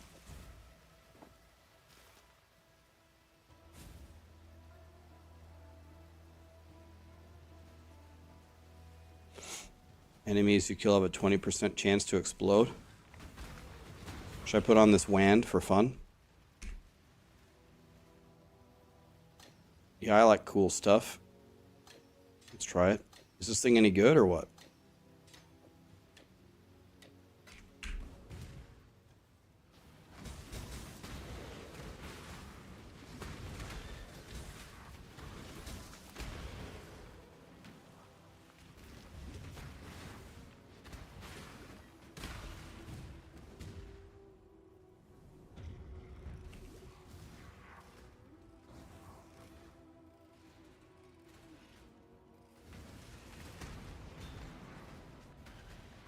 But Rax, inventory pressure is good. Yeah, that's the...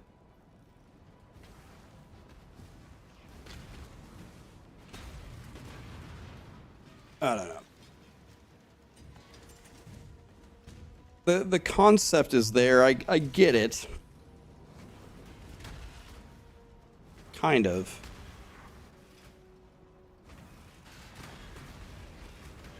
I kind of get it.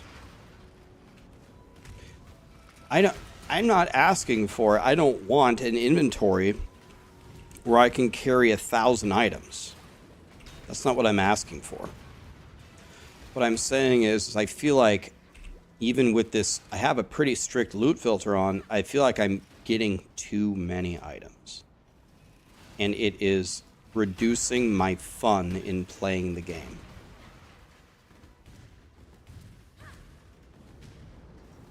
How many of you guys, here's an honest question. How many of you guys were playing last Epoch? You were having fun, you weren't having fun, either way. Then you took my loot filter, and my loot filter is a lot more strict than the average loot filter. How many of you, when you put on my last Epoch loot filter, started having more fun? I took items away from you, and then you had more fun. Anybody? 10 out of 10, yep. Yeah, I mean, it makes a huge difference. So you can either take the items away from me, or, like, I don't know, man. In PoE, I play these games a lot, man.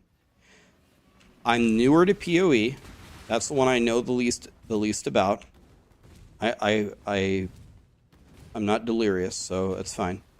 I play Diablo, and I play Last Epoch. Now, with the Diablo changes, we'll see if they made good on their promise, but it sounds like Diablo fixed the problem by dropping me 10,000 shitty yellows all the time that I have to filter through. We'll see if it's fixed or not next week.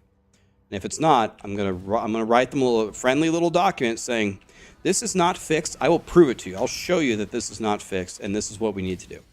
But Last Epoch and Diablo, I don't feel as hamstrung about loot as I do in Path of Exile. I feel hamstrung all the time. I feel like way too many items drop, even with my strict loot filter on. I guess it's not strict enough. And I feel like the inventory thing is... I'm always worried about it. I'm always annoyed by it. I understand you want to apply pressure, but it's actually just taking away from my fun of the game. Like, the game felt a lot better last league when I had that rucksack. Even that little extra rucksack that they gave me, that was actually pretty massive for me. I was just so sick of every map that I run, I can't pick up all the loot. And I know what I'm going to hear. I hear it all the time. Rax, it's because of the lead mechanic. Rax, your playing experience does not mirror 99% of PoE players. That's fine. I understand. But there are... PoE, the game is designed for blasters. This is the game that you play for blasters. So listening to the blasters feedback in this game is more important than what Last Epoch or Diablo 4 should listen to. And I'm telling you, you want to apply inventory pressure to me, you're applying it, and it's making me sad. So I wish Grinding Gear Games would find a way to ease up on it a bit. They did say in the dev interview that they want to find an intelligent way to drop less items, so that's nice. Like, that will help. That will help, and I'll take it. I'll take it. So I'm waiting for that. Please help me.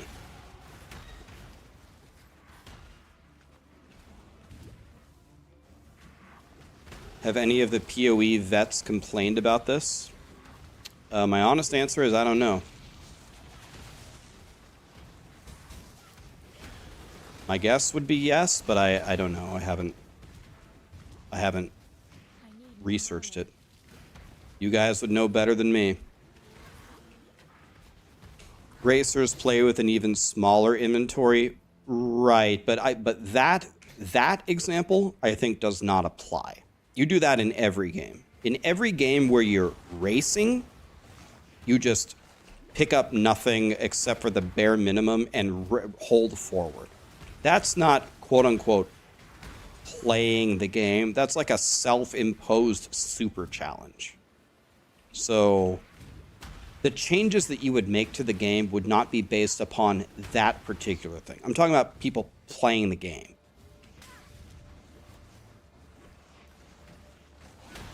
Yeah, it's knowing what to pick and being efficient, but this comes back to the generic point that grinding gear games made yesterday. These are the words of grinding gear games.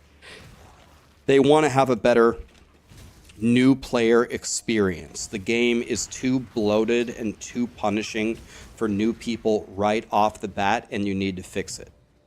One of the biggest problems with that, one of them is so many items drop and you don't have much space to hold them and you don't have any scrolls of wisdom. That's a brand new player experience that's very, very sour. You're not even giving them the chance to get to like Act 3 in the campaign before they already are feeling bad. Skill issue. You can't bring in the skill issue for the new players. New players are going to have all different levels of skill. We need all of them to have a pretty good experience getting ingratiated into the game. You can implement skill very, very quickly in a game, but it shouldn't be off the bat, right? You need to actually get into the game. You already have Brutus in there. That's enough. You already have the Roas. That's enough. Give me some scrolls of wisdom. Let me port to town with a button. Let me press T and go to town. You know, let me pick up some items before I have to go back to town all the time. Help me. You don't need to help me. I'm fine. I'll figure it out myself. I don't need grinding gear games to help me.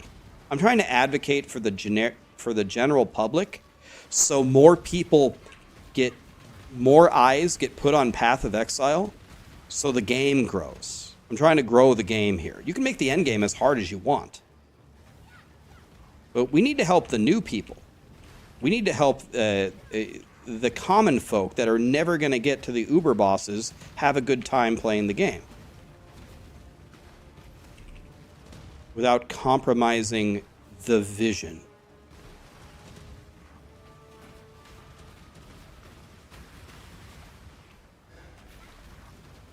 I need more mana. By the way, grinding gear games completely agrees with what I just said because they said so yesterday on Zizarin's interview. This is almost verbatim what's his name? What Mark said. Much clutter. So all the people that might be saying grinding gear games doesn't agree with that, that is objectively false. I can link you the interview from yesterday. You can watch it yourself. Said the same damn thing.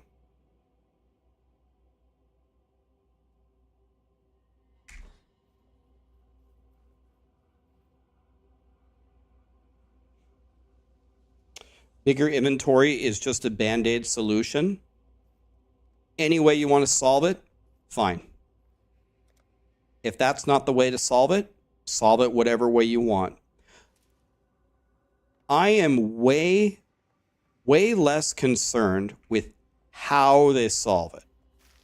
As Mark illustrated yesterday in his interview, there's 100 ways to solve problems. The only way you ever arrive at a good way to solve a problem is by analyzing it for a long time, having a lot of meetings, taking player feedback, and constructing a very, very good solution. Everything else is a band-aid solution, which are usually bad. So yes, I'm not looking for a band-aid solution. I don't care how they solve it. And it's not the biggest problem in the world. I can play the game. I'm playing the game right now. It's fine. It's not the biggest problem in the world. But it would make a lot of players feel better, is what I'm saying. Make a lot of players feel better if you could do something about it. Can you do something to help us? Something? Can you do anything? Are you willing to do anything? That's the question. I don't care how they solve it. Do it whatever way you want. But what I will say is, how many of you played last league and got that little rucksack? How nice was that? They didn't give you that much more space. It was like this much more. That made a huge difference for me. Did it make a big difference for anybody else? It made a big difference for me. How much did you notice that tiny little extra space that they gave you? To me, it was significant. I would not dream of unspecking out of that. I wouldn't dream of it. So, what am I even doing? Where am I? I guess it doesn't, I'm so clueless about this game, I never know where I'm at anyway. High Gardens. How do can I pull up the map? M brings up microtransactions. Tab doesn't do it. U, thank you. So I'm guessing I go over there or I go up here. Do I go to the bathhouse, I guess?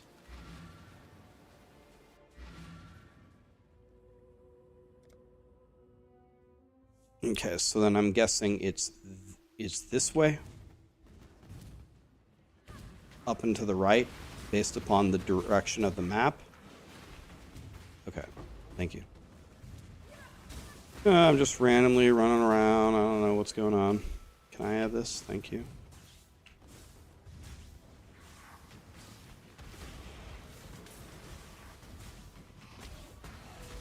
Okay, I like essences. Let's do this.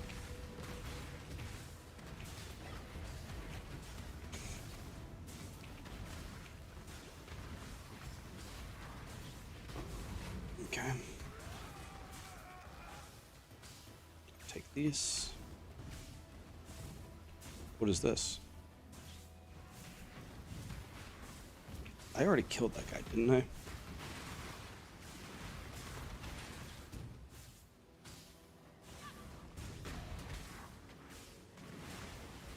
Couch Dad here. I struggle to get in PoE, but I will play PoE too. You want to know what I think I'm going to do as one of the first videos that I make? Because I have heard this from way too many people, so I think it's going to be the same. I think I'm going to make guides on all the campaign bosses, because the campaign bosses look more like Dark Soul bosses. I never made like a boss guide ever for Diablo, or never made a boss guide for... I made a guide for Uber Lilith. That was it. That's the only Diablo boss I've ever made a guide for. But I think I might make a quick video saying, hey, are you struggling on the campaign? Here are the 30 bosses you have to fight. Let me show you some tricks on how to beat all 30 of them with practically any class. Because the boss fights look like they're going to be like Dark Soul bosses, almost.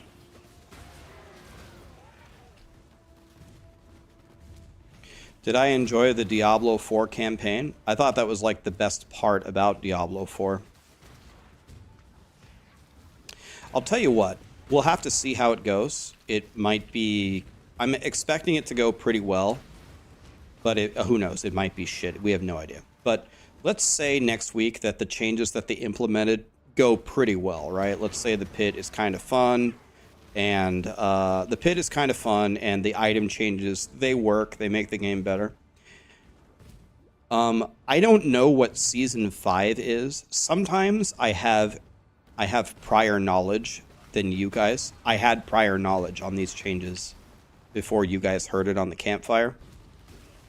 But I don't have prior knowledge on Season 5 yet. But I do know something about Season 5. I do know that Season 5 is a very, very large, another mega patch. But I don't know what it is. But I know it's significant. And the reason why I know it's significant is because they said it's so large that they are going to have another PTR ahead of time. So if Season 4 goes well and they have another significant patch in Season 5 and it goes roughly as well again, Diablo 4 is going to be a pretty decent game at that point. So then we'll see what the expansion has, but 8 months from now, Diablo 4 might be a pretty good game. We'll have to see. Season 5 is not the expansion, no. This is my favorite zone in the whole game. I think this is the prettiest zone. I always like going through this. What is this zone? The Lunaris Temple. I think this is the best zone in the game. This is my favorite zone. Whoever designed this one did a good job. Will Diablo 4 be better than PoE at that time? Probably not. No, probably not. I think even with 2 mega patches and a really good expansion, I think Diablo 4 will still be behind Path of Exile. But we'll see. But my bet would be on PoE still being better. PoE is not going to do nothing in that time, by the way.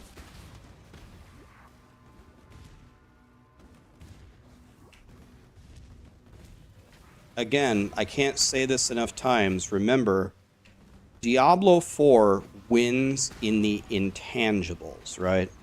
They win in the things that are pretty much, they're borderline impossible to change over PoE 1 at least. It just has a better engine. It just has a better combat system. If only they could make the game on top of it close to as good as Path of Exile, then we would be talking. Path of Exile can't snap their fingers and make their engine better. They have done a great job at always making their game better, which is amazing. But they can't just snap their fingers and get a better engine. They will in PoE 2, which will be great. But this is where Diablo 4 could easily pass Path of Exile if they would just... If the gameplay on top of it was even close to as good as Path of Exile's. This is where Diablo 4 is in a different universe than PoE.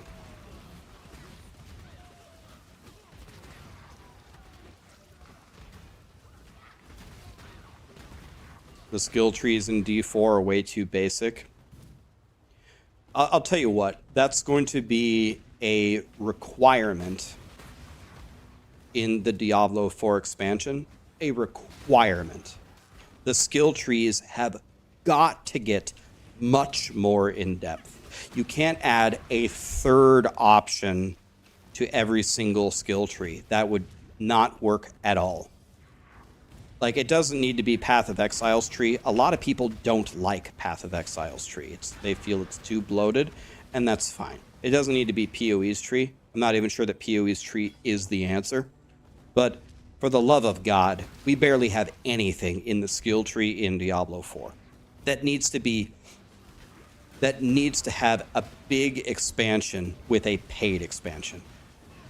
It has to. Like, that's a requirement.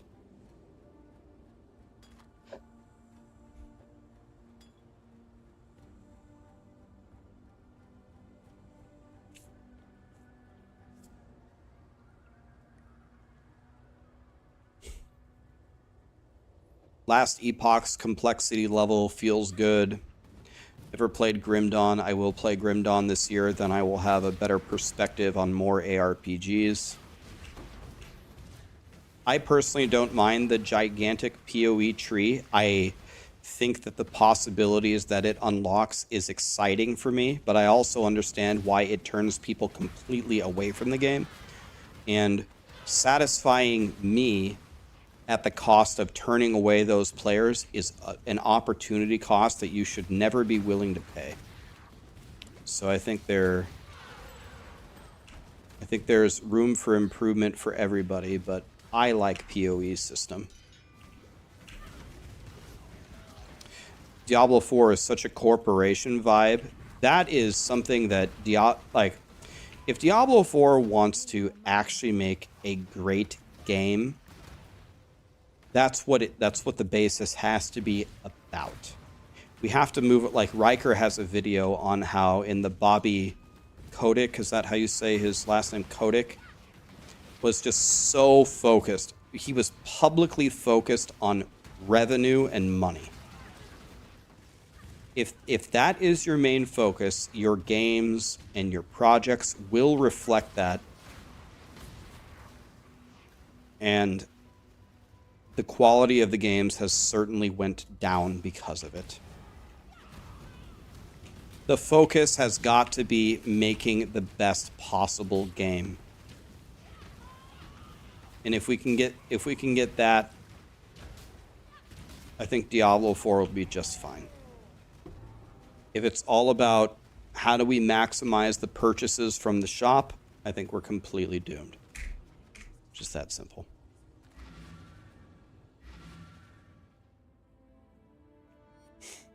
Yeah, but let me play devil's advocate for a second though, as someone is kind of pointing out here. Bobby Kotick, actually, if you think about it, did a really, really good job. I'm not kidding, by the way, right? He was trying to maximize revenue. He got Microsoft to buy Blizzard for $69 billion.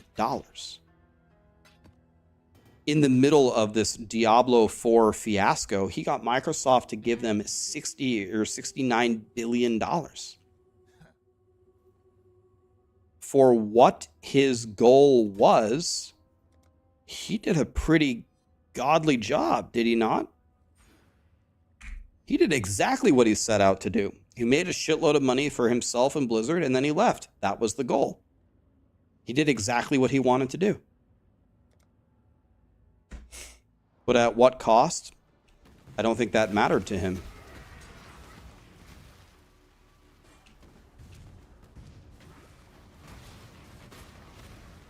A lot of people view life exactly the way that Bobby Kotick governed Blizzard. How do I make as much money as I possibly can? At what cost? Are any of the costs actually just totally devastating? People are still buying Diablo 4, still having 100K people log in between Battle.net and Steam per day. If I can sell, however many million copies and make $500 million, whatever.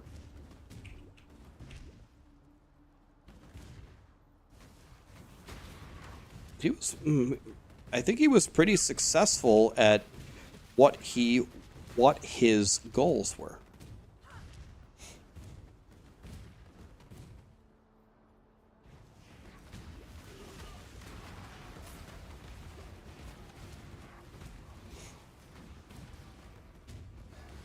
There are terrible, terrible, terrible, evil people in the history of the world that were wildly successful at what they were trying to do. I will not name them because I don't want people to think I'm a devil worshiper or anything.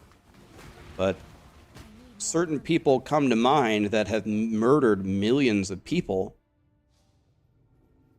that had an objective and just accomplished it. They didn't care about the consequences. He's talking about Ben and PoE. Yeah, Ben has murdered millions of PoE monsters. Yeah, they didn't care who they stepped on, but that's the way. Bobby had an objective, and he accomplished it. The problem is him accomplishing it for us gamers was the worst thing that could have happened. That's exactly what we didn't want to have happen. And unfortunately, that's how it goes. Someone, I don't know if this is true or not, but for example, some people are making the argument that PoE is going to slowly but surely get worse because does Tencent own all of where am I? Am I where I'm supposed to be? I don't know, man, whatever. Because it owns most of it, not all of it. People are saying that Tencent's ownership in PoE is just going to make the game worse. Not saying whether that's true or not, but people are saying prepare for PoE to get worse in general because they're going to start blood-sucking the money. They own 87% of it.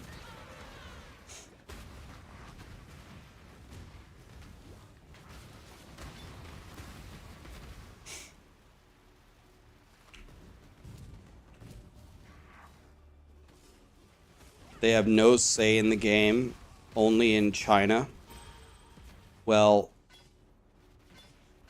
that might be true, my friend. That might be true. But if you own a majority share in anything,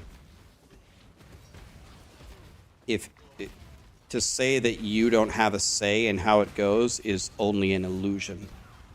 That can be taken away at any moment, right? I'm not saying it's going to happen. I'm not a conspiracy theorist. I'm not even saying that I agree with this logic. But what I am saying is people are bringing this up. People are bringing up that this is a thing and this thing could happen. That's all I'm saying. Tencent also partnered with Last Epoch. They did.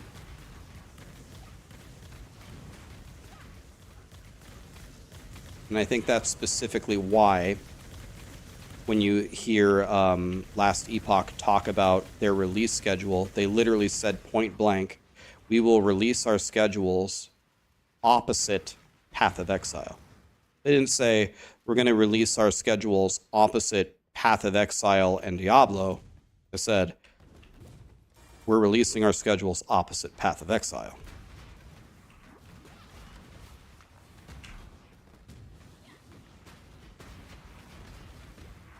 Because nobody likes Diablo. Well, there's a lot of people that still love Diablo.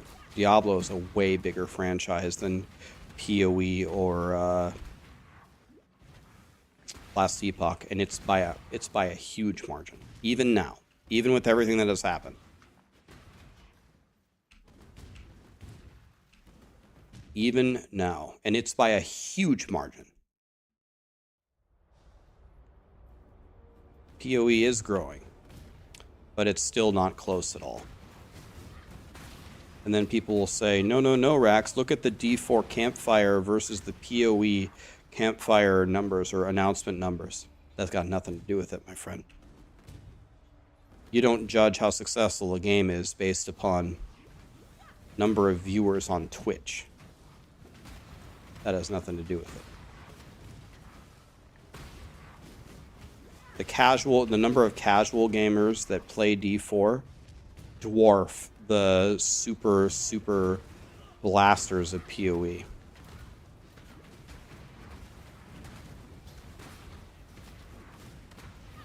As they say when you get your math major, the numbers don't care about your feelings. Then people will say, no, Rax. Look at the Diablo 4 Steam numbers. The Steam numbers are low. Bro, Diablo 4 has been on Steam for like 3 days. Ain't nobody playing Diablo 4 on Steam. Everybody plays on Battle.net.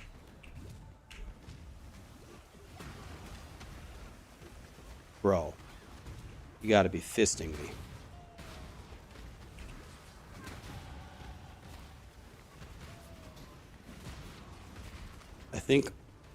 What do you think the numbers are for every one person who plays on Steam? How many people are playing on Battle.net? 20x, 30x, 50x, 100x? I don't know. Some very, very huge number.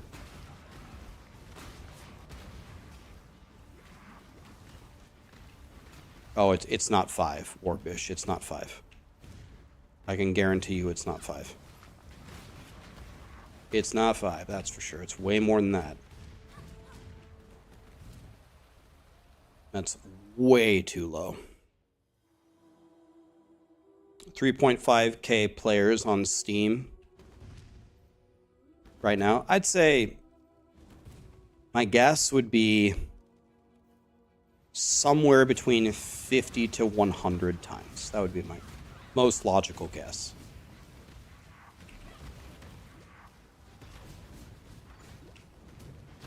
I need more mana. 1,000x? I don't think it's 1,000. I don't think there's 3.5 million people playing Diablo 4 right now. I don't think it's 1,000x. There's not 3.5 million people playing Diablo 4 right now. That can't be right. Someone told me there were 300,000 people playing Diablo 4 right now. That's maybe a bit on the high end, but within the realm of possibility. And that would be 100x.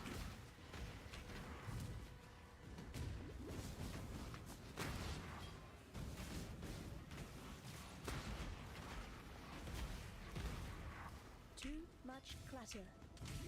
You would estimate 50k max. I would say 150k. Like, well, right now, well, people are off work right now. I'd say right now, I'd say 150,000 players would be the minimum.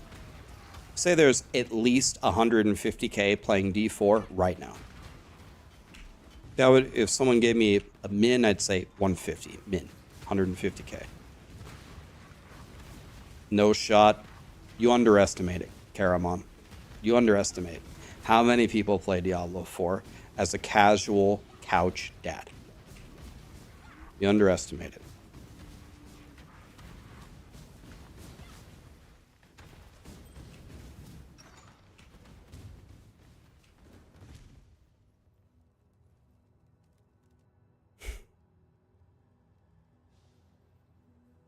Twitch viewer numbers reflect the interest in a game. That's exactly what it doesn't do, Crimson.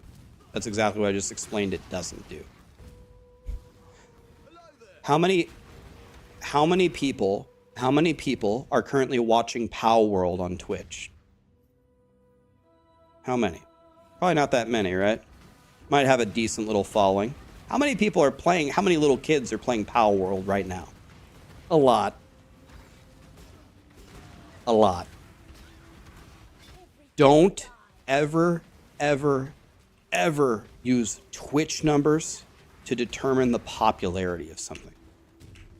Don't ever do that.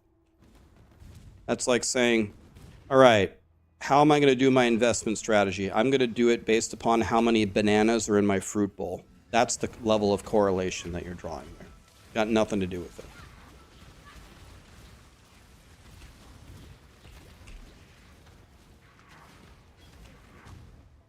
Too much clutter. I saw it. Yeah.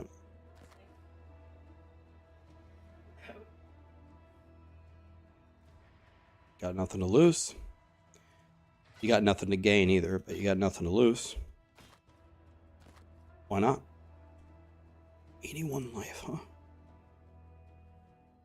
Does Blizzard ever release their numbers? No, I wish they would, though. Like, let me give you guys an example. Let me give you an example. Every single person. Okay, let's go to Paint here. Let's make a flow chart here. I can prove it to you.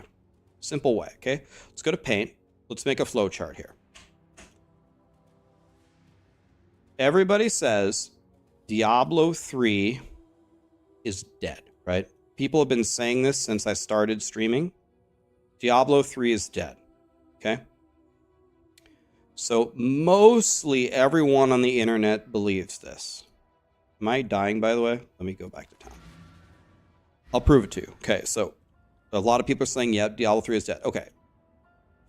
Now, let me draw the next point that everyone will agree with. Most players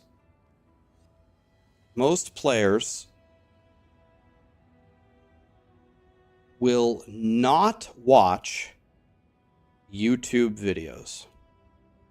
They're just going to play, right? Would you agree that most people don't watch YouTube videos?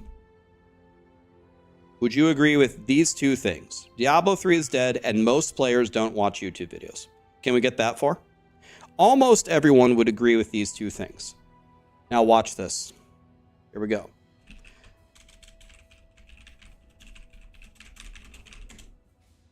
Okay. Mute here. This is actually a bad example, but that's fine. Let's use a bad example. It will still illustrate my point.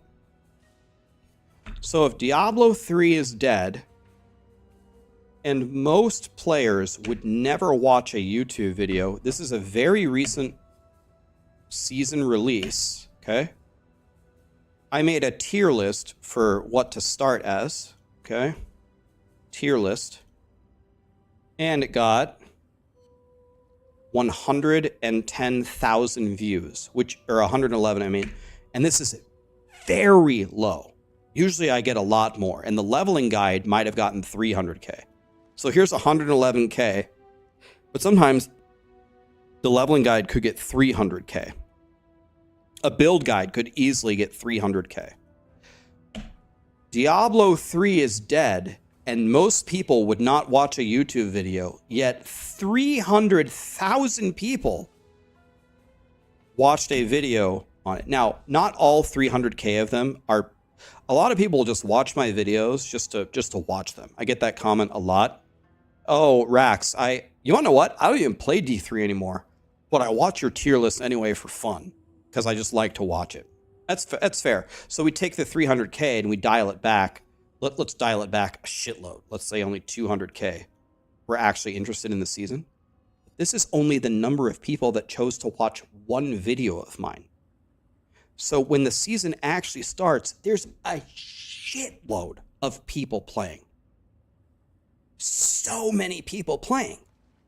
Has PoE, what's their all-time record for concurrent players in a league?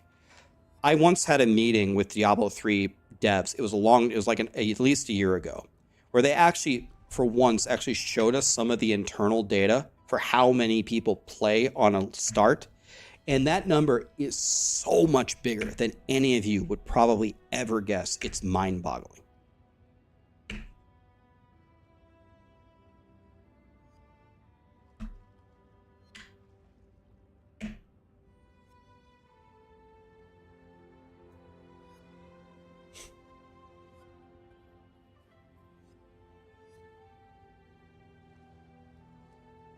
Yes, but this Google Trends thing,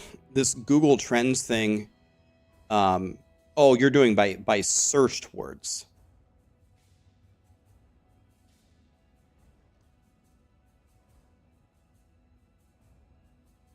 Yeah, so but look at this peak. Look at this. Can I drag this over without messing it up? Look. Are you seeing this?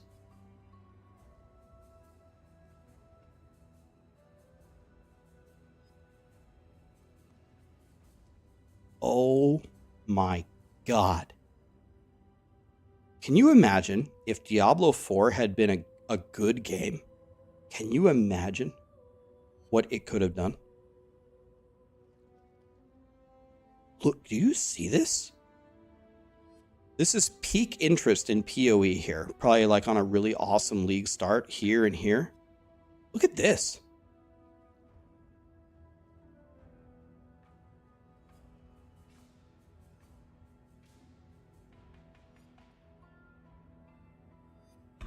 Look at how many people purchased this game.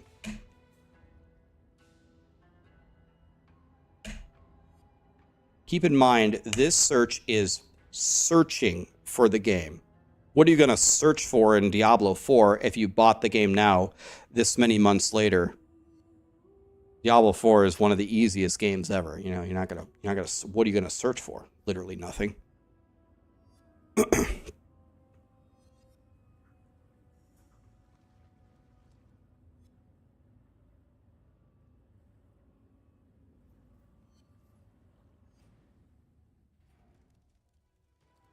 could have been a could have been a typo. What could have been a typo?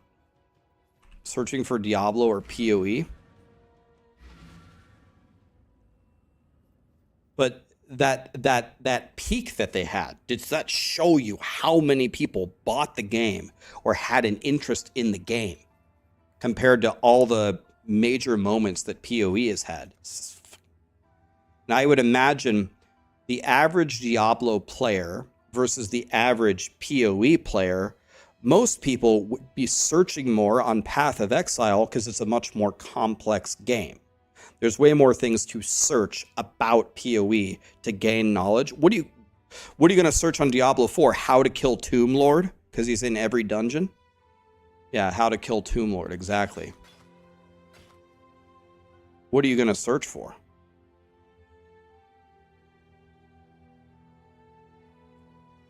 Mommy Lilith? That's probably the #1 search on Pornhub.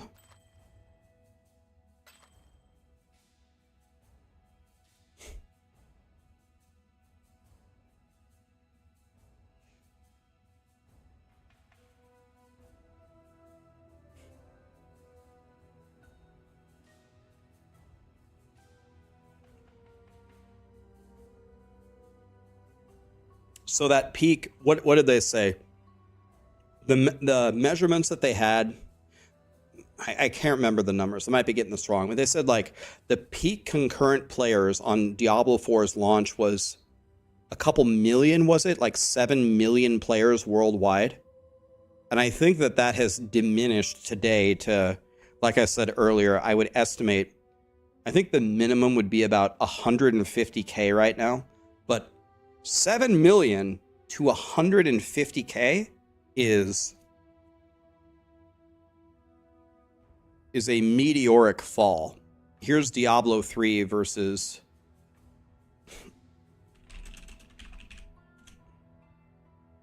Okay, let's look. Diablo 3 versus Diablo 4 versus Path of Exile versus Last Epoch. Let's compare all. Let's look at all of them.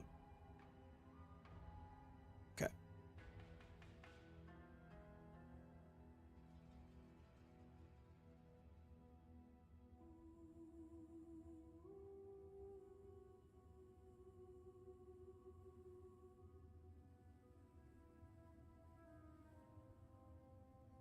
Can you even see Path of Exile or Last Epoch on these graphs? Can you even see? I mean, we can see PoE a bit here. It's popping up right here and here. We can see PoE a bit. Now, Last Epoch is newer, so here's Last Epoch's jump, which is actually pretty good.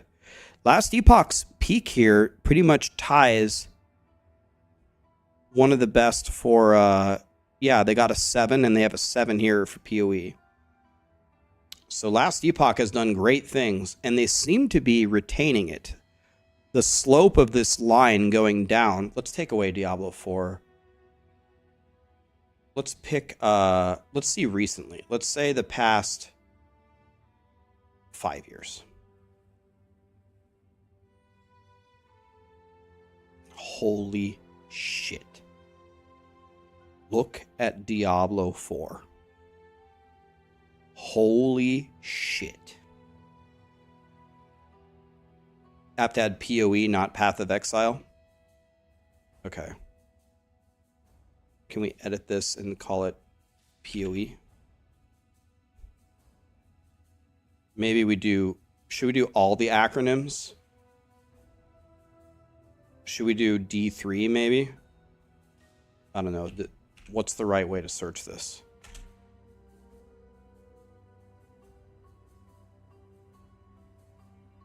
And we can add, yeah, D2R. Okay, so this D3 and D4 are absolutely not the way to go, right? What do people search more, PoE or Path of Exile?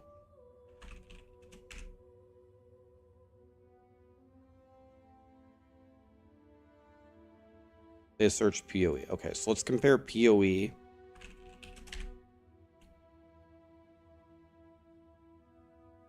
Okay. And now let's, it's Last Epoch, right?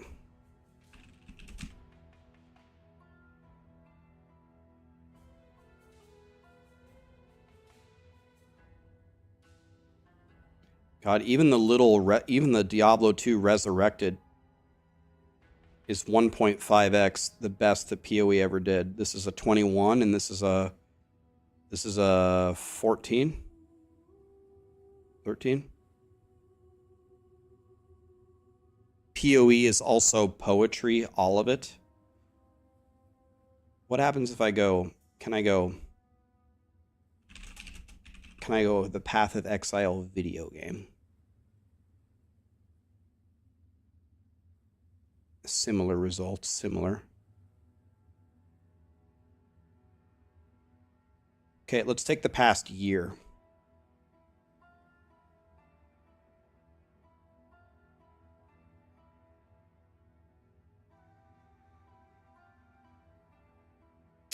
Actually,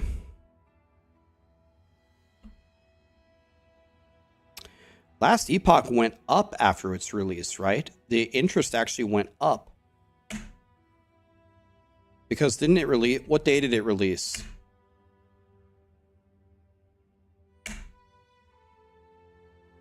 It actually went up for a moment. But this graph will just illustrate to you, like, what does the Diablo name mean between the Path of Exile or Last Epoch name?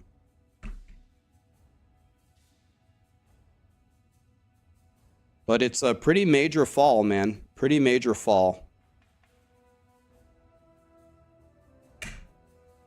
Yeah, now, but let's pick on someone our own size. Let's try something for fun. Let's try something here. Let's try Pokemon.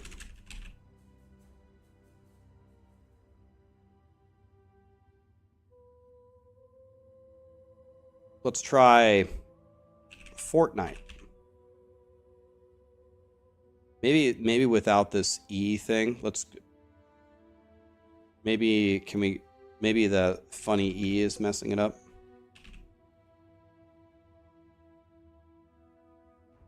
Let's try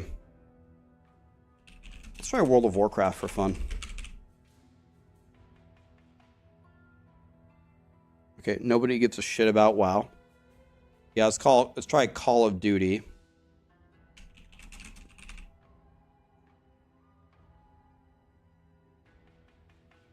Diablo 4, man. Keep in mind these are search terms, right? Diablo 4, pretty strong.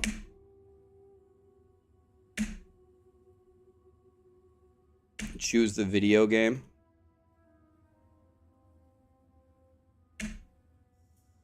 Maybe the Pokemon. Let's pick the video game for all of it, see what happens. The Diablo 4 is pretty strong, man. Only got beat by Fortnite. What about Pow World?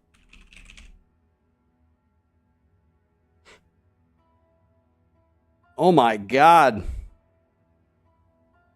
Diablo 4 is actually in there. Diablo 4 was in there. Jesus.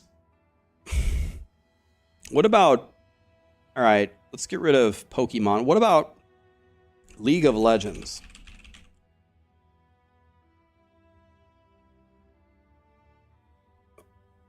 Wait, really? Wow. Wait, really? What? Well, Last Epoch is not even going to be on this graph. What's another one? Let's try Final Fantasy. See how that goes. Nope. Let's try, what about Mario? Not really Super Mario, but whatever. Okay, better than I thought. Let's try GTA. All right, GTA. Series, maybe. Wow, unbelievable. Look at Diablo, man. This is even more... I thought Diablo was popular, but not this popular. It got beat by a shred by Pow World, by a shred, and it got beat pretty bad by Fortnite. Yeah, we can try Minecraft.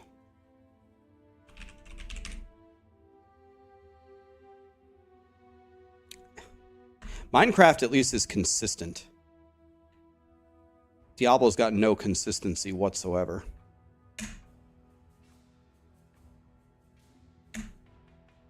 We already searched WoW. Oh, we're only looking in the United States? Shit, we should do worldwide, you're right. Okay, yeah, let's look worldwide. Kind of a similar story. Minecraft is huge. Okay, now, but let's bring back League of let's drop Call of Duty. Let's bring back League of Legends worldwide.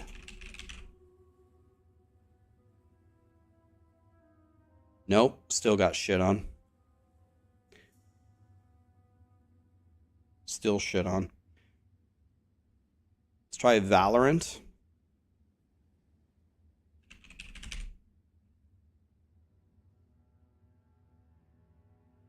Nope, shit on.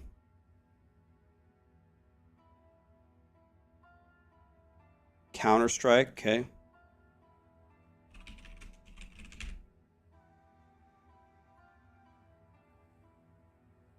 Nope, shit on. Let's try the other one.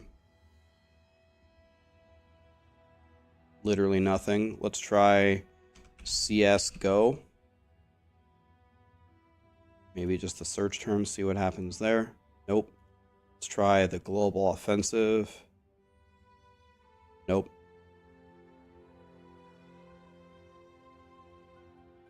You're looking at 12 months and Counter-Strike launched 20 years ago. I know that.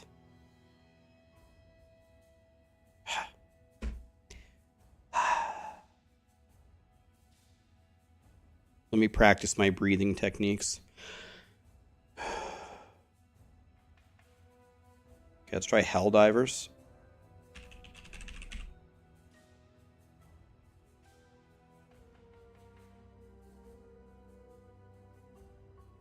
Nope. Baldur's Gate.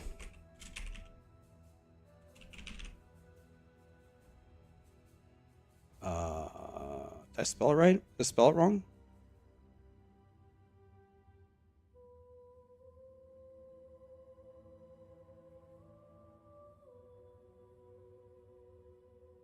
You are.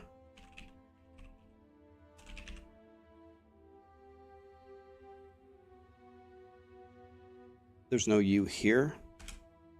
God, I'm stupid. Sorry. Okay, Baldur's Gate 3 is frying.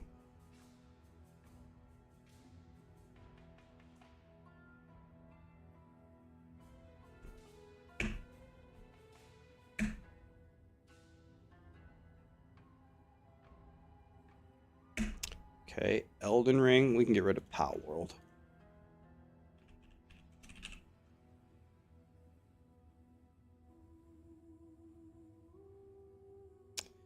Not really.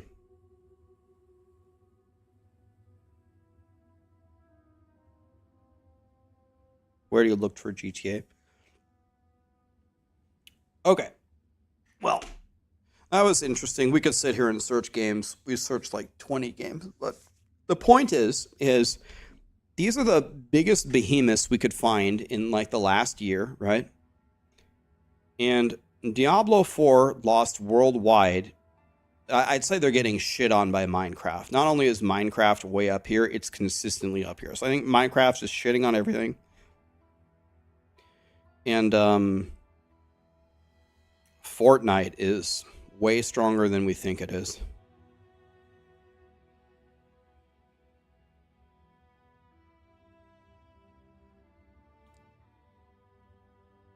All right, let me think, everybody. Conker's Bad Bear Day. Bad Bear Trade. Unbelievable. Thanks for the Prime, man. Mr. AJ, thanks for the 5. Train, thanks for the Prime. Lenny gifted 5 subs. Are you here, Lenny? Sorry, I was 20 minutes ago. I was just tunnel visioning these stats. Thank you for the 5 gifted, Lenny. Appreciate you. Thank you, man. Bonzo, thank you for the sub. Beckma, thank you. Snacks. God, I love snacks. Thanks for the Prime, man. You know, we're just messing around here. The point that I want to make to you, which I guess actually I guess there really is no point. There's no major point that I'm trying to make here, other than if you don't understand how big of a name Diablo 4 is, it literally competed with the biggest names in video game history this year and only lost to like 2 of them. We'll search for both PoE and Path of Exile. We'll just throw them both in there. Just look at the comparison here, and we'll add Last Epoch as well. Just look at this for a moment. It's a meteoric downfall. Look how many people bought this game. This was a $70 game. PoE is free. PoE is free, and Last Epoch is $35. This is a $70 game minimum. And look.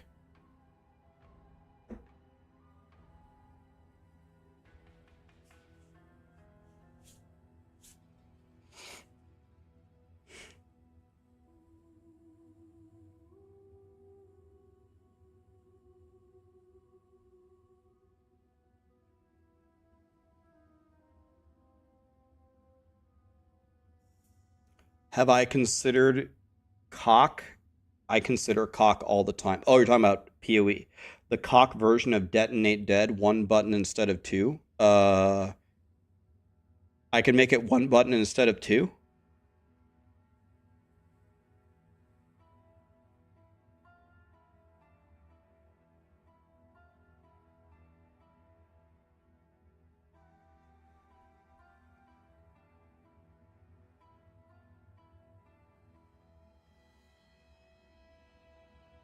How viable is that?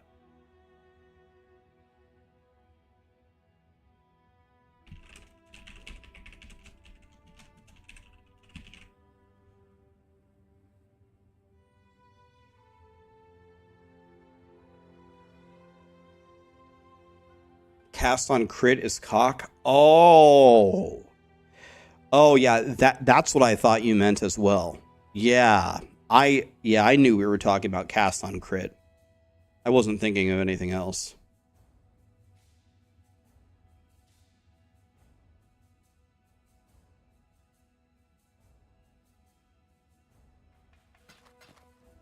Yeah.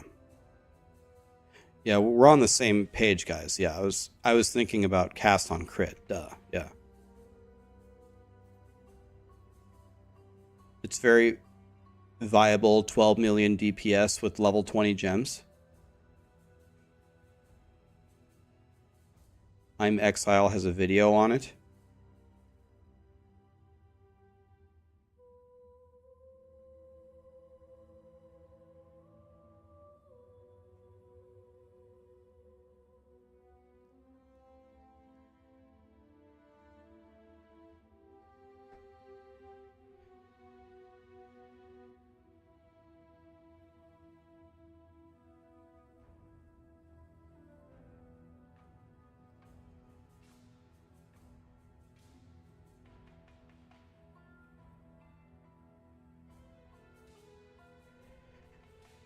Would I be able to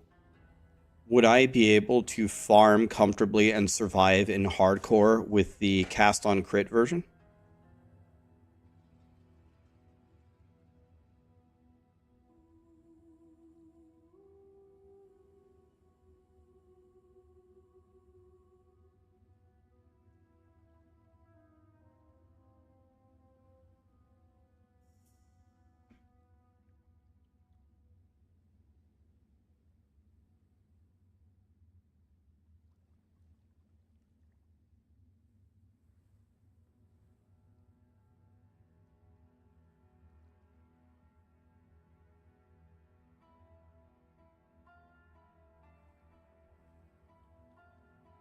And so if I did that, would I not be an elementalist then? Would I be a necro?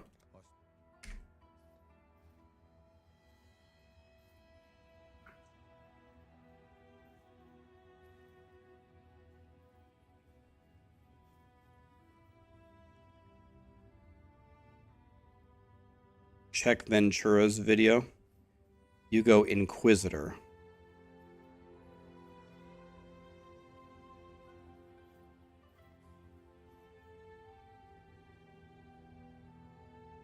What? This might be a stupid question. What is today? Is today Tuesday or Wednesday? How many days do I have to practice? Today's Wednesday, isn't it? Holy shit. I don't have any time. I don't have any time, man.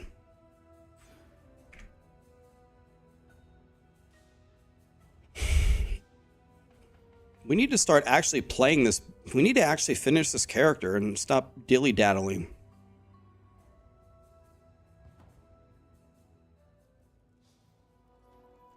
The cast on crit build is stronger.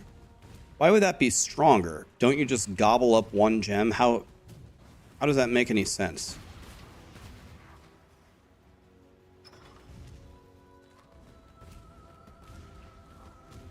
Ben is playing Detonate Dead Necro. You want to know what? I bet Ben is really, really nervous that I might play the same thing as him at hardcore. I bet he views me as a major threat.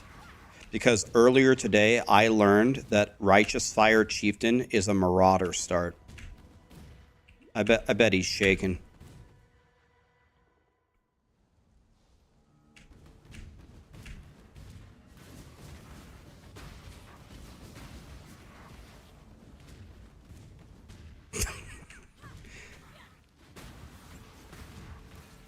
Until I die to Brutus. I probably will die to Brutus. I feel like I've been personally attacked.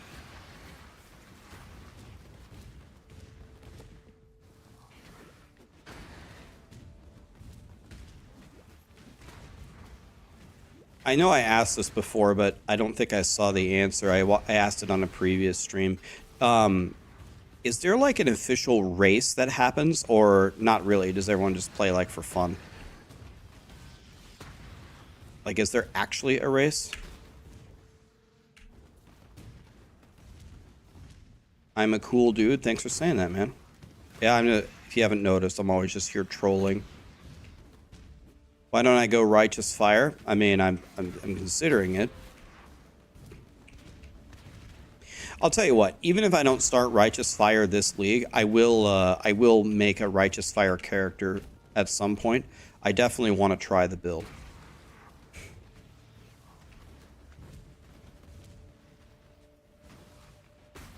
There's not on the league start. Okay, so there really isn't even a race.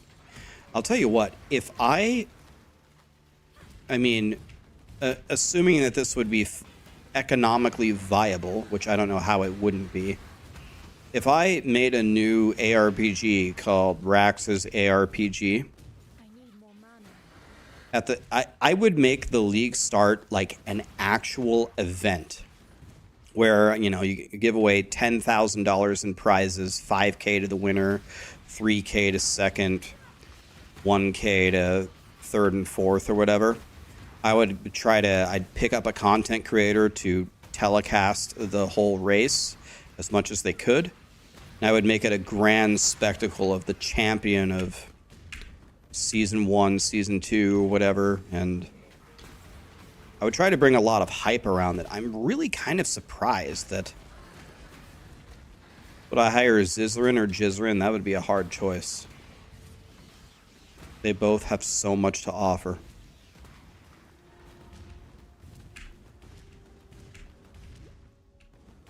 Grinding Gear games used to do that. Well, I wonder why they stopped. Maybe they determined that it was not worth it.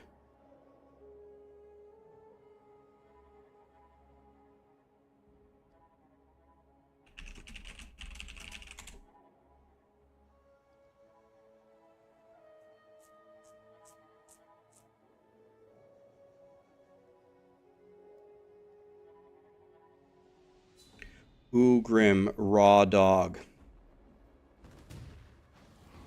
Thank you so much for the subs and the primes, guys. It didn't generate many new players.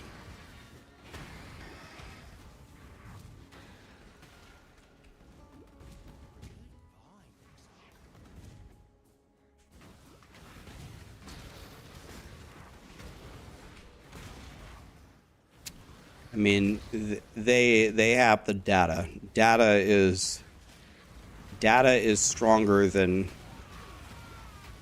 just randomly talking out of your ass. So I can't argue if they say that it didn't work, but if they have the data and it didn't work, I would question why. Let me give you an example. Whenever WoW massively broadcasts the world first races, I don't play WoW anymore. I'm not a world first racer anymore. But whenever they broadcast it, I am kind of interested in following it, and I would be lying if I'm not tempted to fire it back up and play. I don't end up playing, but it's the only time I ever really consider it. It's the only time where I ever have World of Warcraft in my mind. So I feel like there is value there. And I wonder if a different execution of whatever they did could work. For example, I didn't even know they were doing that. And I follow ARPGs way more than the average person. I didn't even know that they did that.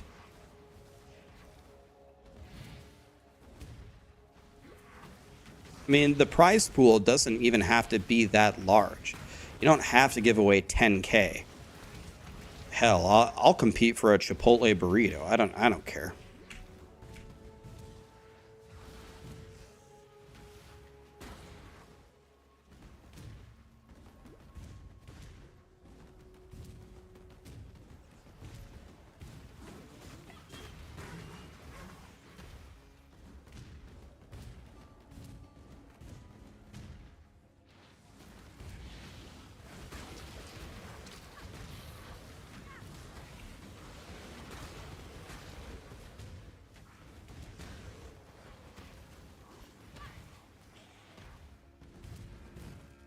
Wait, where am I? What am I even doing here? What is happening here? Am I even in the right area? I am lost. I'm very lost. How in the world did I get to 3,300 health? I thought I had 2.3k like 5 minutes ago. The dead corpse by the door is the correct way. Dead corpse by a door. Press U.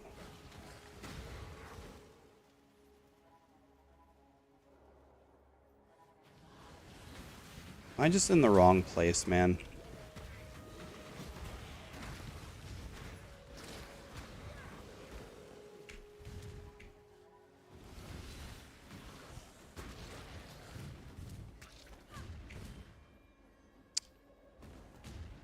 Maybe I go over there. This'll do nicely, Exile.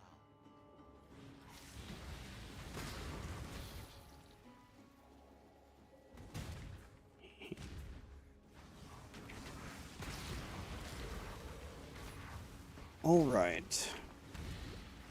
Oh, I found a waypoint. That can't be a bad thing, right? Oh, I found a door. The Quee? Look what I found, guys. The Quee. This has got to be good, right?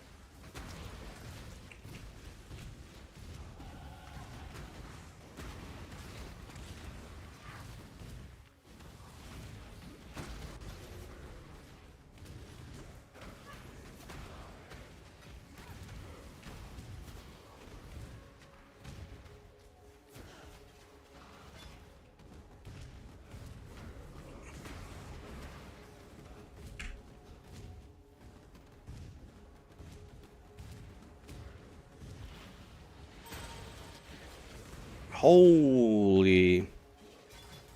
Oh my god, every gem in the world just leveled up. I don't know where I'm going, but I'm sure I'll figure it out whenever I get there.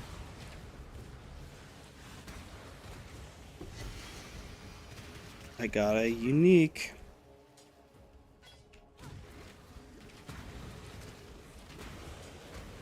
Okay.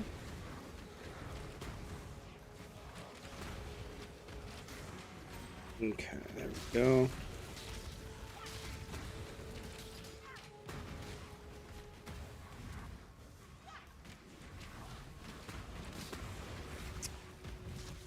Scissorin's doing a Detonate Dead stream today.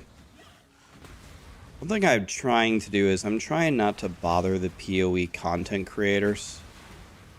Like I'm just the new guy and I don't matter, so I'm just trying to stay out of their way, you know? Resurrection site. What's this?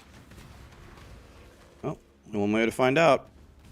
Well, I remember this. I've done this before. I mean, I've done all this before, but I actually remember this. Exile. You've helped me before. Help you again. What do I need to do? Find the Ankh of Eternity? Damn it.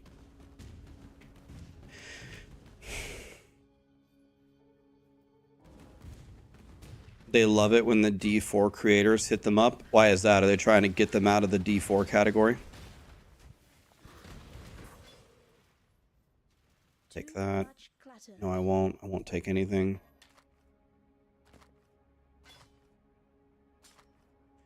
I'm just way too lazy, man, to go back and sell all this stuff. I'm just throwing it away.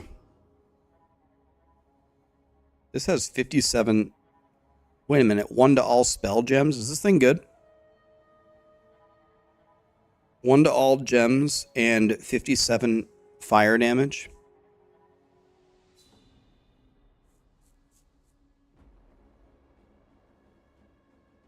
Ziz and the other PoE guys like me, DM and Woody. Well, that's refreshing. That's nice of you to say. Here's what I have right now. 3 damage, 23 damage crafted. Fire damage, overtime multi. What's better, this or this with a craft on it?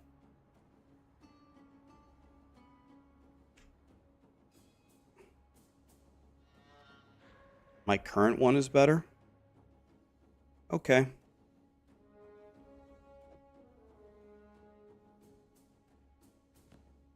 Alright. I thought I might have found something good, but I guess not. Nope. Nope. Those are dog shit. The fire dot is huge. I literally had this at like level 4.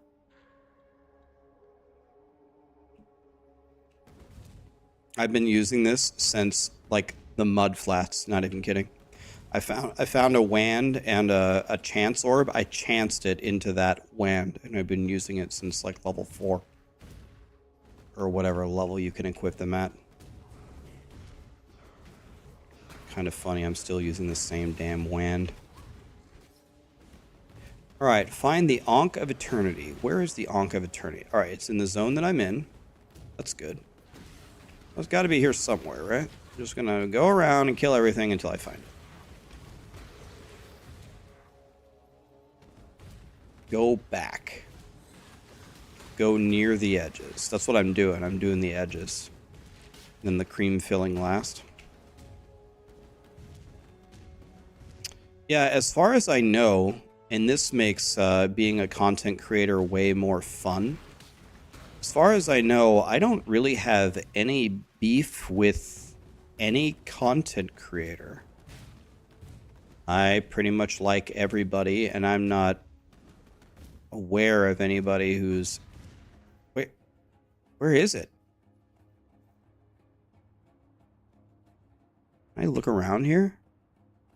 Oh, is it that? Is it that? You gotta be fisting me.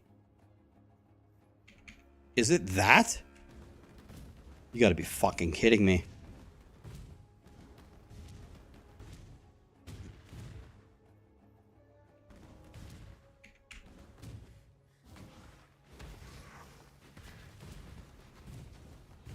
Oh my god.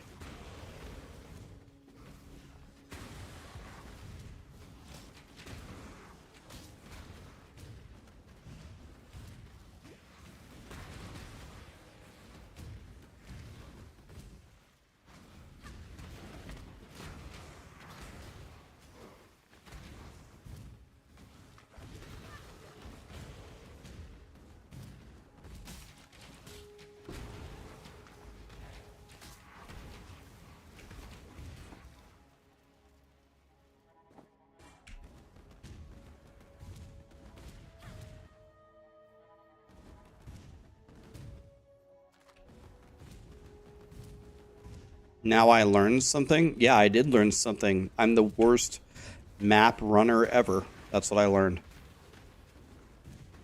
What exactly did I learn again? Other than I suck at this game?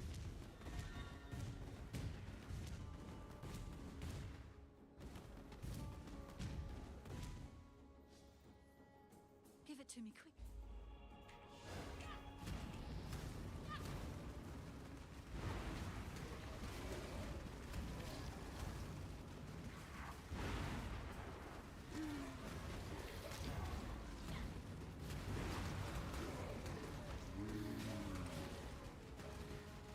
Level of skill that I'm exuding here is crazy. Damn, I'm talented.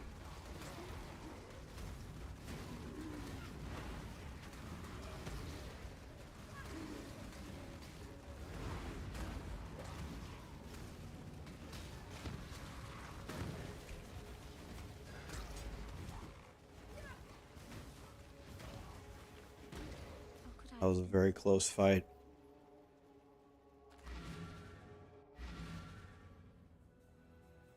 That would just make life complicated. Mike.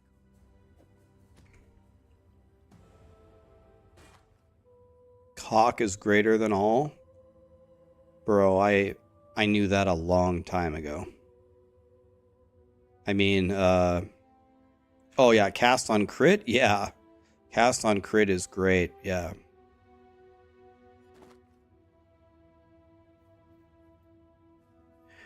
I mean, I actually think this is better than mine, but I also just don't care. I'm just going to sell it. Like, unless it's way better, I think me sitting here taking the time to try to improve it is going to be worthless. This is really good, though. Do I have one of those things to make it magic? This is good. Not what I wanted. There we go. That's perfect, right? A superior divine flask with bleed and corrupted blood. That's really good, right?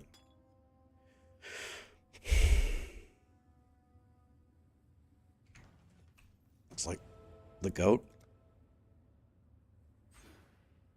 Okay, what am I doing here?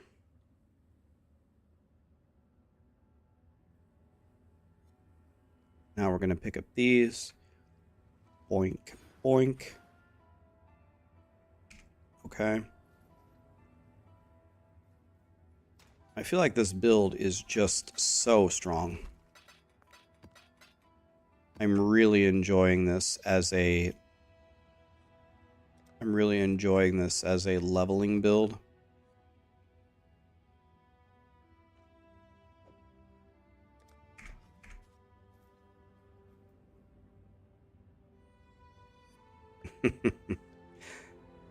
That's true, Jizerin. But there is no saving the day on hardcore, right? If you die, you die.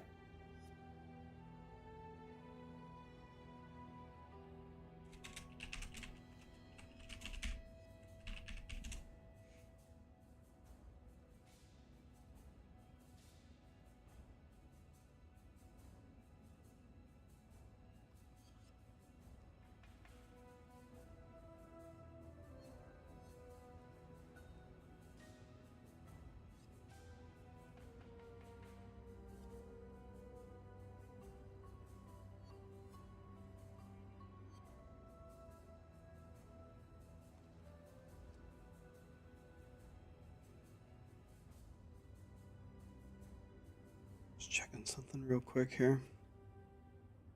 Raw Dog, Ugrim, Big Onion. Thank you so much for the subs, guys. Appreciate that. All right. Take that. All right, what am I doing here?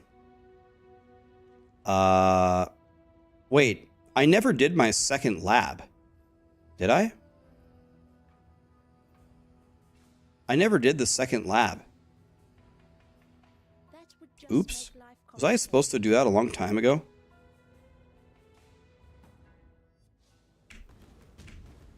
Wait a minute. The just goddess presides over us all.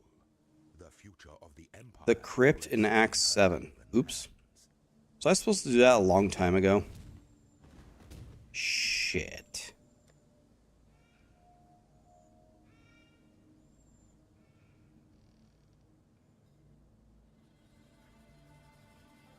Where's the oh, here. What am I in, Act 8?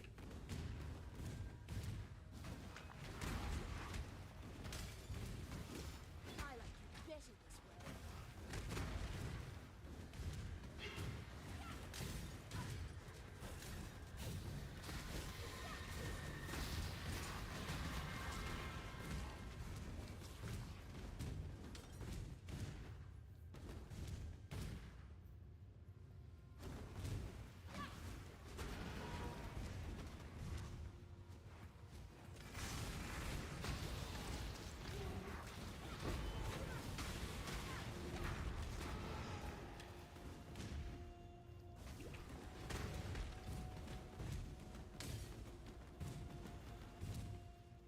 Feels good to be a noob.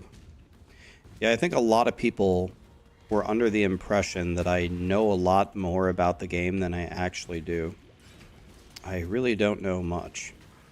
I know how to make a tornado shot, and I know how to magic find, but that doesn't help me anymore, because tornado shot is garbage, right?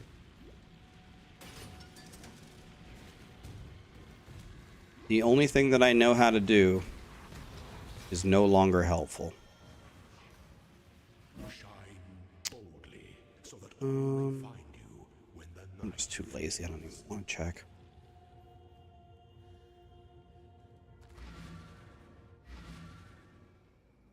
Yeah, that's another thing that I'm genuinely don't even understand how to interpret, because there's going to be the league mechanic that you're forced to engage with, right? And it just makes it harder. So I don't know enough about the monsters to even manipulate it. So I'm guessing I'm just gonna go with just whatever it gives me, just say accept and go forward. Like,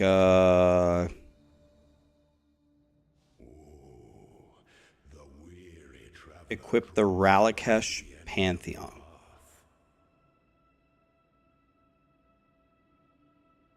This one?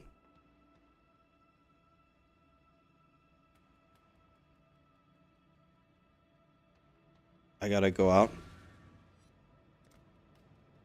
It's fine. I walked one room forward. It's not a big deal, so. Okay. Now we go again. Yeah, I need all the help I can get. Thanks. Ascend with precision.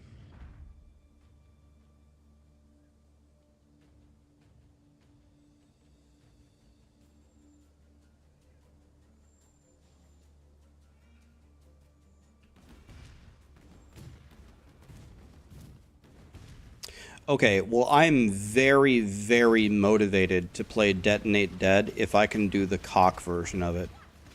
Plus, then the whole time I can talk about cock, so that's another just a bonus. So I'll probably do that.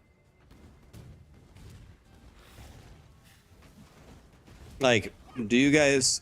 Can I get my 4 Void Stones playing Detonate Dead with cock?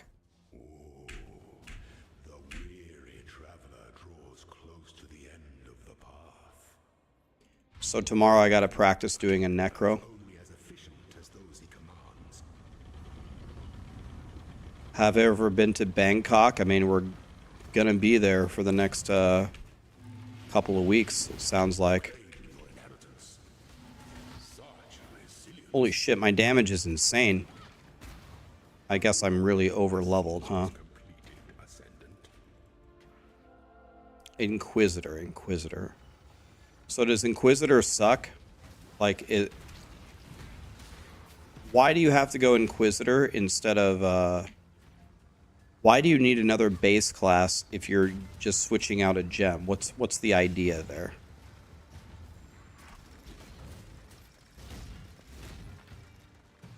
Jesus.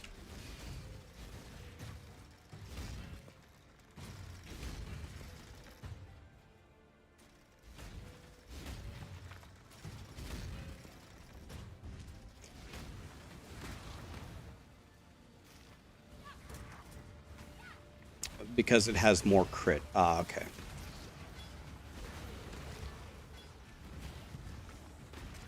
Is that okay to play for is that okay to play for hardcore?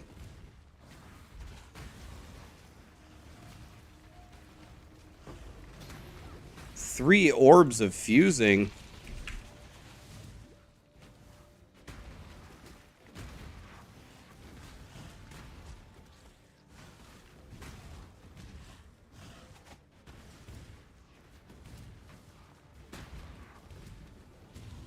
So will I still level with the same skills? Because this leveling method worked beautifully.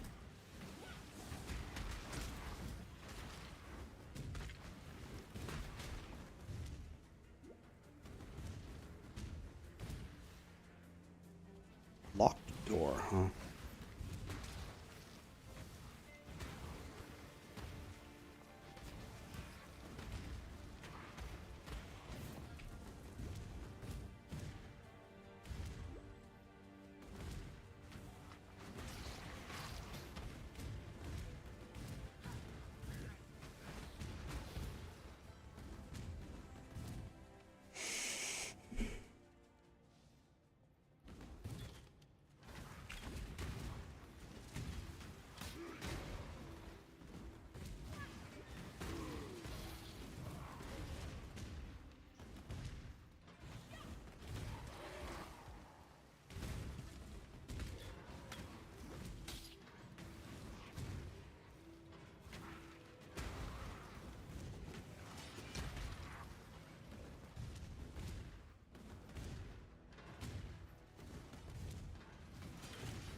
So Necro's more tanky, Inquisitor has more regen.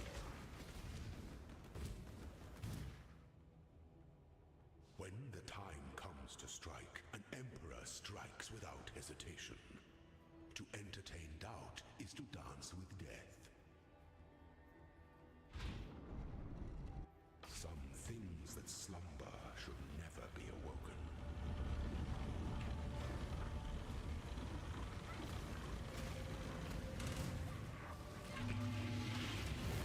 Claim your inheritance by the goddess.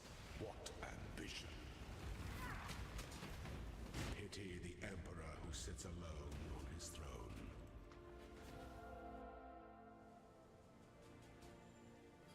Have I gotten to Detonate dead yet? I haven't. I'm almost through the campaign though. We're almost there. We're, I think, about to start Act 9, maybe?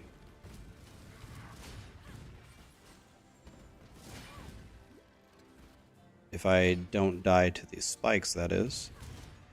Yo, I shield charged. Didn't go anywhere. Jesus. Wait, what? Oh, I go this way? I don't understand. Oh. It's kind of interesting.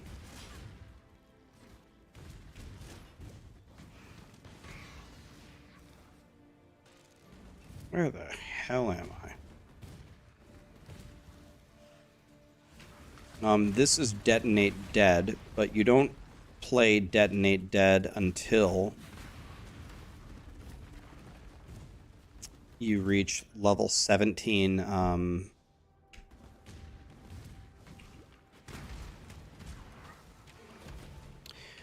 Level 17 Desecrate, I think.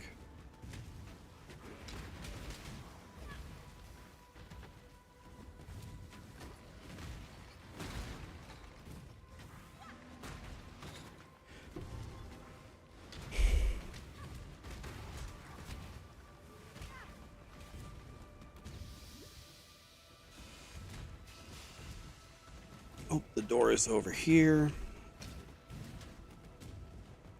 Okay, in we go. An aspirant can afford to be promising. An emperor must keep, though you must navigate your empire through troubled waters.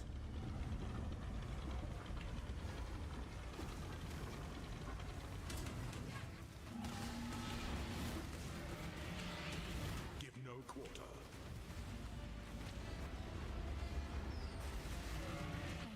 The trap of tyranny is inescapable. That, take that. Amethyst ring, that's a godly base, right? If I remember correctly, that's the chaos res base. Could be wrong though, but I remember those being really good. Yeah. So let's see here.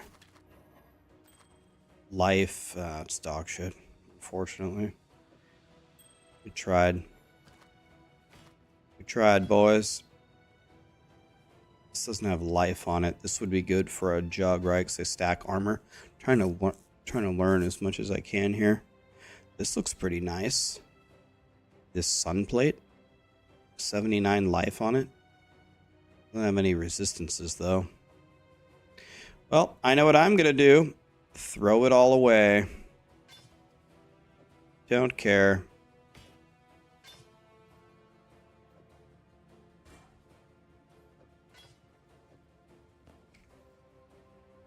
You can't play with only shield charge? Oh, yes, I can. Been doing it the whole campaign. All right.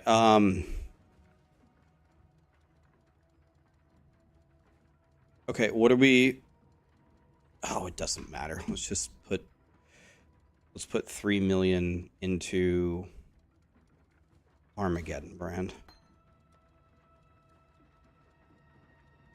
Boink. Okay. Don't care. Let's get a move on here. Okay, what do we do next? Now we go to get this, right? Mastermind of Discord.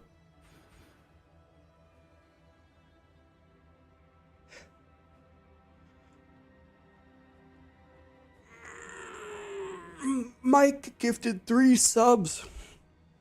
Mike, thank you so much for those 3 subs, man. Appreciate you. I will take that. That's a big damage upgrade. God.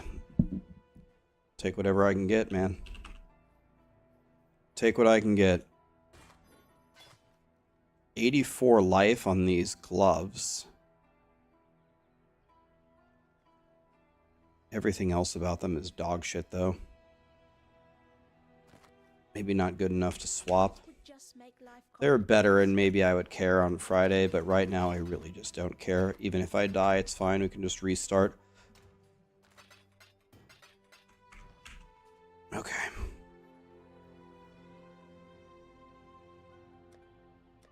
Act 8.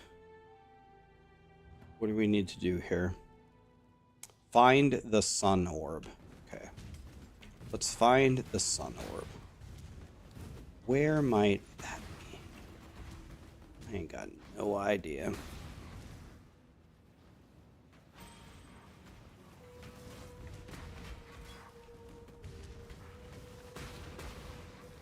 Am I really over leveled here? I'm 7 levels above in hardcore. Is that bad? I mean, I guess it's not bad, but does it? My question is, does it mean that I'm playing bad? Obviously, it's good that I'm over leveled. That's never a bad thing, but does it just mean I'm playing bad?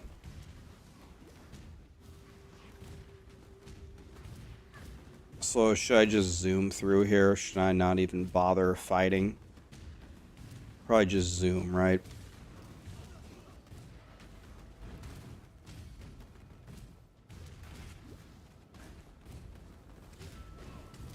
Another thing is I spent so many zones just reading chat, going the wrong way, killing everything, not even paying attention. The fact that we aren't done with this campaign yet is hilarious. I mean, we spent like 10 hours so far and we're still in the campaign.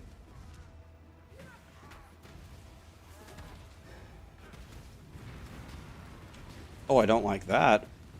What was that? Excusey? Excusey? What was that?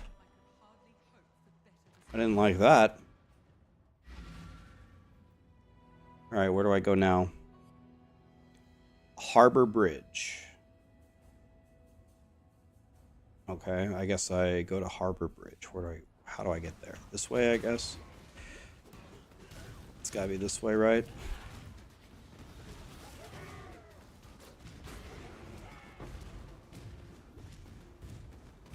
Yeah. Am I res capped? Yep.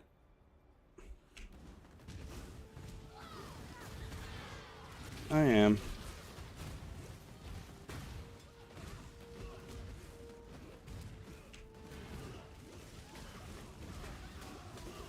Jesus.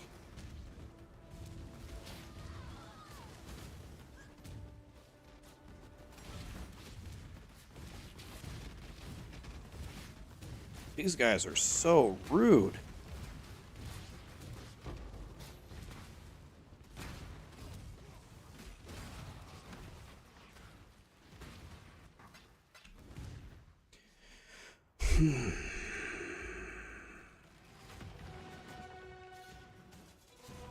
Why do I get the feeling that this is not going to go well?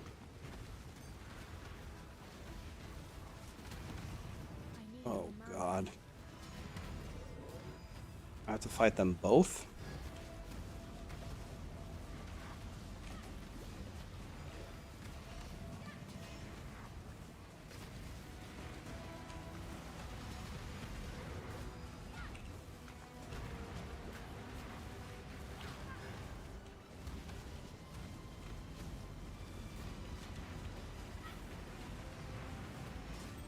Oh, God.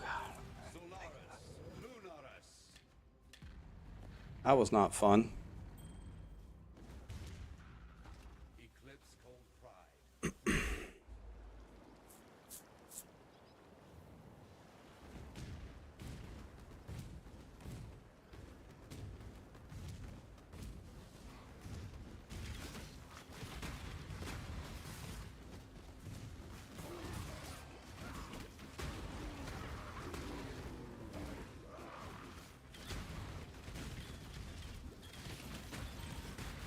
Ow.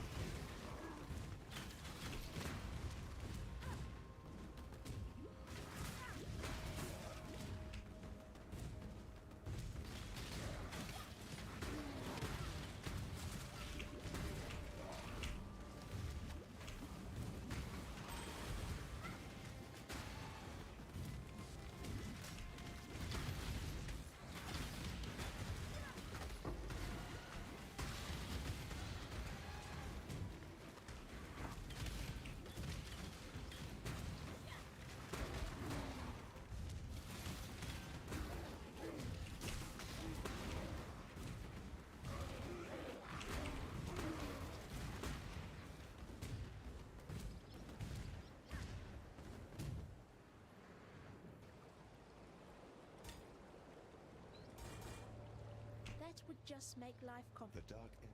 Remember, humanity. I am Jun or scattered blessings. You can grow. Oh, you must. See ya. You must be. Oh,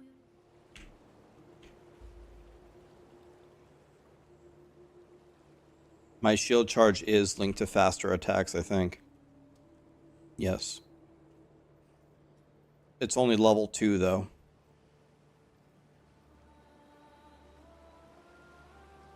Am I supposed to level it higher than level 2? That would just make life complicated. How do I level a gem? But the reason why I didn't level it is I thought it makes the mana go up.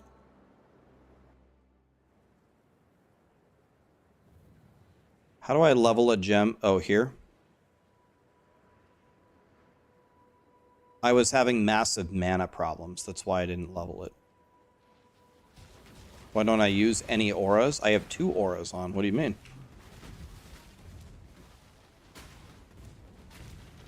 Don't I have 2 auras on?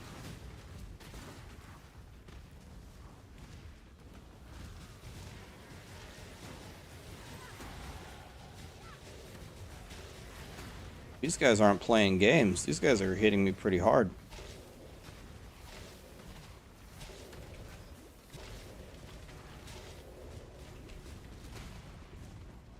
I have Determination. I don't have Haste. I have Herald of Ash and Determination.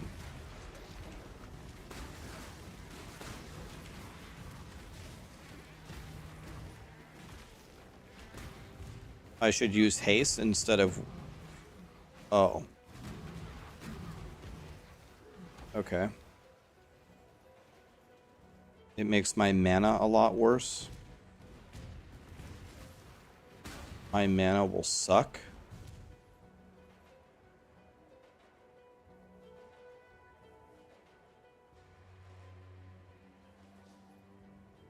Okay.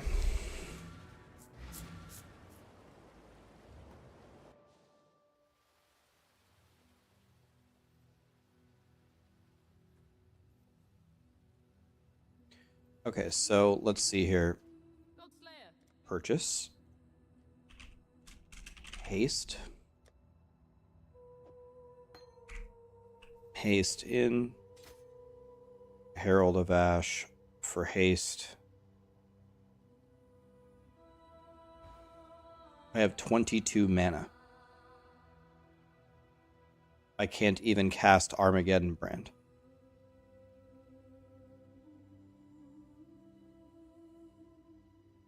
Do I have all the mana nodes? I have this.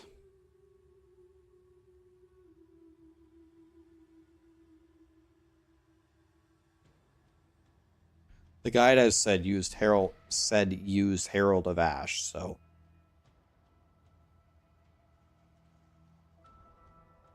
is Herald of Ash on? I took it off my bar. Oh no, Herald of Ash isn't. Oh, wait, you can keep the aura on without. You can keep it on while taking it off your bar? I didn't even know you could do that. Oh. I didn't know that was possible. Okay, let's try this.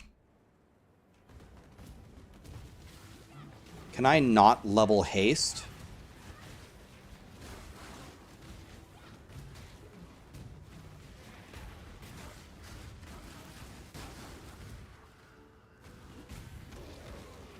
You need to level it. Okay. Why am I getting hit so hard? These guys suck.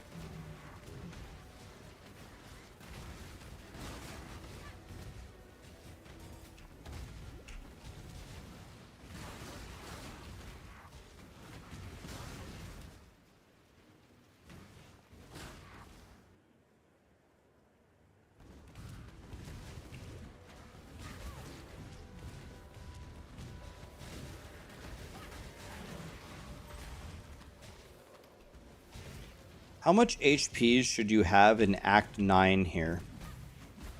Like, is 3.4k enough, or is that bad? These guys are hitting me very hard. I don't like that.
These mummies are getting shit on.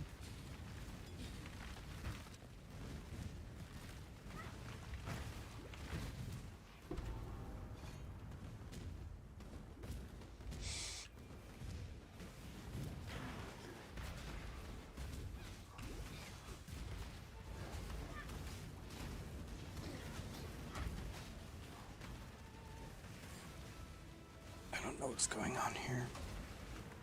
This is the thing that Pox was talking about, right? This is the unveiled stuff. Pretty sure.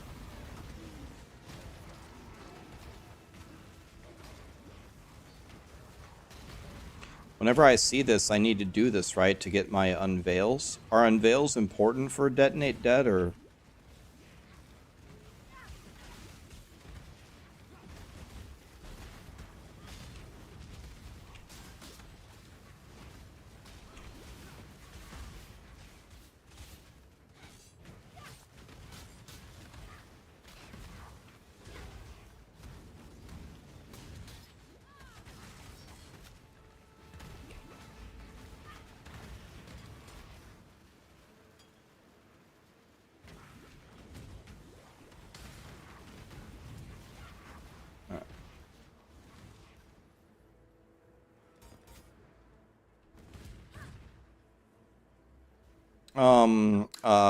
Interrogate.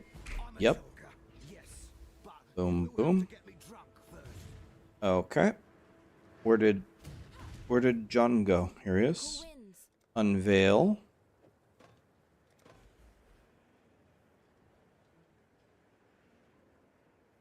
Attacks with this weapon. All this seems worthless for me, right?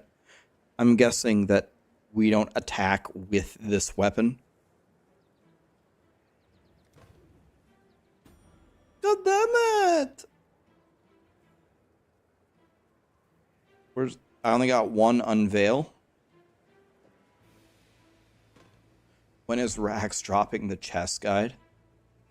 I could probably teach you guys. I could definitely get you far enough in chess to where you could beat up on noobs.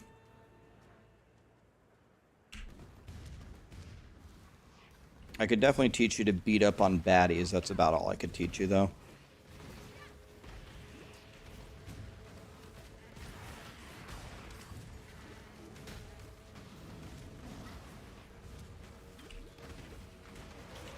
Pig in a blanket? God, I love hot dogs.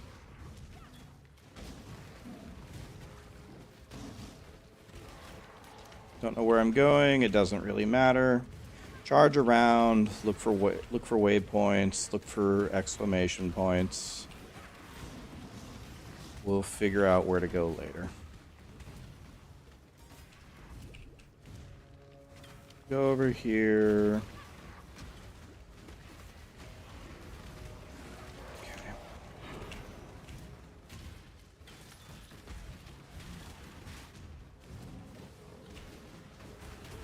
Ow. Didn't like that. Wah, scared.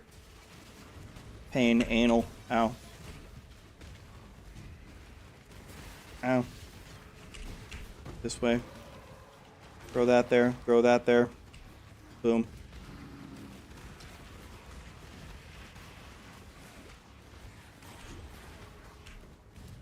Hail. The tunnel going in here.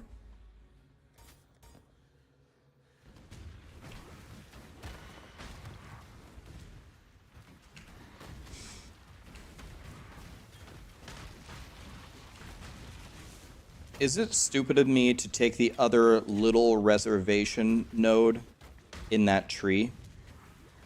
Or would that be a smart idea to help with my mana?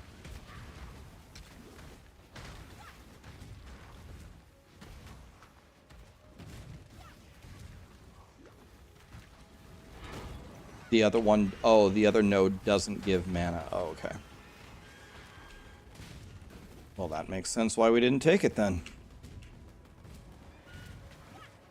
That makes a hell of a lot of sense.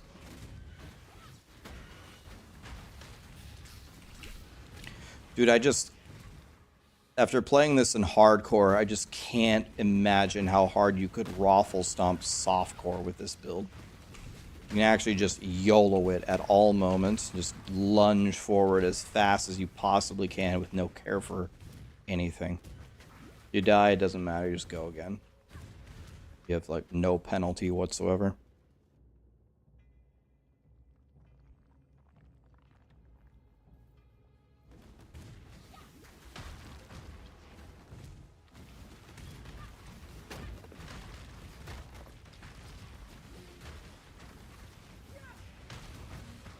Okay, this is where Flame Dash would be useful to jump over stuff. 68. Wait, there's a... I remember this. There's a waypoint in the middle of this zone, isn't there? And then you go to a bunch of different sides or whatever. Yes. See, I remember this. I remember that.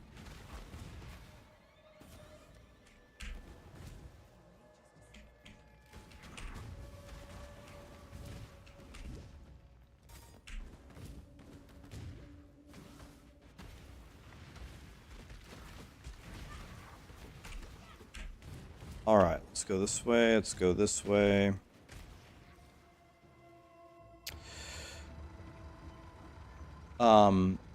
Donnie Darko, thanks for the T1 man exclusive. Thanks for the Prime.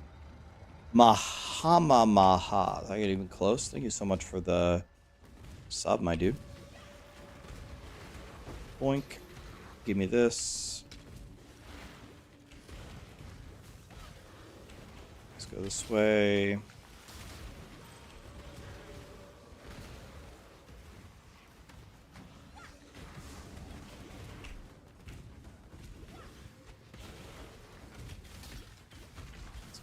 Way. Don't know where I'm going. We're gonna go this way and hope it's right. The refinery. Just keep lunging forward.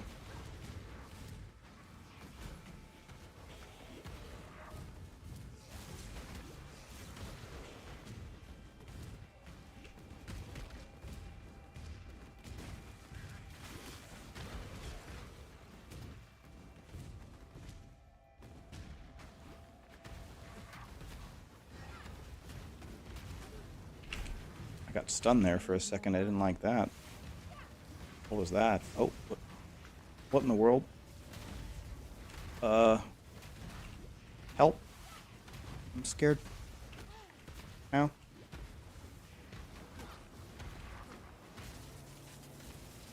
I'm out of mana. I'm out of mana. I'm scared. Help me.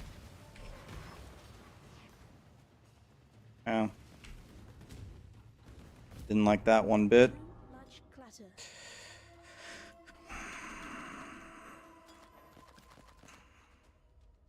Bad. Bad. Bad. Bad. Bad.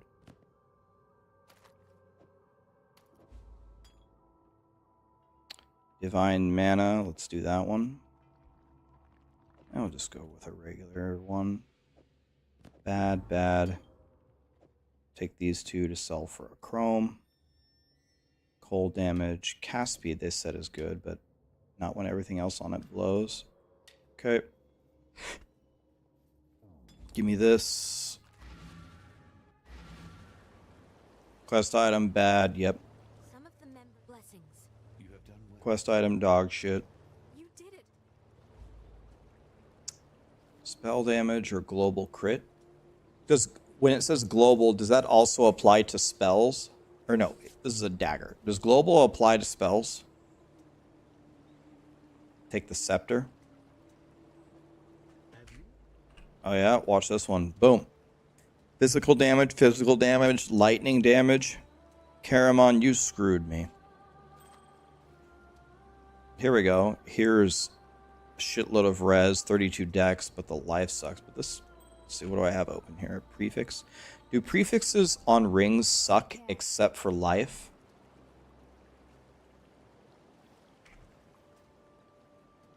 Yes.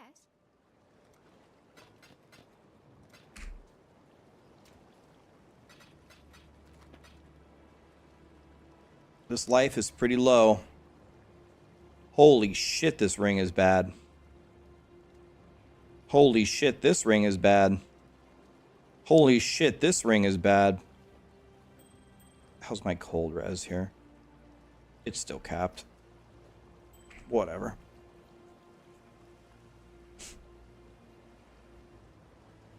Alright, what are we doing here? I don't know what to do.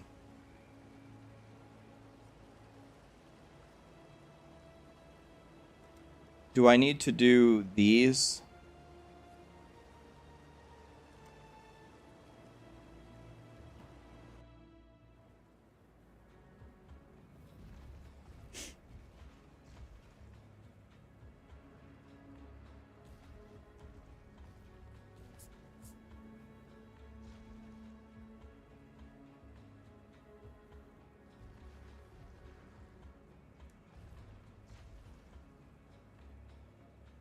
What's my slash played?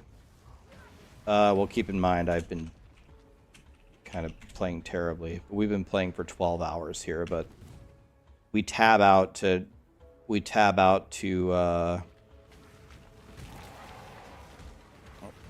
do Google Charts, and I stopped playing just to talk to Pox for an hour. And last night when I ended my stream, I left my PoE game on with this guy sitting in town, so I haven't been playing for 12 hours at all. Hopefully we'll be done way faster than 12 hours. Superior Divine Life Flask. Yeah, excuses, yeah. The whole 1 hour Discord call and leaving my game on last night after I stepped away from my computer, yeah. That's true. It's just an excuse. We tab out to guess the states. I go out and take Callie out to go potty.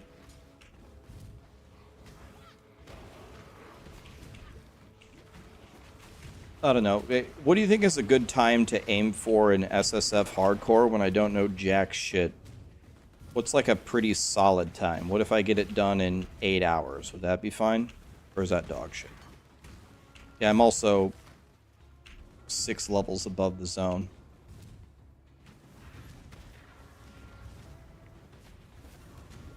Six hours? I don't think I can do it in 6. I don't think I'm good enough to do it in 6, if I'm being honest. Certainly if I practiced, but I don't think there's any way I'm going to do it in 6 on SSF hardcore.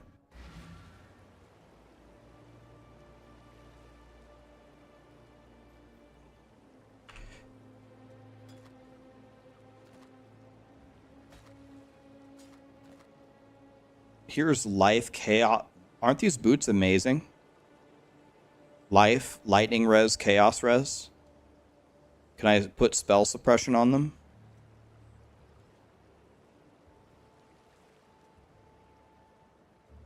Movement speed. Yeah, you're right. Movement speed. Yeah, we got to craft movement speed. You're right. I forgot about movement speed on the boots. See ya. That would just make life complicated.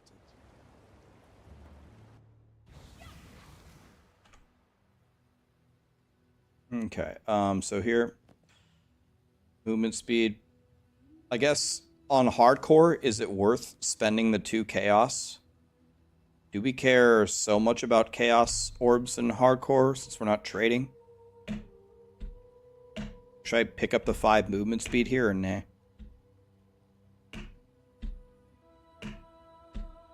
Would you guys say it's worth? Alright, because these boots are pretty good, right? Alright. Okay. Oh, let's see what we can do here. There's 4. Actually, we could make a 4-link for this again. So we need green, green, red, blue, right? I think it's green, green, red, blue. And then we could actually get a lot stronger. Yeah, green, green, red, blue. with an evasion base should be possible. Shouldn't be that hard. Like that. Fusing. Do you quality it first? Does quality affect fusing chance?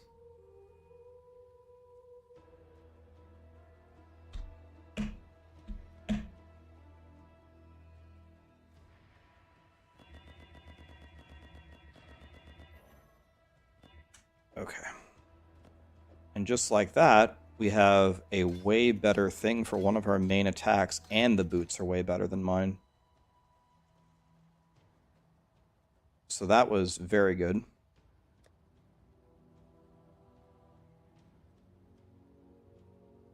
And then I need to chrome this to 2 reds. Do I have to use these? Don't even use Herald of Ash anymore, so it doesn't matter. Faster attacks. Faster attack should be on shield charge. Where's shield charge?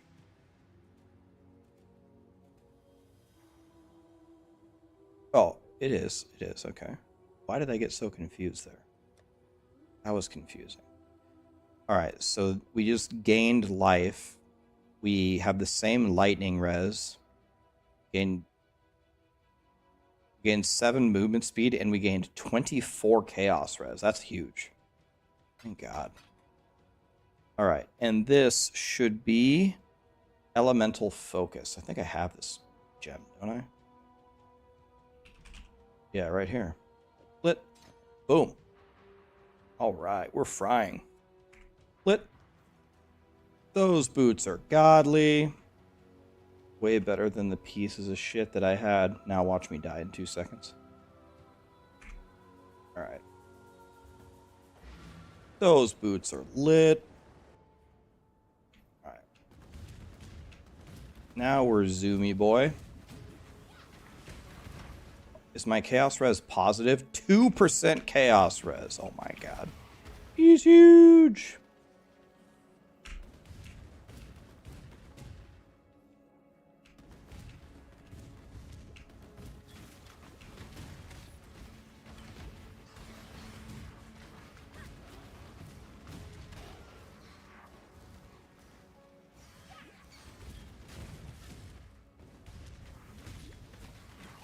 I don't know what. Maybe, I wonder if I could use an essence to make this really good. I wonder if that could be better than mine, but it's probably not worth it, right? Just keep going.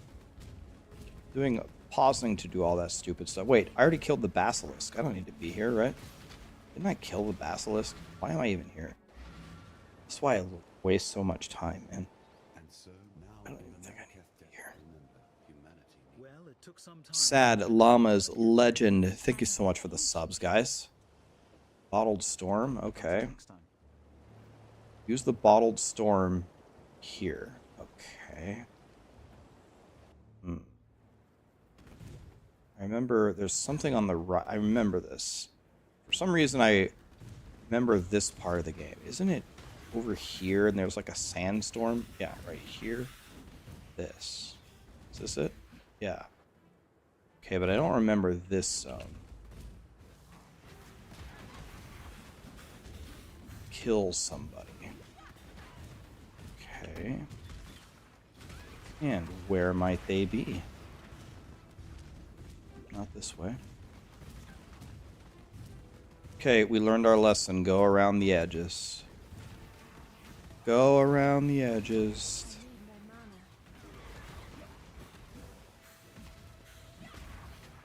Okay, let's go in here.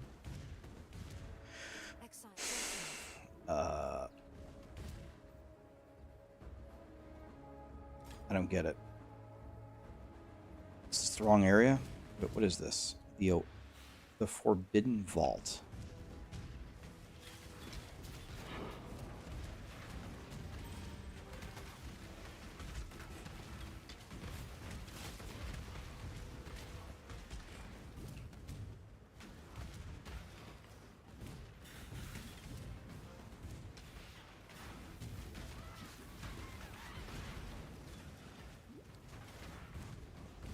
We go around the edges. I got 2 passive points. I should probably spend them, right? Okay, what do I spend them on?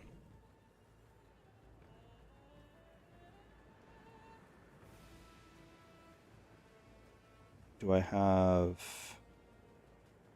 Need this. Nice. Okay, and now we're going up for this. Okay. What does this guy do? Probably something I really don't like. Scorpion Man. Ow.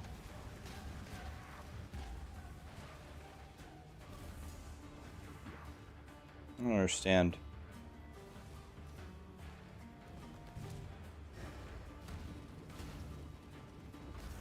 Oh. Okay.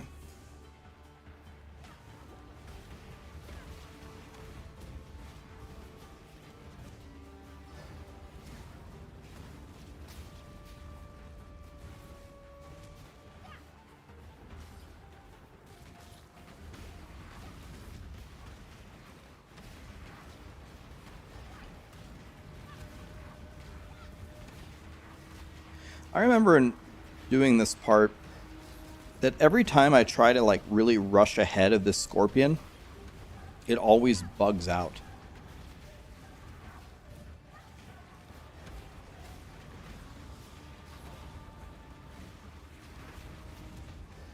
Yeah, every time I go ahead, it never works.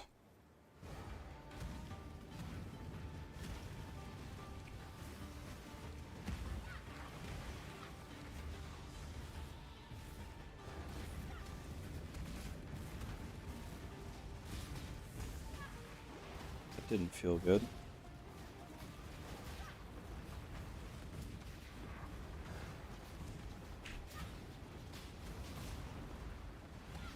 Wah. I'm in the sand. I need more mana.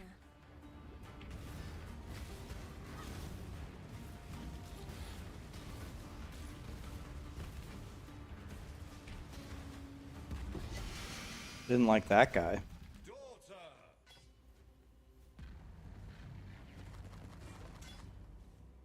Spell damage, fire damage, crit for spells. Is this good? This looks pretty good. Spell damage, fire damage, crit for spells. Maybe it's not that good. I mean, this is nice, but I would lose the Chaos Res and I would lose 30 life. I don't like that. Alright.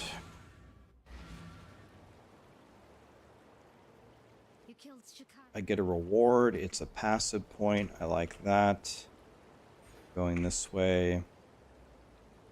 Travel to the foothills. Find... Oh, I'm going to call him Onion. Do I need to help Onion or go to the foothills, guys? Do I have to do either of those? Here we stand. Am I set in stone on starting it? I wouldn't say set in stone, but I'm... Holy shit, it's 7:30? The hell is it 7:30? Okay, need to go rescue Onion.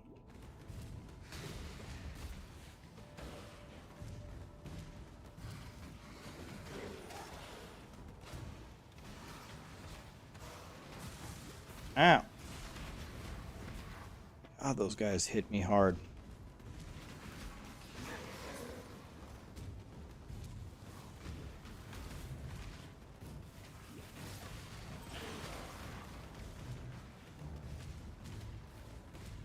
I don't know where to go. Let's just go this way.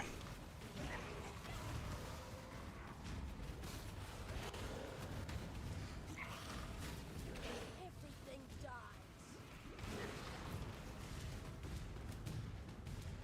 I went the wrong way, I think. Let's try going this way. Wah. I went the wrong way because I suck at this game.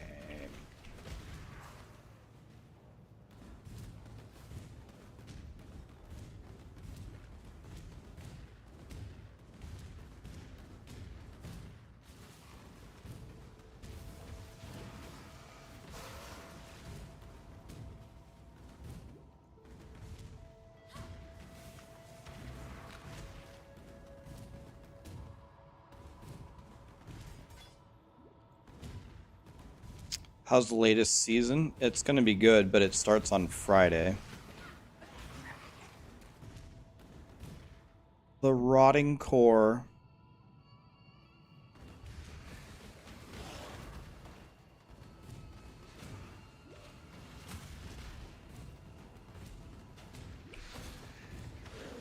That hurt. Didn't like that.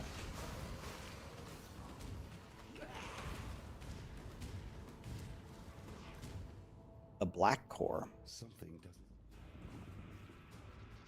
Defeat these spirits. Oh god. There's so many things to do.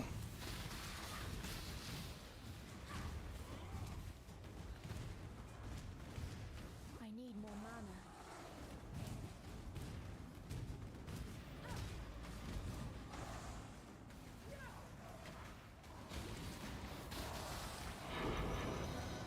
Hey look, I got some maps. It's probably really good for starting out, right? Excuse me? Die? Excusey. Excusey? God, these guys are strong. These guys are not invited to my birthday party.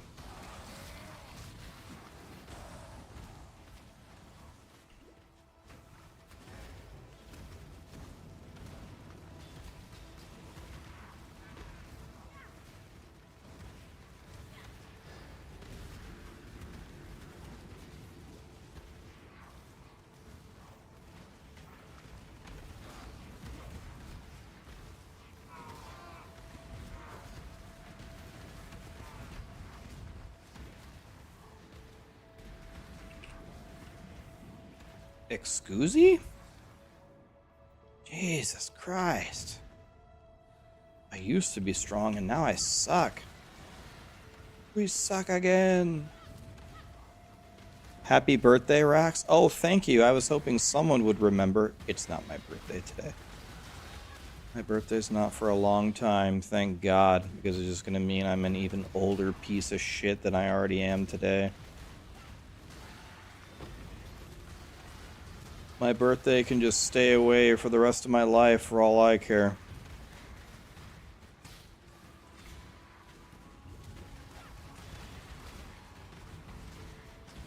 What in tarnation is this?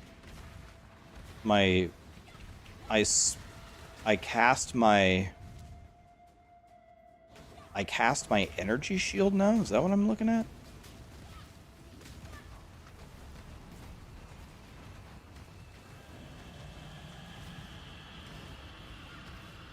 Oh shit.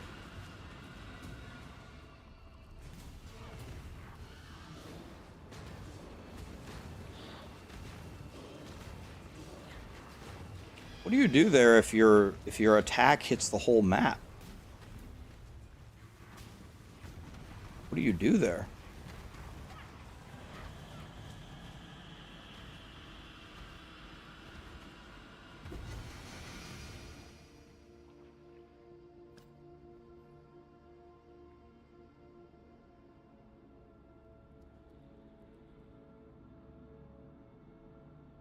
Take the Tempest Shield Aura now. Tempest Shield Aura? Is that something I go buy in my hideout? I don't even know what that is.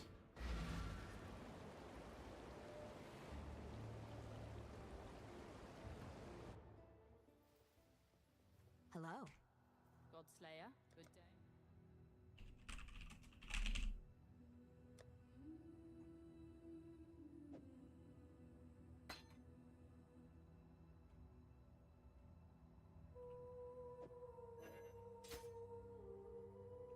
Okay.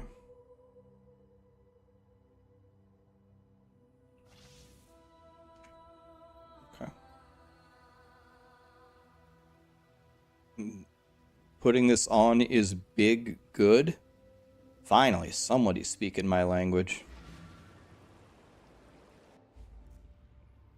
Alright, let's go fight Chevron gas station over here. Chevron in the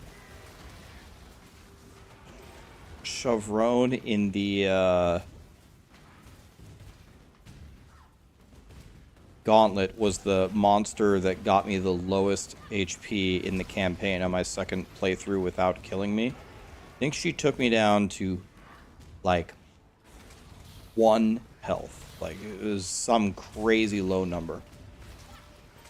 And I can't remember what I think she throws like little electric balls, and if you get hit by one, you just instantly die. It's just an instant death. So no pressure, just dodge everything.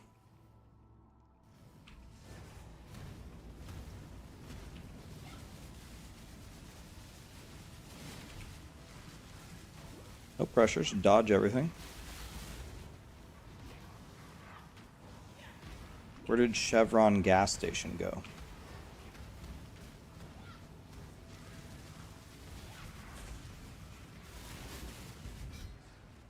Bitch.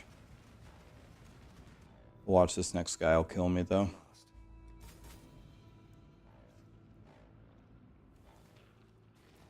Yeah, I can drop my mana flasks, they're useless. How goes the practice? Well, still alive.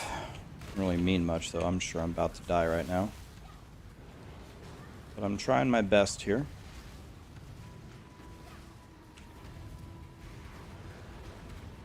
Trying my best here.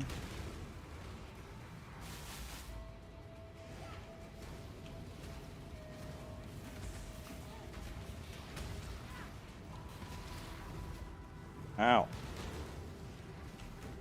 The fuck just hit me?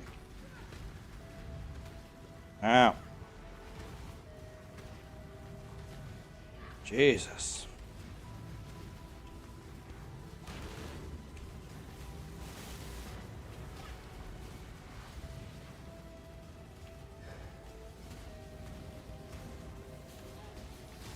Ow. Is that one bite from a scorpion? Is that what's hitting me?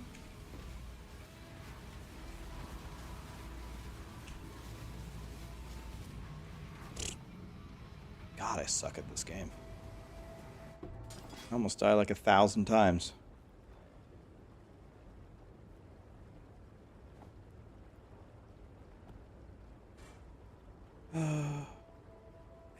What was hitting me there? Well, ready to go?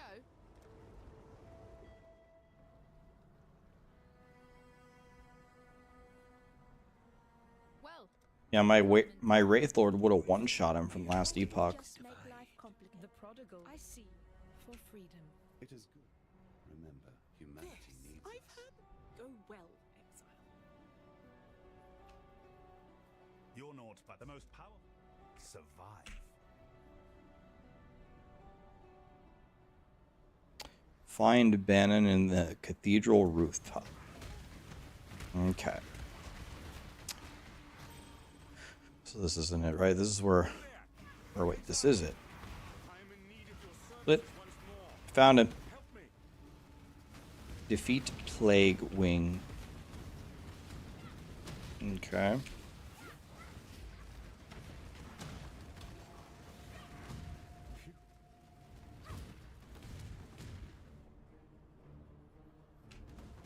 The scorpions hit for a lot.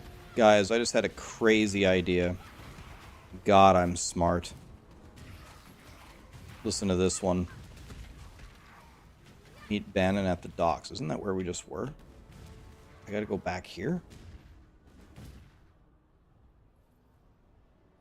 So the Act 10 starts by walk 2 steps forward, turn left, and then walk 2 steps backward where you were. Is that really the opener? Now with you. For freedom.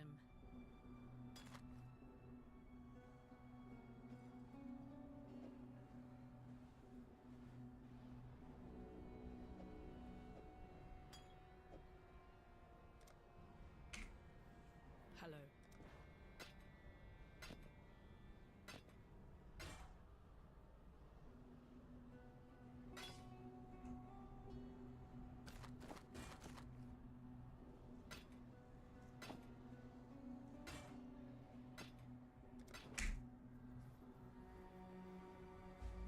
You don't have to go back? Oh, okay. That would just make life complicated. Hello. So they were debating me. For freedom.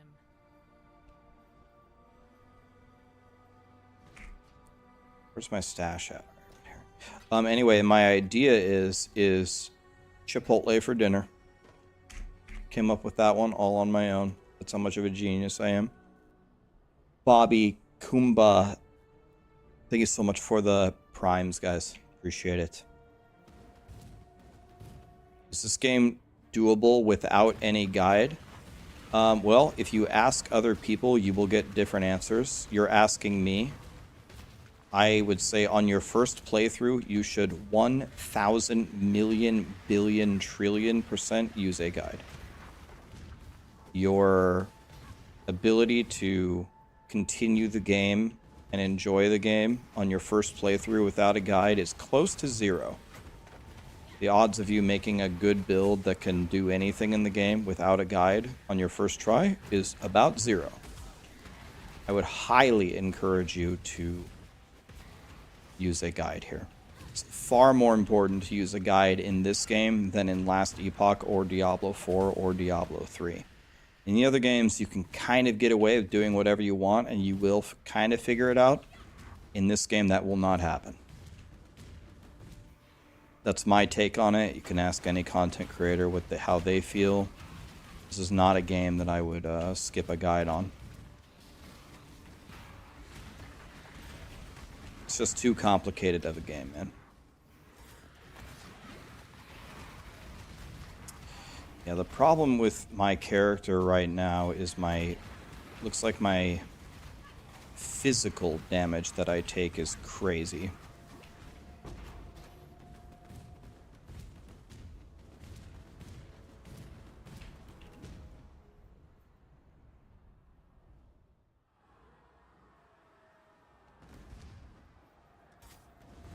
There may be others who tell you that you don't need a guide, but I would say that they are advising you incorrectly. By the way, I gain practically nothing out of telling you that.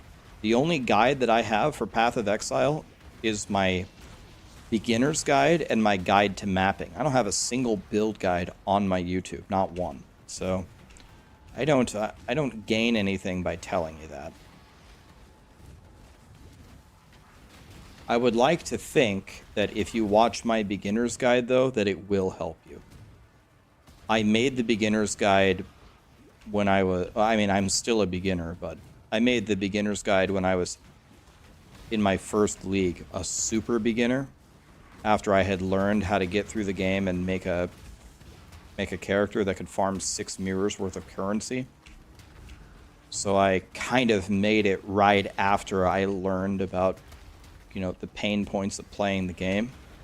So I'd like to think that that video would really help you and be hopefully very relatable to you when you're going through your first playthrough.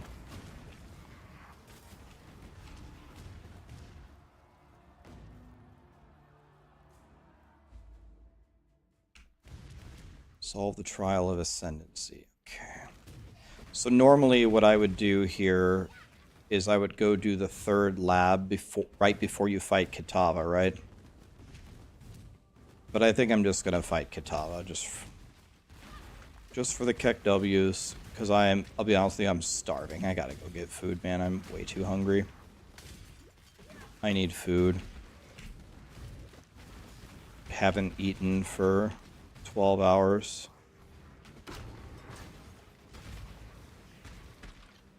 Okay, the Elixir of Allure, I don't know what that is. I don't know what I'm doing. Hopefully I'm doing the right thing.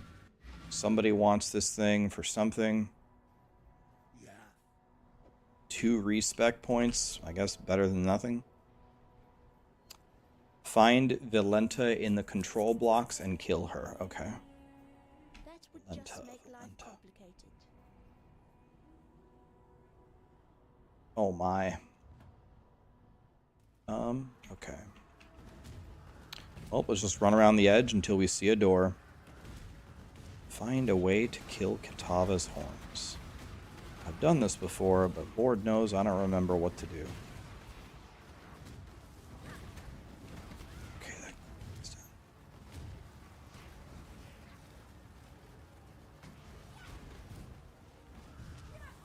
Shroomy, Aliuf, Legortiz. Thank you so much for the subs. Bobby Dazzler, thank you for the prime. Thanks for the primes, guys. Ghost Runner gifted 3 subs. This guy, man. Ghost Runner, I hope you have like $10 trillion. Really want you to spend your money on you and your son, man. Did I see Ninja's announcement? What did Ninja announce? No, I did not. What happened? Sarah, we need to go to Chipotle very soon. Ninja has skin cancer? Oh, that's not good. What kind?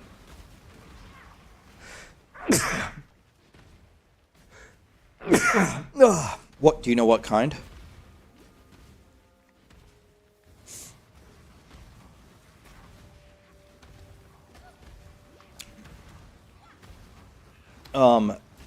My ex-girlfriend's dad had skin cancer, and what he explained to me is there's 2 types of skin cancer. There is the super ultimate terrible version, and then there is the one where you can live with and it's alright.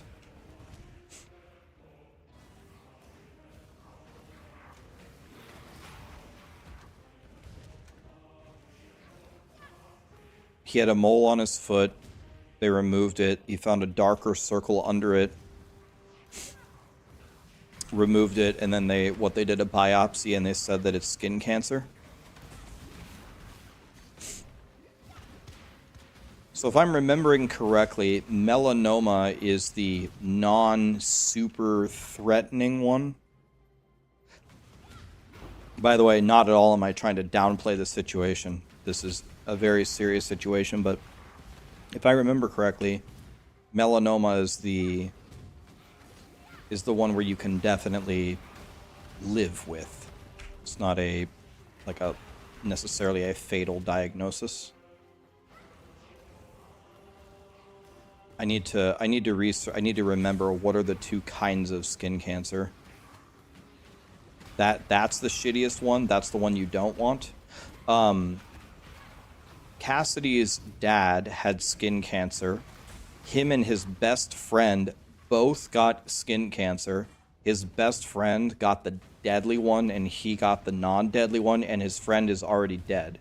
His friend died at 42 with the super bad version of the skin cancer. The basal carcinoma. Melanoma is the bad one. Carcinoma is the one that's fine.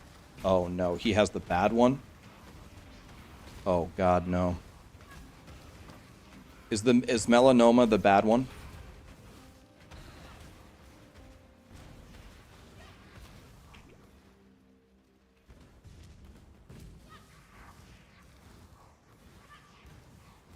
Basal cell carcinoma is the common one and easy to treat.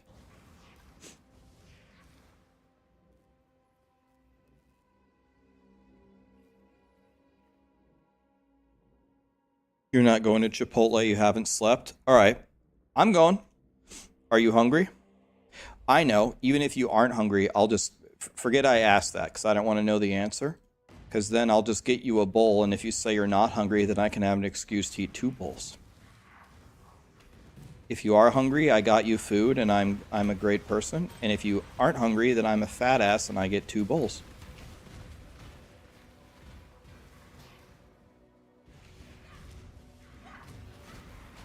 What's my go-to at Chipotle?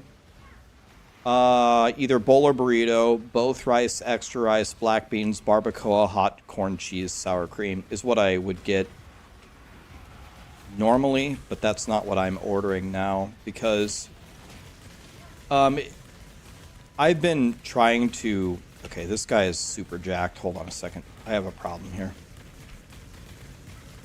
This guy is cracked out of his mind. Jesus Christ,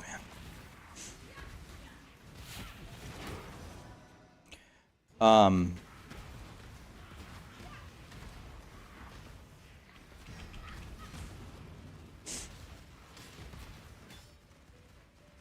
That's what I would normally order, but I've been trying to lose weight, one, to just look better, but it's also gotten to a point where I want to lose a bunch of weight just so I feel better. I want to feel like $1,000,000 every day. So that's not what I get anymore. I don't get the burrito, so the tortilla's gone. I don't get the sour cream, so that's just fat. I don't get the cheese. It has some protein in it, but that's just calories and fat too. So what I get now is the bowl, both rice, extra rice, the beans, the meat, and then I only add like the super low calorie salsas, like the hot salsa and the corn salsa. So I lose the tortilla, the cheese, and the sour cream. Lowers the calories and the fat content by a hell of a lot.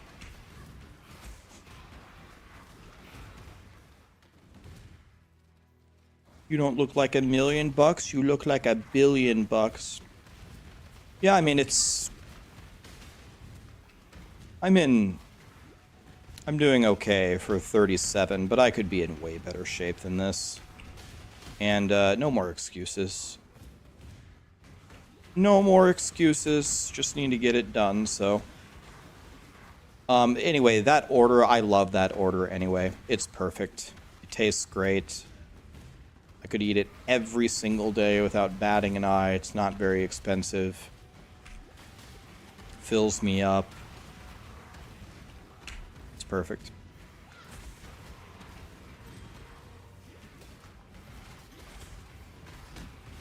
I really should be giving these monsters way more respect than I am. I'm literally just charging through, no respect at all, just throwing shit on the ground and just assuming that they're all going to die, but I think one of these days it's going to get me killed for sure. I'm actually kind of worried about the season mechanic. I think the season mechanic is going to make the campaign way harder.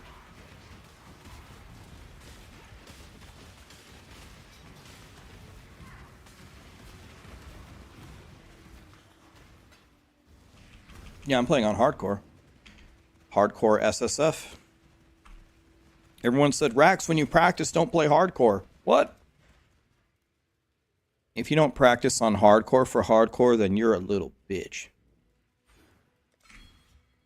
Which is why I'm probably going to die right here. Sanctum of Innocence. This guy's probably terrifying.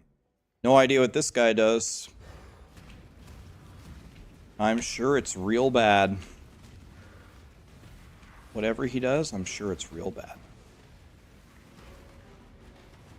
Yep, don't want to get hit by that. That probably will one-shot me. That'll probably one-shot me. Yep, that guy. He's probably a one-shot. What are these things? Okay, don't like that. Don't like that. I'm scared. Die. That was the easiest fight ever. Too much clutter. Alright.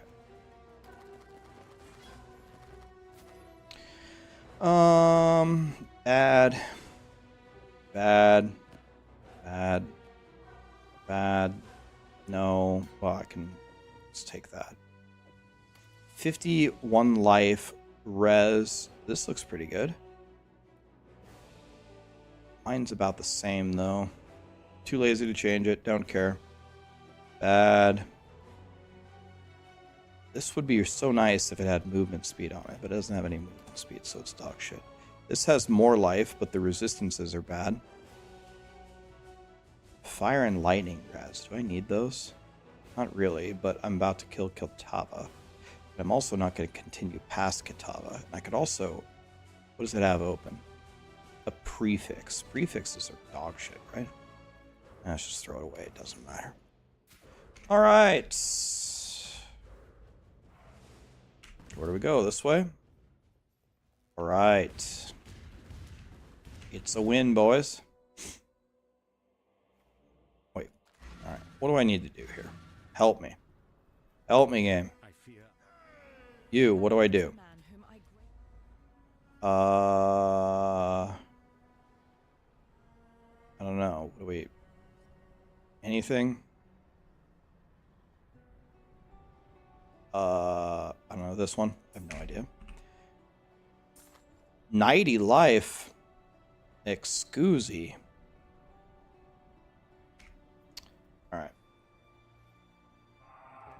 Should probably switch it, but I just don't care. Need innocence at Kitava's horns. I can click on this thing and it'll tell me where it is, right? That didn't tell me anything. You should only do the boss, Wolfie. Only do the boss once you're an empowered monolith. Okay, that was easy to find, thank God. Kill Kitava. Alright, here we go, boys. Alright. Here we go.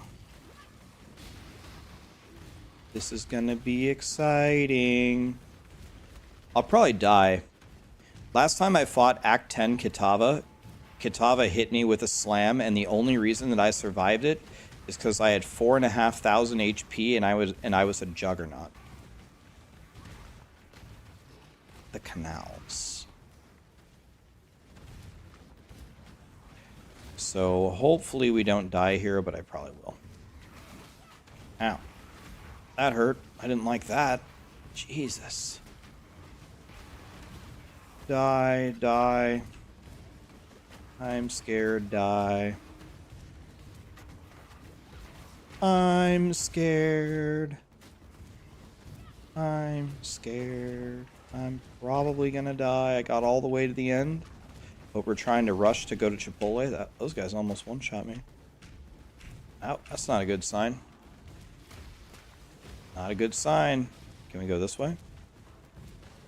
No respect for the monsters whatsoever. Just charging through here. Ow. Something hit me. Okay, let's give them a tiny bit of respect here. Ow. Ow. Okay, if we die, we had a good run. It's okay. I would be a little bit more cautious if I was on Friday. I would be a little bit more cautious than I am here. Because I'm scared, but... oh well. It's good content. If we die, we can post it on YouTube and say how much we suck. Okay.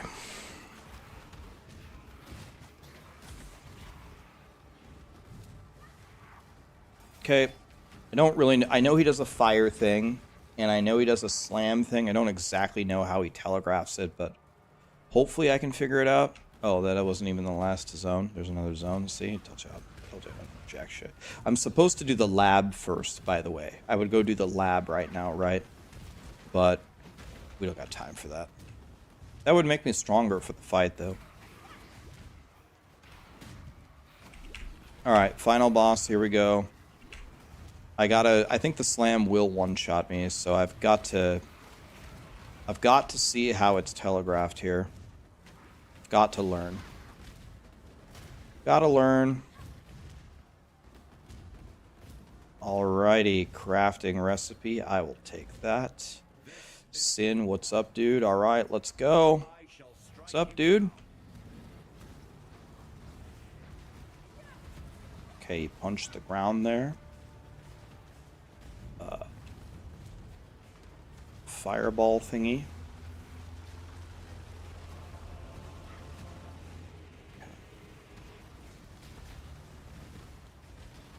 Okay, the heart is...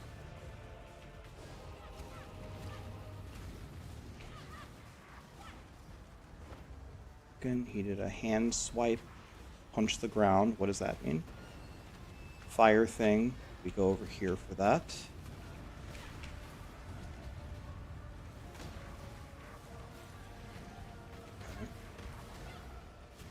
Exactly sure what's happening. Just keep moving. What's that? Where are all those things? Oh God. What are those things? Let's go this way. Okay.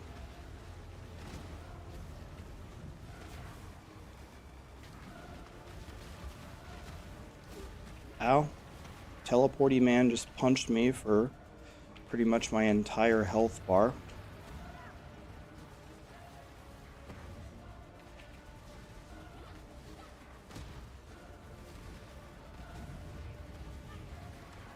Okay.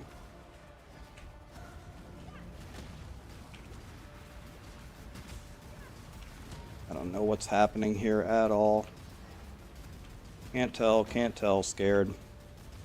Big scared. Just stay over here for now. Okay. I think I dodged that. Fire things, stay over here. Okay.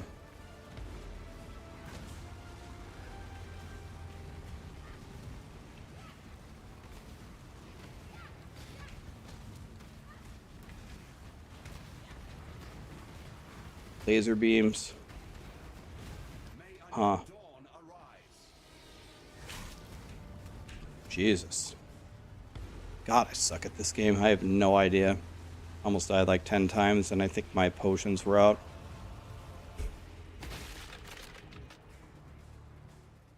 Okay. Well, I think we won, right?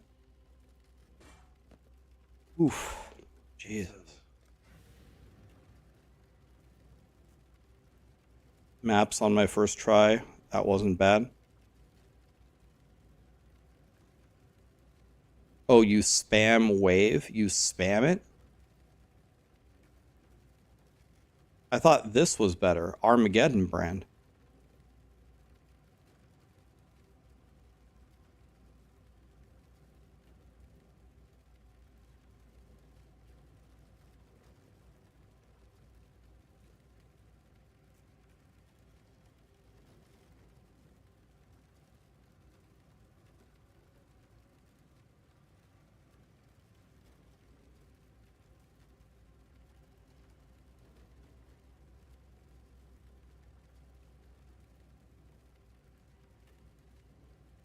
Do I not have to reapply the brand?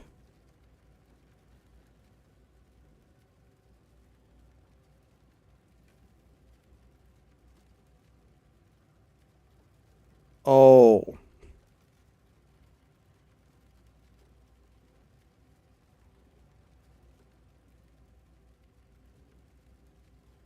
Okay.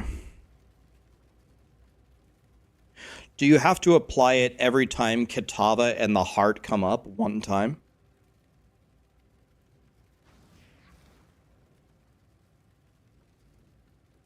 Okay, so I think I did most of it correct. The problem is after, so what I was doing was I would apply the brand, and then I would lay this down, and then I would summon 3 of these.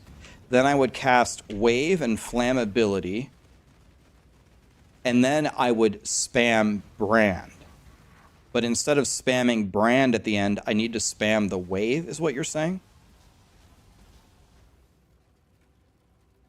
I didn't use flame wall at all. Okay, so I just messed up the end. I shouldn't be spamming this at the end. Okay, so this, wave, this, or I guess we can do flammability first. So put up the brand, this, 1, 2, 3, this, and then you spam the wave. Like that. Would be the highest damage. Alright. Yeah, I didn't do that exactly right.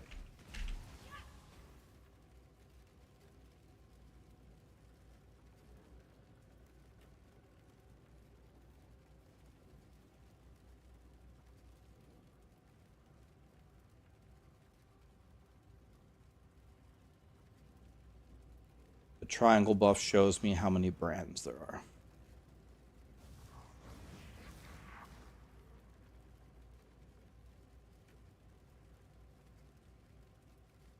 So how many brands can I have? Can I have 3? Like that?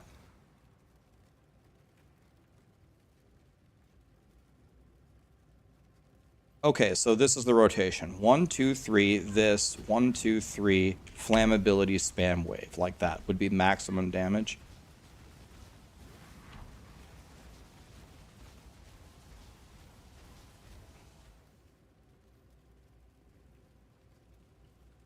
Okay.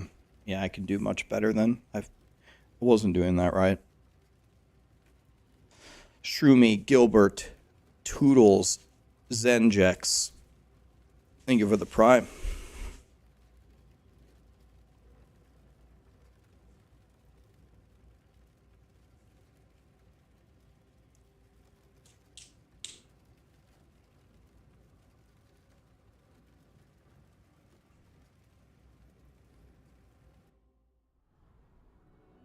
You won the day. Yeah, I mean, I killed him, but it wasn't pretty. It would be easier, too, because I would have my third lab done. For freedom. Innocence. Remember, humanity needs us.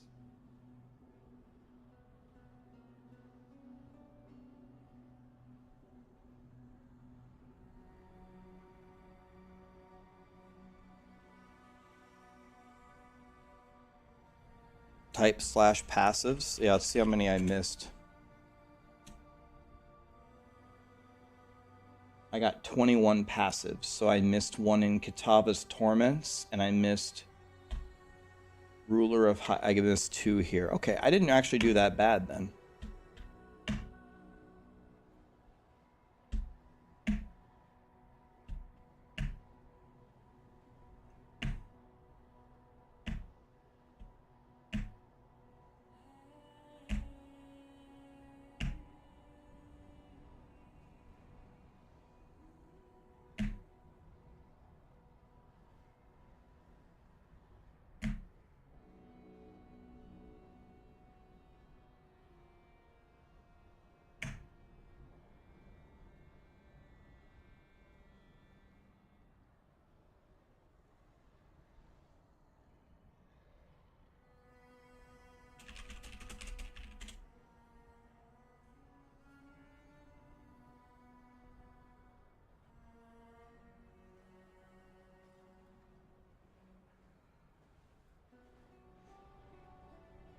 Okay. Yeah, we need to watch I'm Exile's run to learn. Yeah, I clearly have a lot to learn. But I'm glad I didn't die. I gotta be honest, I did not think I would just waltz through the hardcore thing without dying. I really don't know how long it took, because this is completely wrong if I go /played. It says I played for 13 hours, but I didn't. It's a lot less than that, but I just don't know how much less. I don't know how long I left my game on after I stopped streaming.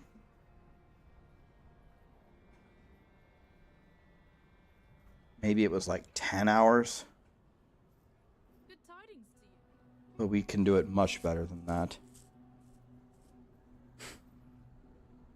Yeah, I don't know. Yeah, maybe like 9 or 10, I don't know. I also didn't do the lab, and I also have 2 quests that I need to do. You have to beat the campaign every league, but if you played last time, I have a feeling you will do the campaign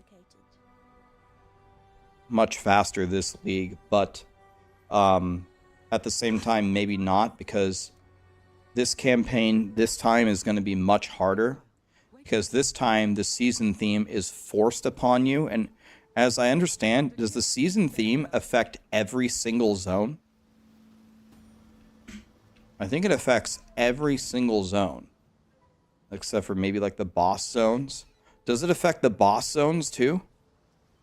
Like when you go to fight Kitava, is Kitava going to have a buff? Time and tide wait for That no would man. just make life complicated.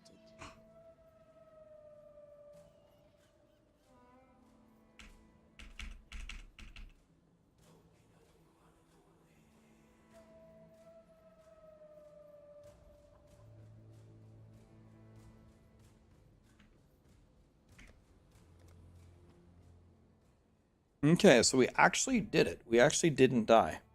That's nice.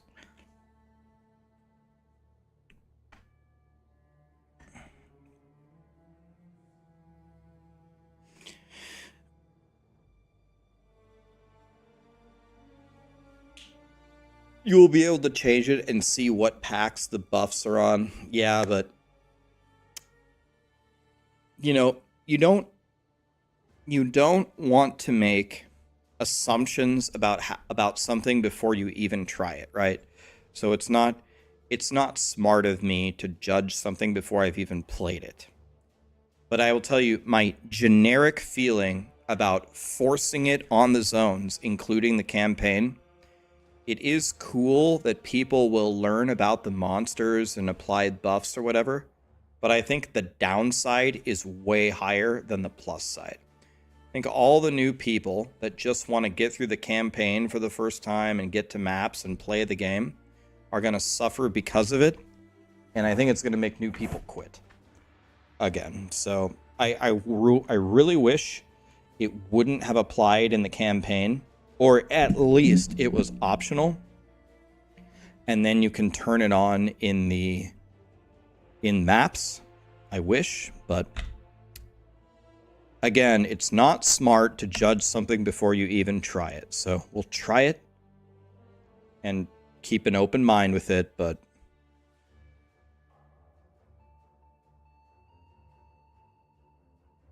you need to do the Val side zones with this build to get Val detonating dead. Detonate dead, okay.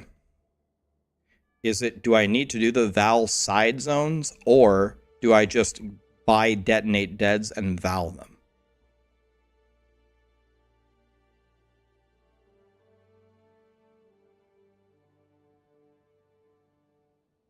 This and the new crafting system and the whole league look dog shit if you're being honest, but the Scarab changes and the new Atlas strategies are fun.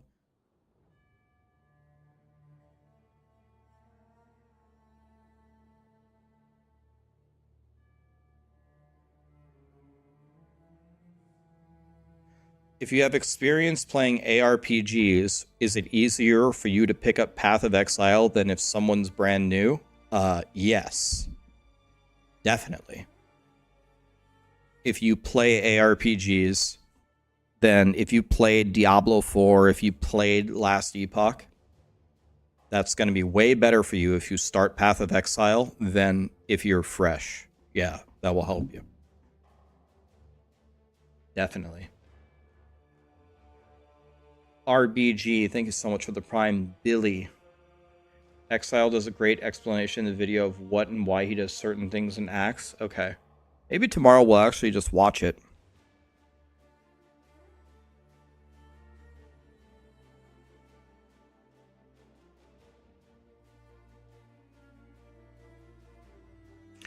Guys, let me tell you something, by the way.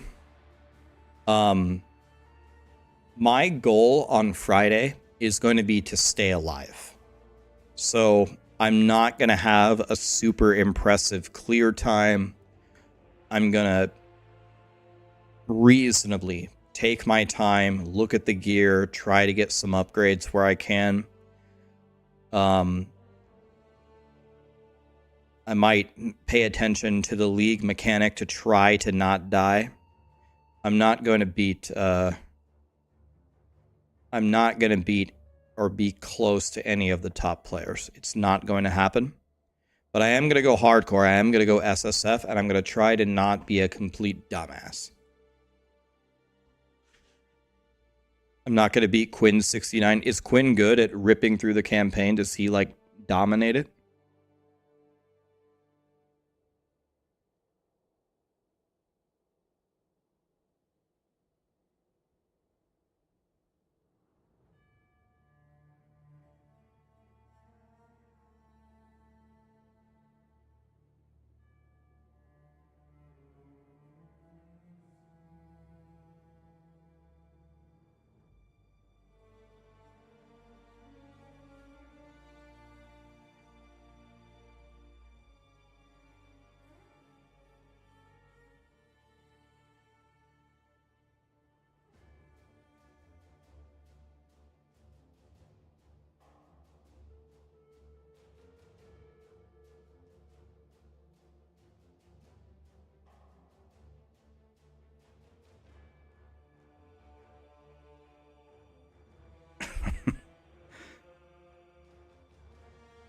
I'm 100 times more entertaining than most, if not all, top skilled PoE players. Well, it's very nice of you to say. I really don't think that that's true, but I'd love to have you guys if you want to be here on Friday, but yeah, they're just a lot better than me. It's not all about being better. That's not all that there is to streaming, but I'm just very new to this. When I log on Diablo 3, almost none of you have a prayer of beating me in D3 unless you cheat. You got a bot and Turbo HUD, and even if you do that, I can probably still kick your ass on any class with anything. That's just the way that it is. That's the way that it goes. But in Path of Exile, it's the opposite. Most of you can kick the shit out of me in this game, and I suck.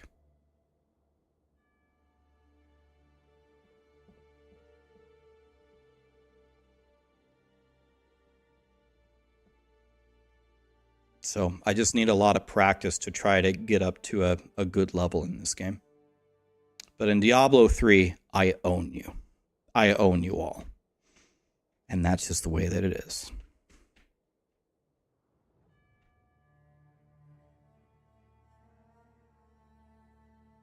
That's like saying a doctor can kick the shit out of you on a science test. It's all knowledge. For the most part. Try to play Z-Barb in Diablo 3. It's not all knowledge. Some of the builds are hard to play. But it's mostly knowledge. Mostly.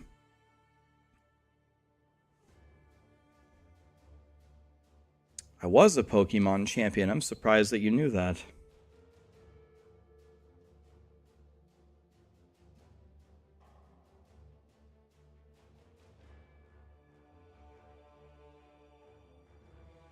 Besides speedrunning or Ubers, PoE is also mostly a knowledge check. In general, in ARPGs, knowledge will do way more for you than skill at pushing the buttons. If you're good at pushing the buttons, then you play League of Legends. If you're good at research and theory crafting, then you play ARPGs.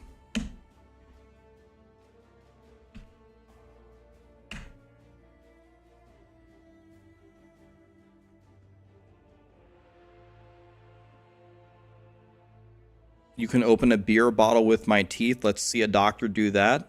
Exactly.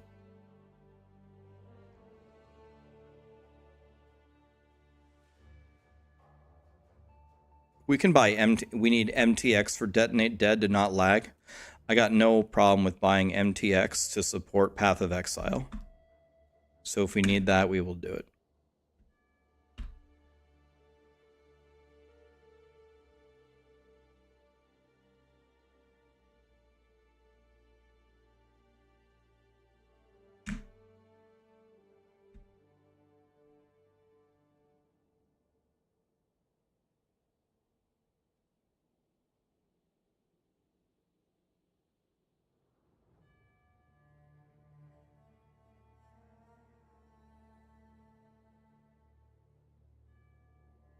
You need the decrease MTX? Okay, well, we'll purchase it tomorrow.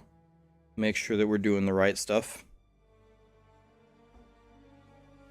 Any inside info on the Diablo 4 patch notes dropping? I don't even have any inside info to spoil. Even if I wanted to tell you, I don't know. I'll tell you one thing about Blizzard, which doesn't matter to me one way or another. Like I'm fine with it, but in Diablo 3, Blizzard contacted me and several other content creators all the time, well in advance, to try to plan out, you know, a lot of those new leagues that came out. We helped them, I wouldn't say, well, to some extent design them, but also make sure that they were tuned well. The ethereals, the sanctified powers, the altar, which changed the whole endgame. We were very, very close with Blizzard and trying to help them fine-tune those Diablo 3 seasons. with Diablo 4, my interaction with the devs is very close to zero. They just kind of, they do their own thing, and that's the way that it is. And that's okay. That's just the way that it is. So the amount of like information that I have ahead of you guys is usually zero.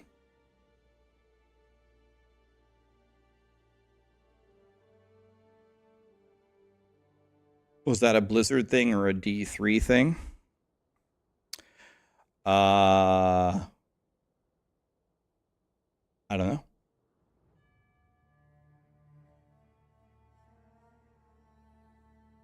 But my involvement in helping the development of Diablo 3 was many orders of magnitude higher than in Diablo 4.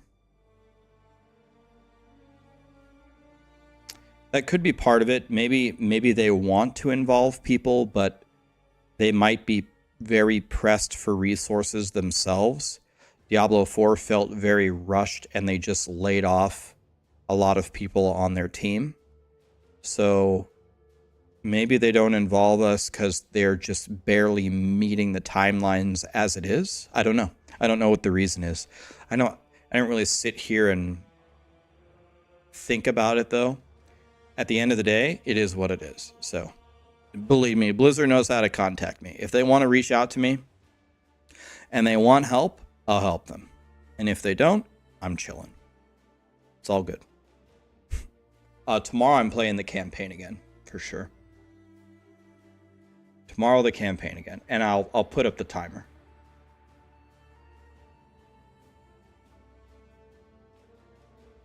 And we're gonna play the one that levels up into cock. That way we can actually practice the right thing.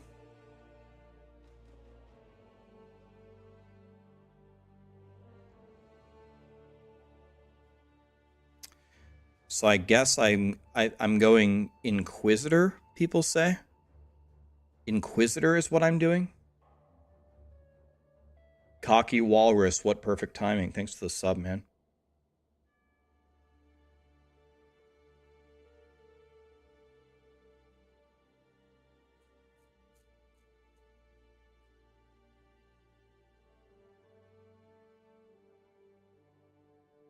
Yeah, we have the YouTube video from I'm Exile. I will watch his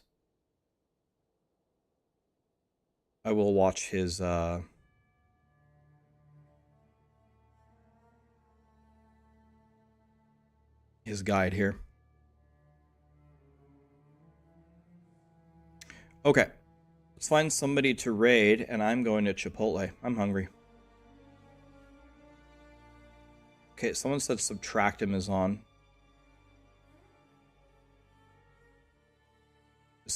Is he doing another? Oh, he's in the middle of a podcast. I could raid him anyway.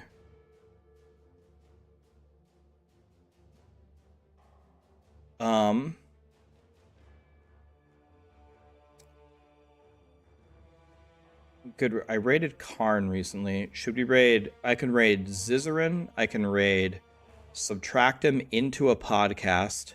If you guys want to listen to a podcast. Or we can do Crouching Tuna. Or we could do Steel Mage. I never get to raid Steel Mage. How about Steel Mage? I just raided Karn. Let me raid Steel Mage because I never get a chance to raid him. Let's do Steel Mage.